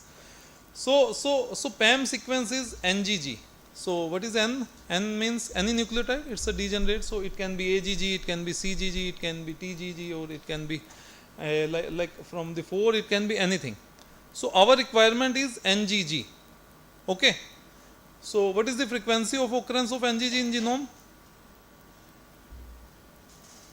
What is the frequency of N? N is 4 by 4. So 1. What is the frequency of G? 1 by 4. What is the frequency of G? 1 by 4. So that means NGG frequency is 1 by 16. So that means after every 16 base pair, theoretically we will get this NGG. So there is only, it's a simple, like only 2G is required. So wherever we will find this NGG, we can count upstream to this 20 nucleotide. So here, suppose here there is NGG. So this is CGG, here 20 nucleotide upstream to this. So that is our guide RNA. So just identify the PAM sequence in the target region. So wherever you want to target, so in that region you can identify this PAM sequence, and usually it is NGG for SP-Cas9. So here this is CGG. So here we can count this 20 nucleotide upstream to this PAM sequence, and this 20 nucleotide is nothing but our guide RNA. Is it okay? कर लोगे guide RNA design? हो जाएगा? Simple? Simple? ठीक है? कर लोगे? हाँ? इतना सिंपल होता तो मेरे को 1 घंटे का थोड़ी बोलने के लिए बोलते हैं.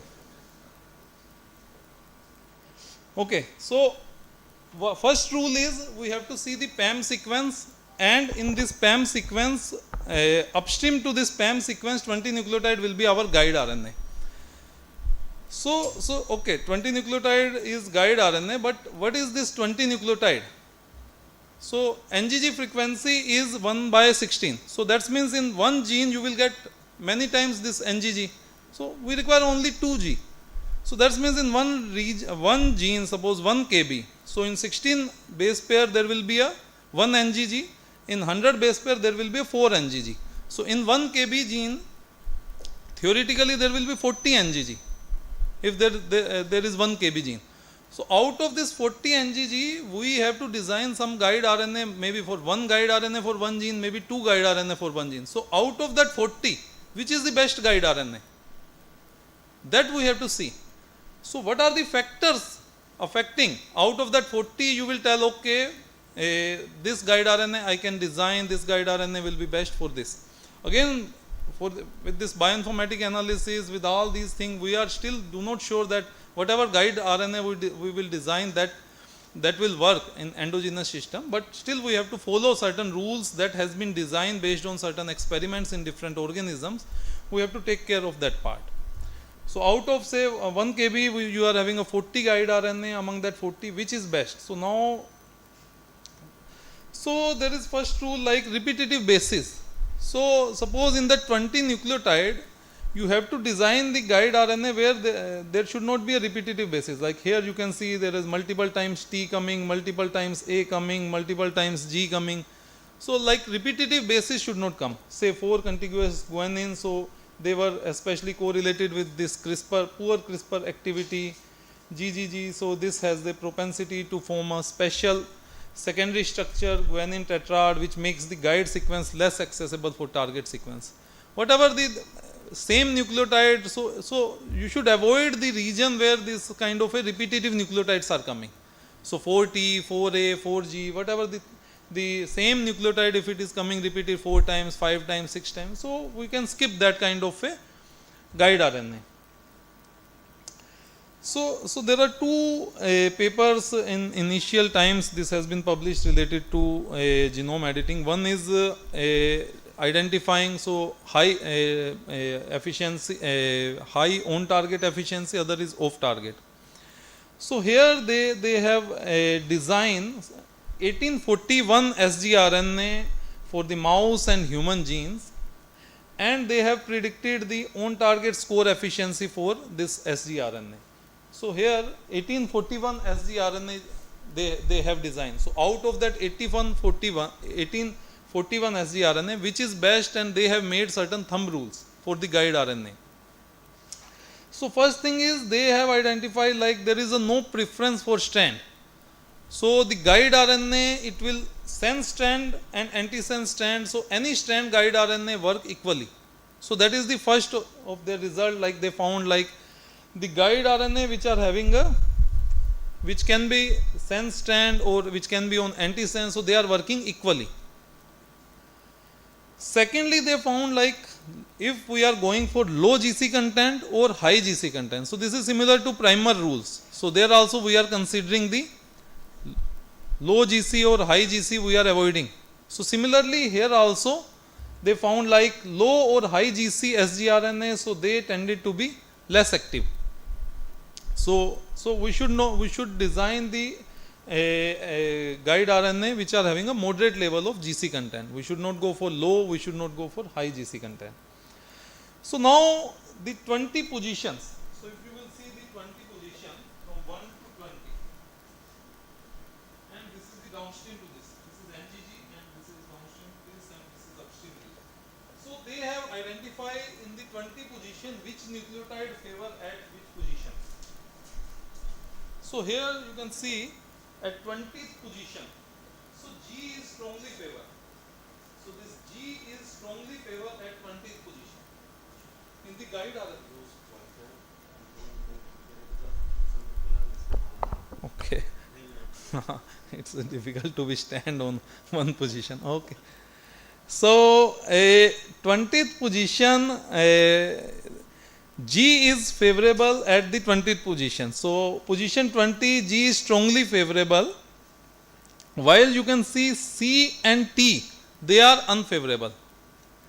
So at 20th position they found some nucleotides, say G is highly favorable and C and T, so they are unfavorable. Position number 16 they identify like C is strongly favorable, G is unfavorable. Likewise at each nucleotide they identify which nucleotide is highly favorable, which nucleotide is not favorable. So now the things come NGG, upstream to NGG, at which position we can avoid which nucleotide. So key position is near to this NGG, 20th. 18, 19, 20. So there you can say like score is high. Say whether it's a favorable, whether it's a not favorable. While at initial stage you can see 1 to 8 or 9, 10 nucleotide. So it can be anything. No nucleotide is having particular favorable, no nucleotide is having not favorable. So that kind of a thing. While if you will go at last from 10, 11, 12 to 20, you can see. If it is a favorable something, then also it's coming somewhat high. If it is not favorable, then also high. And at 20, 19, 18, 16. So here they found like some nucleotide like it's a favorable or it's a strongly disfavorable. So in the PAM region also they found like C is, so we are writing NGG, but they found like C is highly favorable and T is disfavorable at the N. So N can be anything. So now we have to see like as far as possible we can try with the CGG. So CGG is highly favorable and TGG is disfavored in the PAM region. So for each nucleotide they identify which nucleotide is favorable at which position, which nucleotide is disfavorable at this which position out of this 1841 sgRNA result. So now after the PAM, so it should be CGGH. What is H? What is H?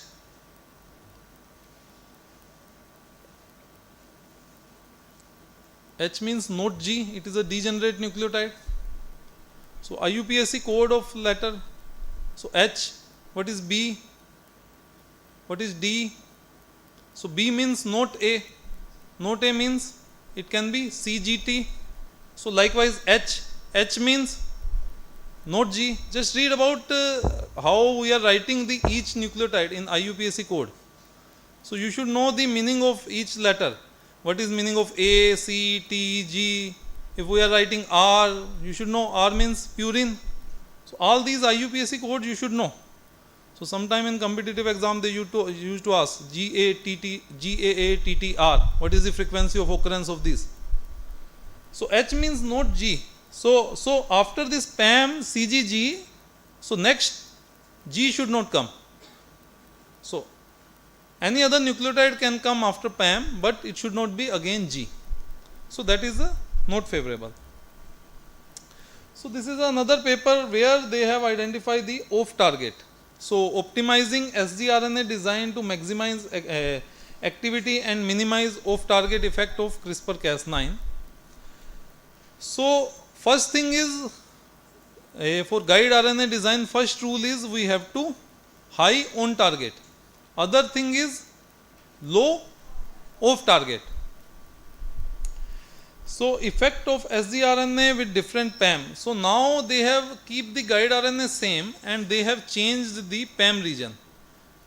NGG they have tried any other like NGG, NAG, NCG, NG. So same guide RNA, other PAM.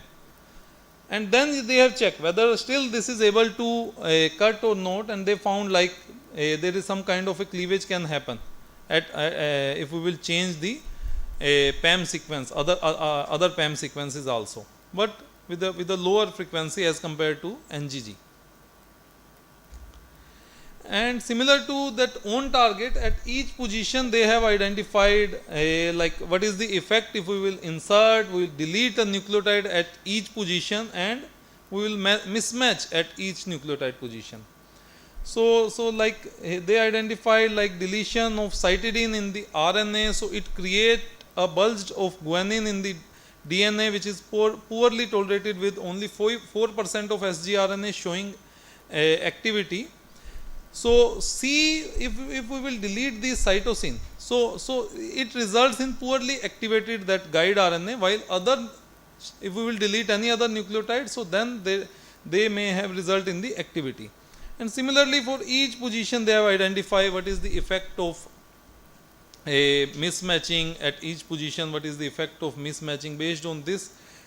So based on these two papers, certain software, certain tools has been developed. We are going to discuss some tools. So many tools, they are using the principle which has been designed based on these two Nature Biotechnology papers, like what is the on target, what is the off target. So now for the plant system, we are not directly transferring the guide RNA and Cas9. So we are transferring mostly through the vector mediated transformation. So for that we have to use a vector where different kinds of a small nuclear RNA promoter is used. So if we are using the U6 promoter and U3 promoter, so 2 promoter is mostly used in case of expression of this guide RNA. U6 promoter, if we are using the U6 promoter, then it prefer first nucleotide as a G, and if we are using U3 promoter, then it prefer first nucleotide A. So some tools they used to ask whether you are using U6 promoter or U3 promoter out of this 40, 50 whatever guide RNA. So if you will use U6, so they will give you the guide RNA which has been started with G. If you are using U3, so then the guide RNA which has been started with A. So first nucleotide is A. So if still you do not have the option of the guide RNA, just you can put one more nucleotide G or A. It can be 21 nucleotide also. It won't be any problem. So U6 promoter it prefer G, and U3 promoter it prefer the A. So in the guide RNA, so the region which are near to this PAM sequence, so that is nothing but the seed region, and which is away from this PAM sequence, so that is a non-seed or distal region. So this seed region is crucial for the cleavage, and this seed sequence should be like this sequence is critical for determining the efficiency of the guide RNA. And initial papers like that 2012 Jennifer Doudna science paper, they have done certain mutation in this region, changes of these nucleotide, and they found like if we will change these nucleotides, some of the guide RNA nucleotide near to PAM, so then it will result into a like no cleavage. So the region which is near to this PAM, so that is the very crucial region. So transcription termination sequence, so whether we are using a U6 promoter, whether we are using a U3 promoter, these are the small nuclear RNA promoter. So for this promoter multiple times T, so that acts as a terminator sequence, transcription terminator sequence. So we should avoid these multiple T in the guide RNA region. So like I told, repetitive bases also we should avoid. So similar to repetitive bases, multiple times T, so that acts as a transcription termination sequence for these kind of a small RNA. So you might have read about different kinds of RNA polymerase 1, 2, 3. So here we are using RNA polymerase 3 kind of a promoter, U6 or U3, that small ubiquitin protein. So for that multiple times T, so that acts as a transcription terminator sequence. So now off target. So this is about the sequence for the on target activity. So now off target, how we can check the off target? So one simple rule is we can just blast this sequence in our genome website, and we can check if this is binding to multiple region. So that means our guide RNA, our binding sites are present at multiple places in the genome. So blast of this region at in your genome, so it will give idea whether that kind of a region are present at multiple places, and based on this you can identify the off target effects. But now whatever tools are available, so they are doing the same thing for you. Off target effect, they are checking using this only, and they are just highlighting the sequence. Okay, among this 20, this one nucleotide is dissimilar at which position. So they are highlighting using a color. So theoretical principle you should understand, like blast region of this guide RNA region. So if it is at multiple places, so it can result in a off target effect. So other factors is if we are having a many PAM sequence in this region, many NGG. So whatever the guide RNA you have designed, so our requirement is only 2G. So if there are 2G, like GG, if it is present at 2-3 times in that guide RNA, so that guide RNA is less efficient. Like too many PAM sequences within the target DNA site, so it inhibits the CRISPR-Cas9 activity. So we should not use the guide RNA where there are too many PAM sequences are present. So that kind of a guide RNA should be avoided where there are many PAM sequences present. So for off target efficiency, like in case of a plant, we are not so worried about that off target, because we can further do a selfing and back crossing for the if there are some kinds of off target. But if someone is working on animal system, so there these off targets and these all things we have to see crucially. So here like length of the guide RNA has been checked, like if we can reduce the length, then what is the effect on the activity. And you can see here if they went from the 20 to 19, so it is showing equal efficiency, 17 it is reducing, and 15, so again it results in a less efficient. So 18 to 20 nucleotides, so here also you can see using different system. So here also like 18 to 20 nucleotides, so it founds it's a better. So most of the cases we are lengthwise we are keeping 20 nucleotide guide RNA. So in case of a plant system, so it has been found like 17 nucleotide or lesser than 17 nucleotides, so they are having a lower genome editing efficiency than 18 or more nucleotides. So if we are going for the 17 nucleotides, so like here they have reduced the length, they have changed the length, and they have checked the efficiency. So they found like 17 nucleotide, if they went for the 17 nucleotide, the lower side, so then the editing efficiency is lower.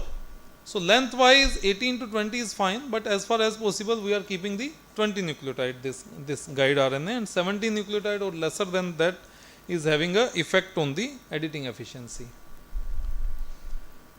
So again here shorter guide RNA, if so shorter guide RNA, here they have checked for the off target, and they found like if we are using a shorter guide RNA, so then it results in a lesser off target. So they have reduced the length, and at the same time they have checked whether if we can reduce the off target, and they found like it has been results in a great improvement, we can reduce the number of the off target if we are using a shorter guide RNA. So this comes in that part, what is that sequence feature.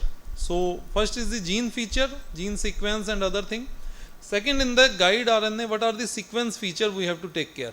What is the sequence criteria? What are the nucleotide which are favorable, disfavorable? So all that things. So now I told in the first slide some part of the guide RNA.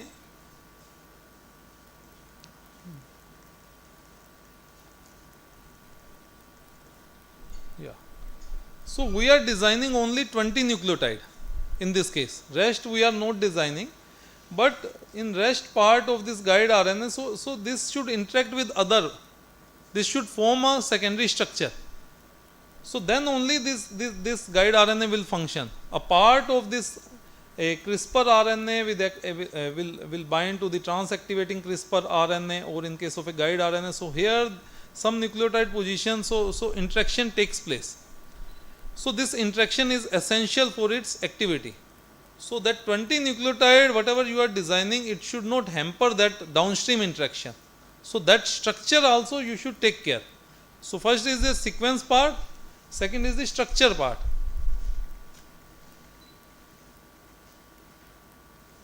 So now we will see what are the structural features that we should take care while designing the guide RNA. So here in this figure you just see for an efficient sgRNA, there is 4 stem loop kind of a structure is required for its efficient processing and binding to Cas9 protein. And here in this figure you can see, so this 20 nucleotide, it is binding to the genomic DNA, and here there is a stem loop structure. So there is a stem loop structure here, there is a stem loop structure here, there is a stem loop structure here, there is a stem loop structure here. So there are 4 stem loop structure. So stem loop, so first stem loop structure is stem loop RAR, stem loop repeat anti-repeat. So this repeat anti-repeat, it will start from the 21 nucleotide.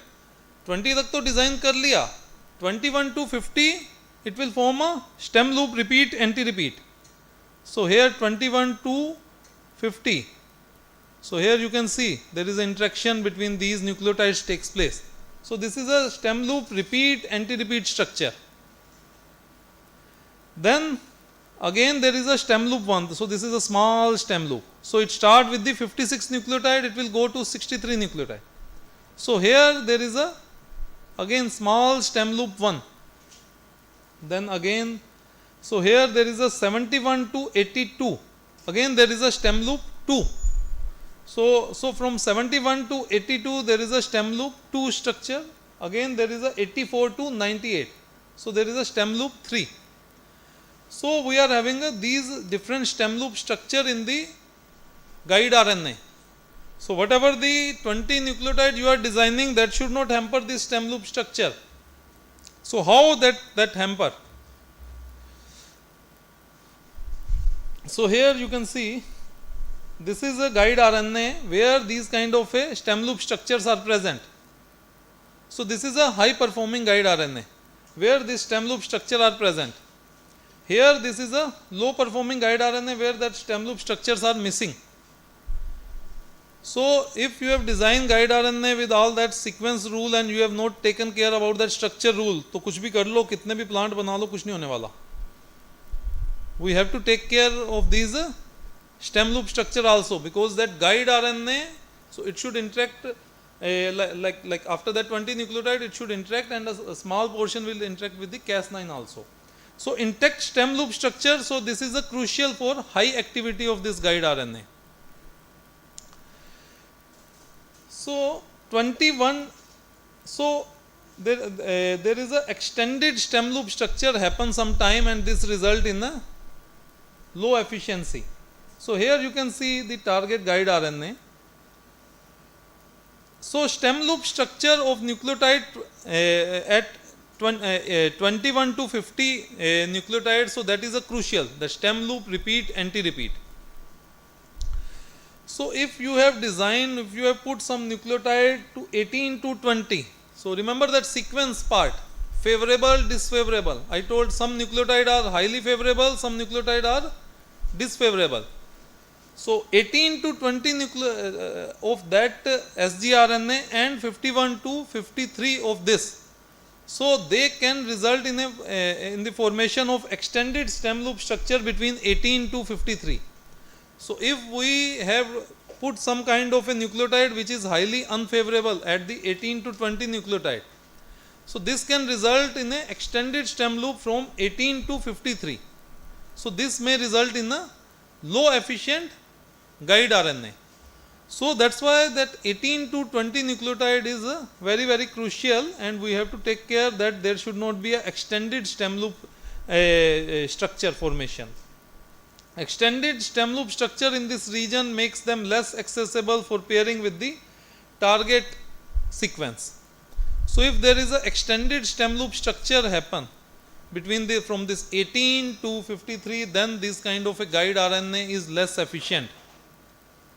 That guide RNA, like it will not be available to bind to DNA. So that's why 18 to 20 nucleotide is the crucial. So now you can link with that sequence part with that structure part, why there is a favorable, disfavorable kind of a things happen with this.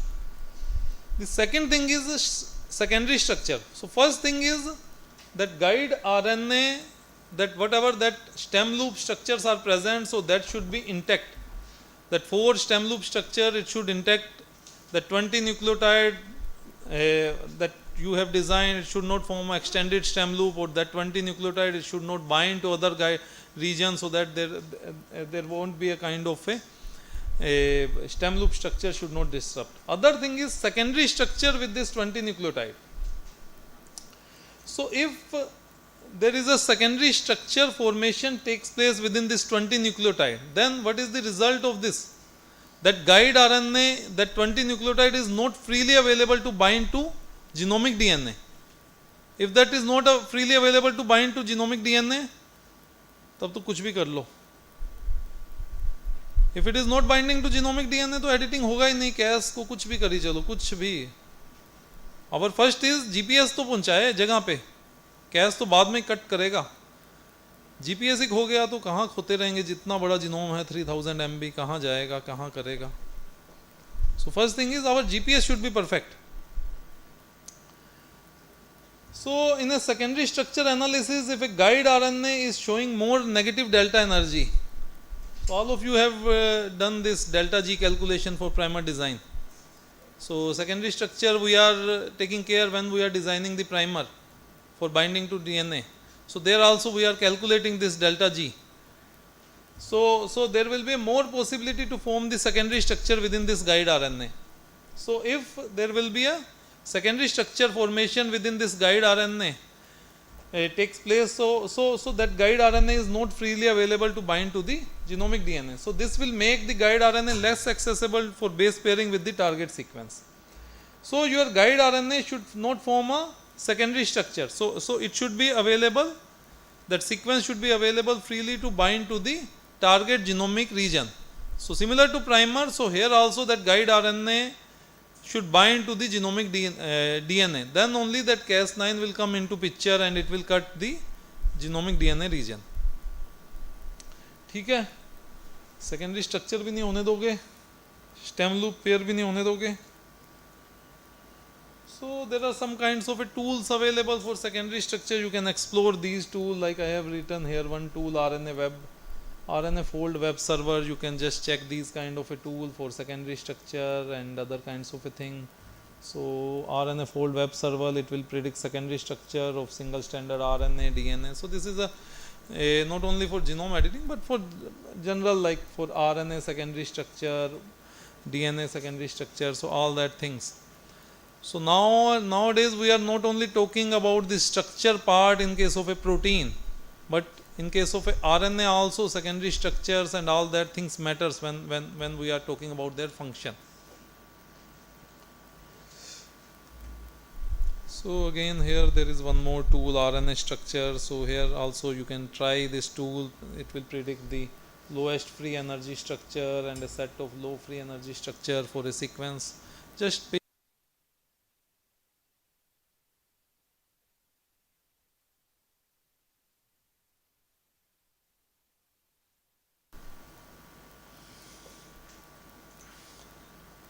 So we have discussed the sequence part of the gene, we have discussed the sequence part in case of a guide RNA, we have discussed the structure part in case of a guide RNA. So now what else?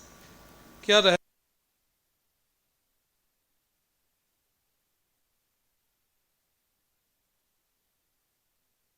position? So that also matters, isn't it? So genomic position. So where in the genomic position we can design the guide RNA. So Cas9 editing, so it is lower in the heterochromatin region as compared with the euchromatin region. So ये तो हम लोग class 12 से पढ़ते आ रहे हैं, कोई भी चीज़ हो हेट्रोक्रोमेटिन में कम ही होता है. So same rule.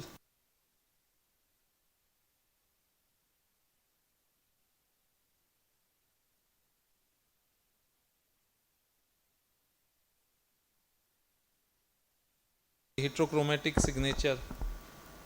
So same rule apply here.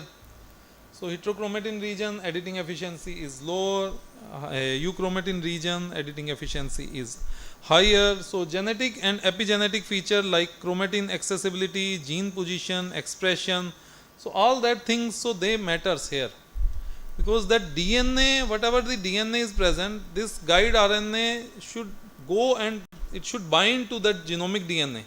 और जीनोमिक डीएनए ऐसा तो नहीं है ऐसे खुला पड़े आ जाओ आ जाओ आ जाओ, ऐसे तो नहीं कर रहा. हिस्टोन, सुपर कोइलिंग, सब कुछ है. इतना बड़ा डीएनए फ्री में ऐसा तो नहीं पड़ा कोई भी आके बाइंड कर लेगा. बहुत सारे प्रोटीन्स हैं, बहुत सारा चीज़ें हैं जीनोमिक डीएनए में. पीसीआर भी नहीं कर रहे कि स्ट्रैंड सेपरेट कर दिया, इन विवो में जाना है. So all these things, chromatin features, whether it's a euchromatin, heterochromatin, position, expression pattern, so all those things, so they are playing a crucial role in case of a binding of the sgRNA and further cleavage. So nucleosomes, so it inhibit Cas9 target cleavage site. So DNA, so here this is a heterochromatin region, so nucleosomes, so the DNA is binding here. So euchromatin, it is freely available. So nucleosome, so it inhibits the target site if it is occupied by, it is blocked by some kind of a nucleosome or other thing. So then like your guide RNA will not able to bind to that region and it results in there is a no cleavage. So nucleosome tethering or remodeling, so this should be free. So what are the experimental approaches can be done to study the effect of that chromatin region on editing efficiency? So the impact of local chromatin context on editing at various genomic location with known chromatin states. So it please charge. Battery charge.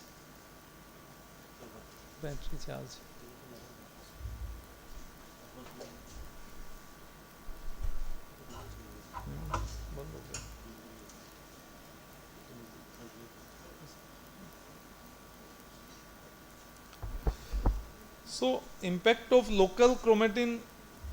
So how we can design, we can check the effect of chromatin like this, whether in a heterochromatin editing efficiency is low or in different chromatin region editing efficiency vary. How we can do this? How we can do this theoretically?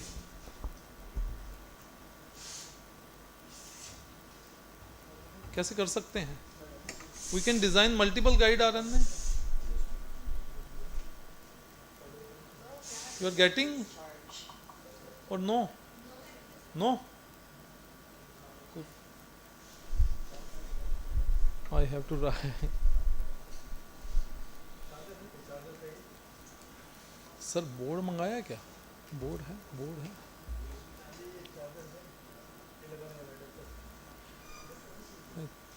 So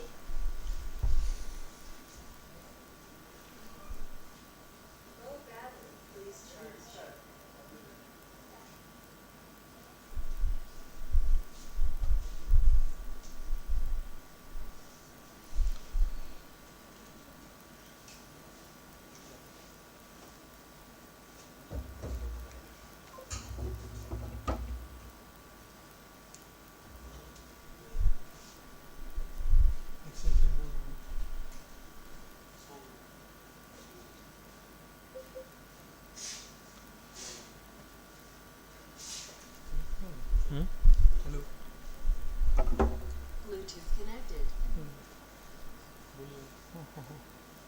ठीक है रख लो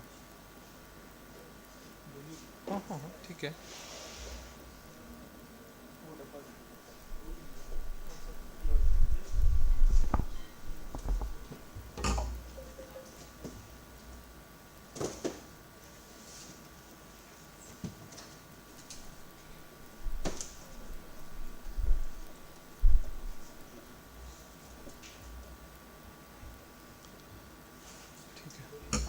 So chromatin stage effect, how we can study?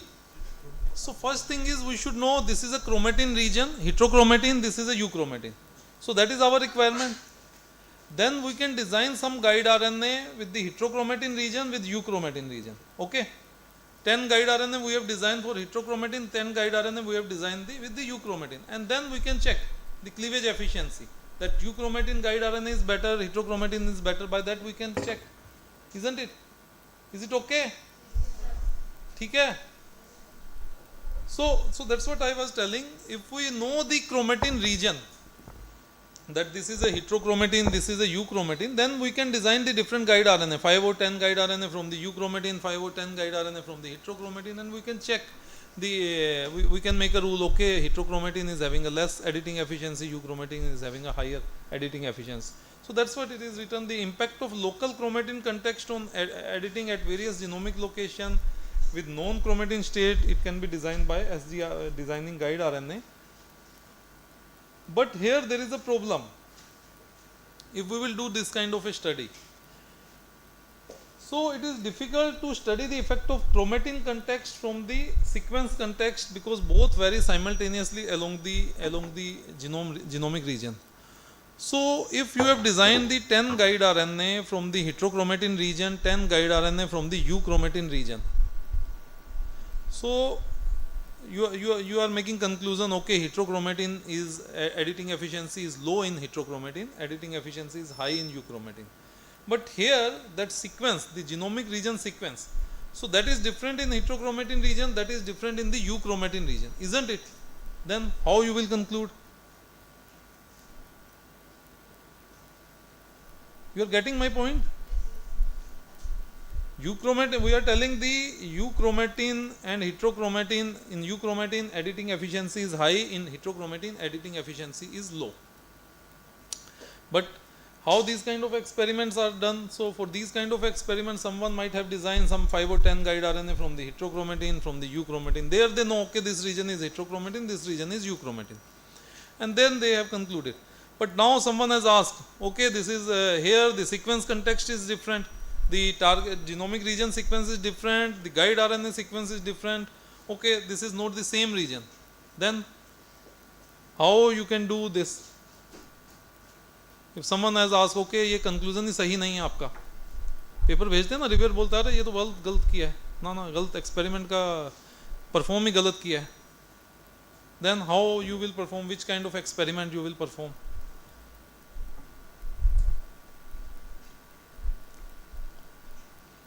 So if you will read papers like how people have done this conclusion of this chromatin stage. So impact of chromatin features by randomly inserting reporter construct at multiple different genomic location.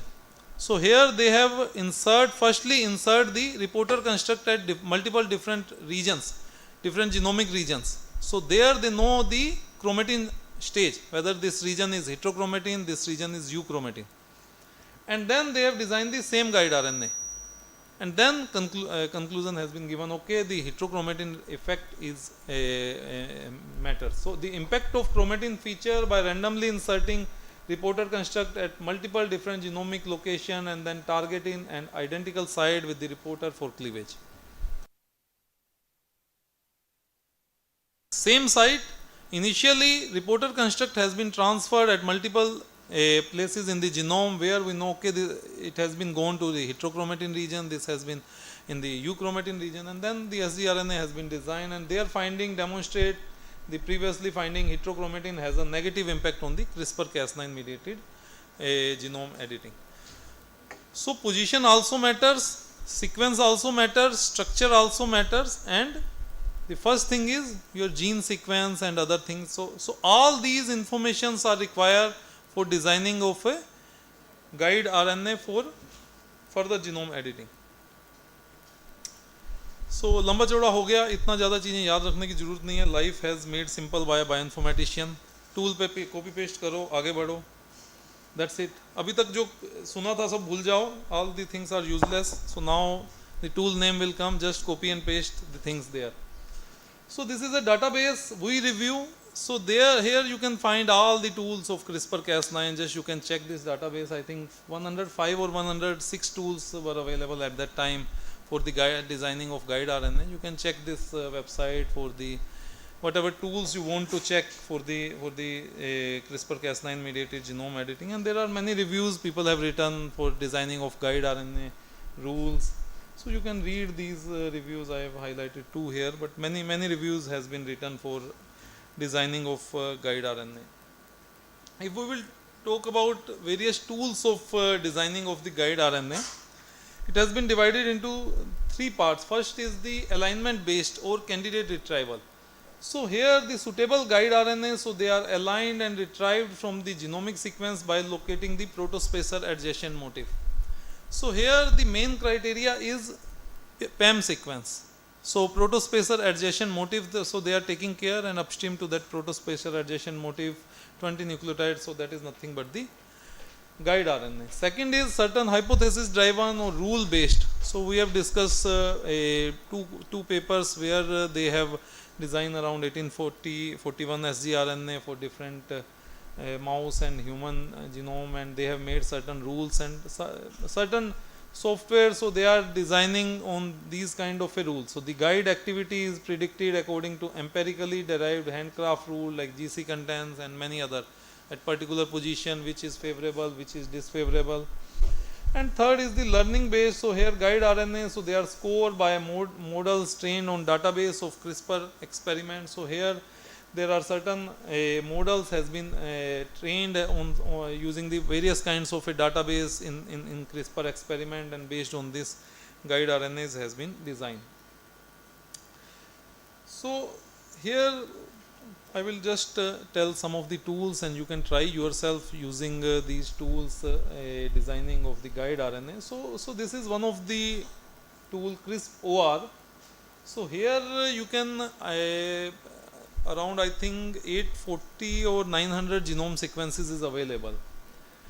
848 so now they have increased I think.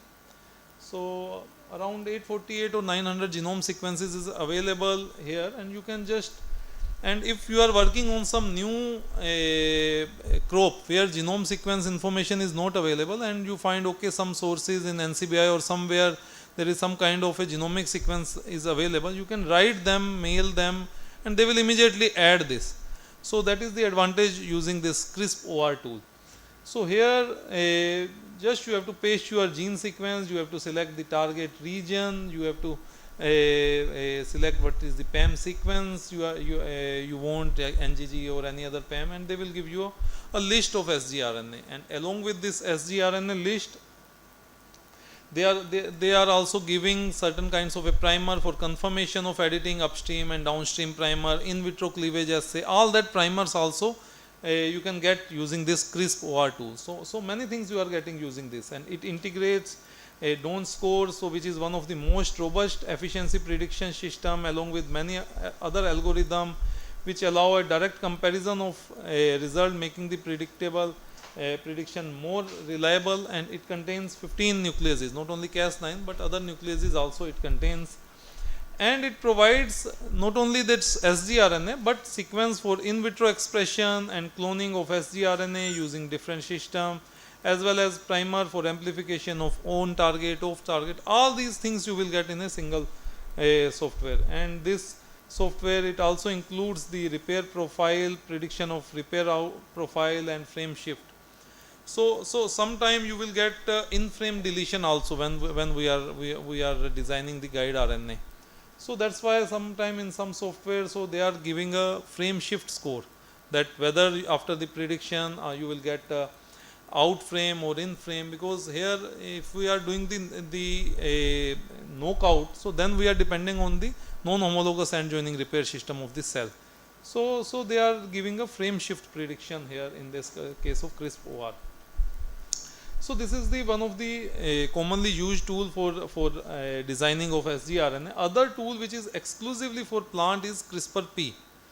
So you can use this CRISPR-P tool for designing of the guide RNA, and we have in the manual we have given the procedure also with the screenshot of this tool, because this is exclusively for plants, so that's why we have given in the manual only this tool, so that you can just check how, like what is the step using this tool. So here you can get the details, like how you can design this. You have to go for design, start design, you have to select the organism, which organism you want to, you can just select the target genomic region, target genomic locus, or gene name or sequence, anything you can paste, and further just you have to click on, and it will give you a list of the guide RNA.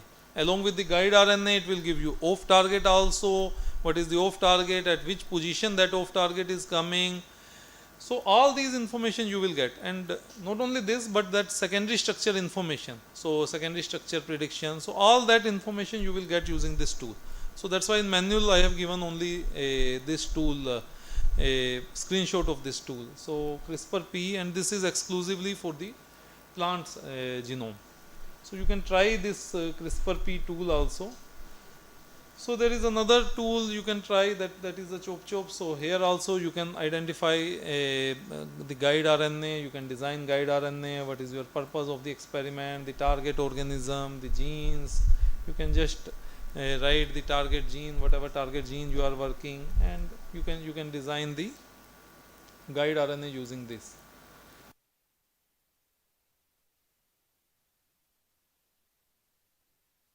Commonly used tool, but whatever tool you want to select, you can select among that. And usually we recommend at least you can, whenever you are designing guide RNA, at least you can use two tools, so that CRISPR-P, CRISPR-OR, chop or any two tools, and just check some common guide RNA using these tools. So eCRISP is another tool. So CRISPR multi-targeter, so here a design of common and unique CRISPR guide RNA for similar DNA sequence. So CRISPR multi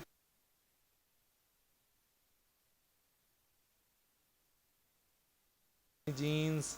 So there is a CRISPR plant, so this tool can also be used, but here like only few, I think 4 or 5 plant genome sequences is available.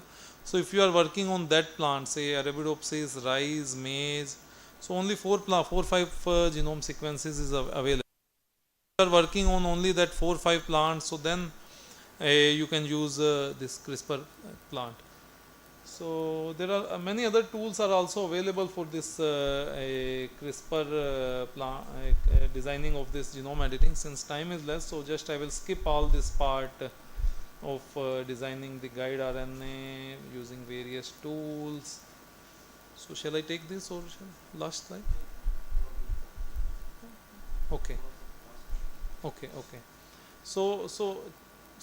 So these are the different tools. You can just go through these various tools, like whatever the tools are available, allele specific sgRNA.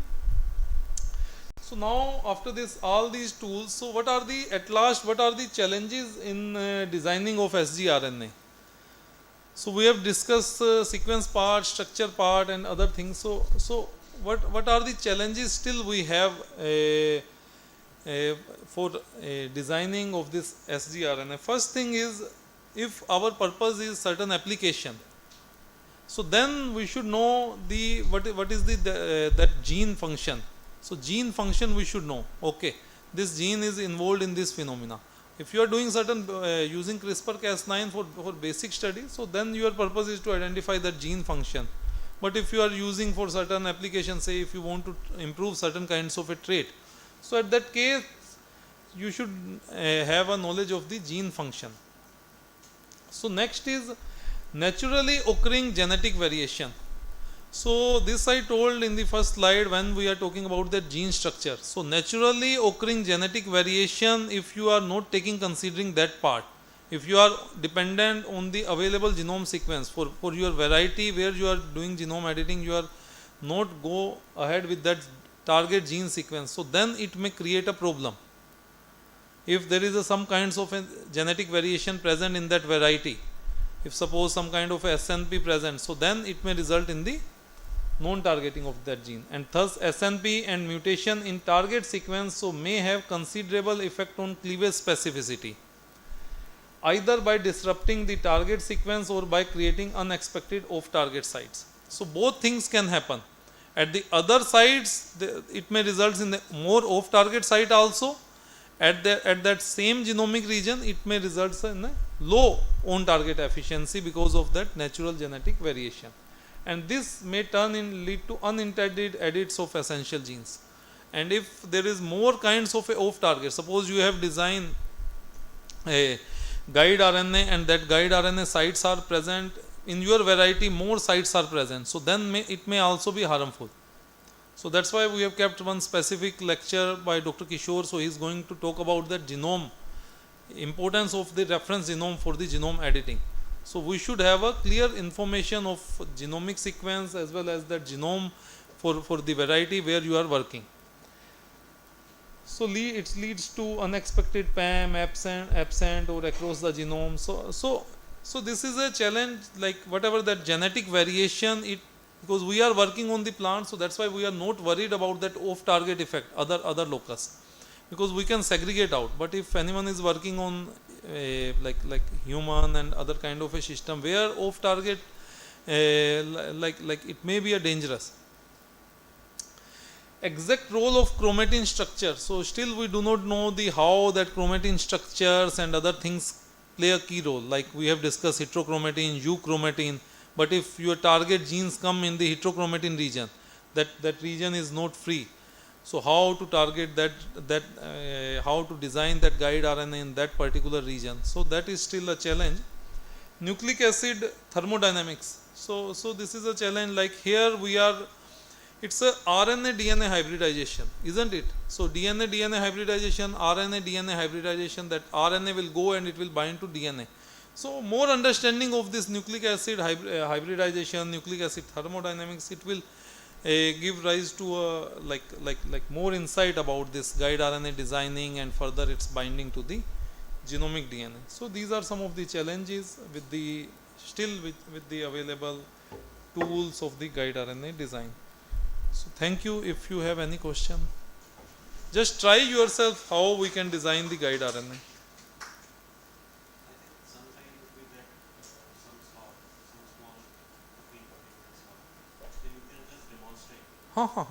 But so I think उस room में कर देंगे sir, board ठीक रहता है, यहाँ एक जगह खड़े रहना it's quite difficult.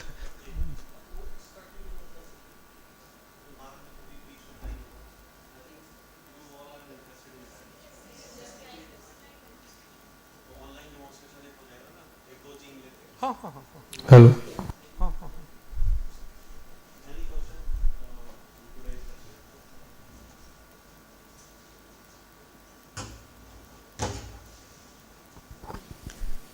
Hello sir. हाँ दोस्त.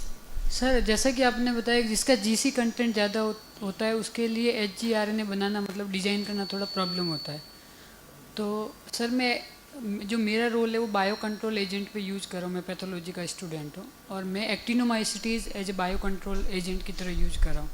सपोज मुझे उस बायो कंट्रोल एजेंट की एफिकेसी इंक्रीज़ करनी है, क्योंकि सपोज फंजीसाइड के अंदर या फिर जो एंटीबायोटिक्स होती है उसकी एफिकेसी 80 to 90% होती है, बट अपन बायो कंट्रोल की एफिकेसी देखें तो 50 to 60% होती है.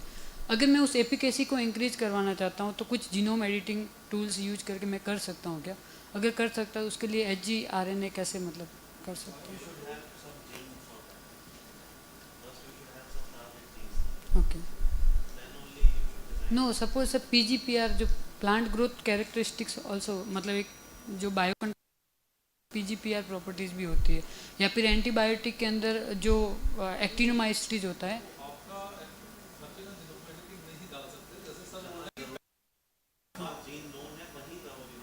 पहला चीज ये है ना, टारगेट जीन आपको होना चाहिए जो मैंने स्टार्ट किया ना आपको बायो कंट्रोल एजेंट की एफिशिएंसी बढ़ानी है मेरा क्वेश्चन ये है कि आप कौन सी जीन से बढ़ाओगे जीन बताओ फिर जीनोम एडिटिंग पहले आपको पता तो हो बायो कंट्रोल एफिशिएंसी बढ़ाने के लिए कौन सी जीन रिस्पांसिबल है जैसा बोल रहा जीन तो पता हो उसके वहां से आप बढ़ाओ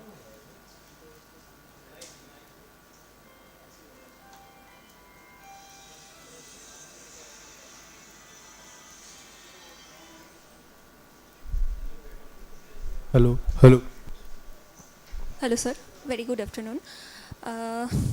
In my PhD, I have targeted a gene responsible for mediator complex.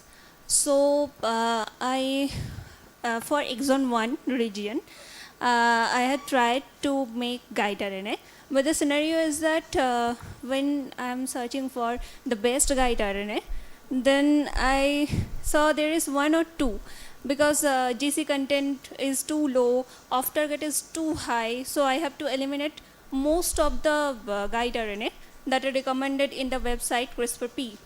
So my question is that should I only depend on exon 1 or I can target also promoter region or 5' mutated region to knock out my gene?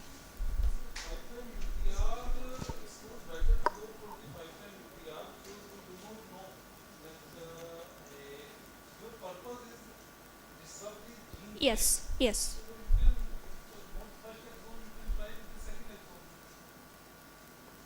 Okay. But sir, I am trying to design two guide RNA for a specific knockout to because for exon 2 might be cases that some small protein product may form and the knockout.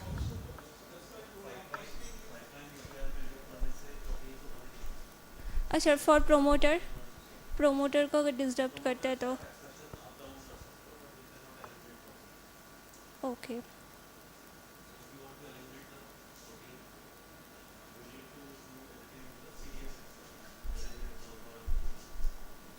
So sir trouble shooting क्या हो सकता है one और two of target 300 plus ऐसे भी दिखा रहा है तो size of radius I can't remember actually right now but the thing is that I put the sequence on CRISPR-P and then okay okay thank you.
So on online mode, we close for the day.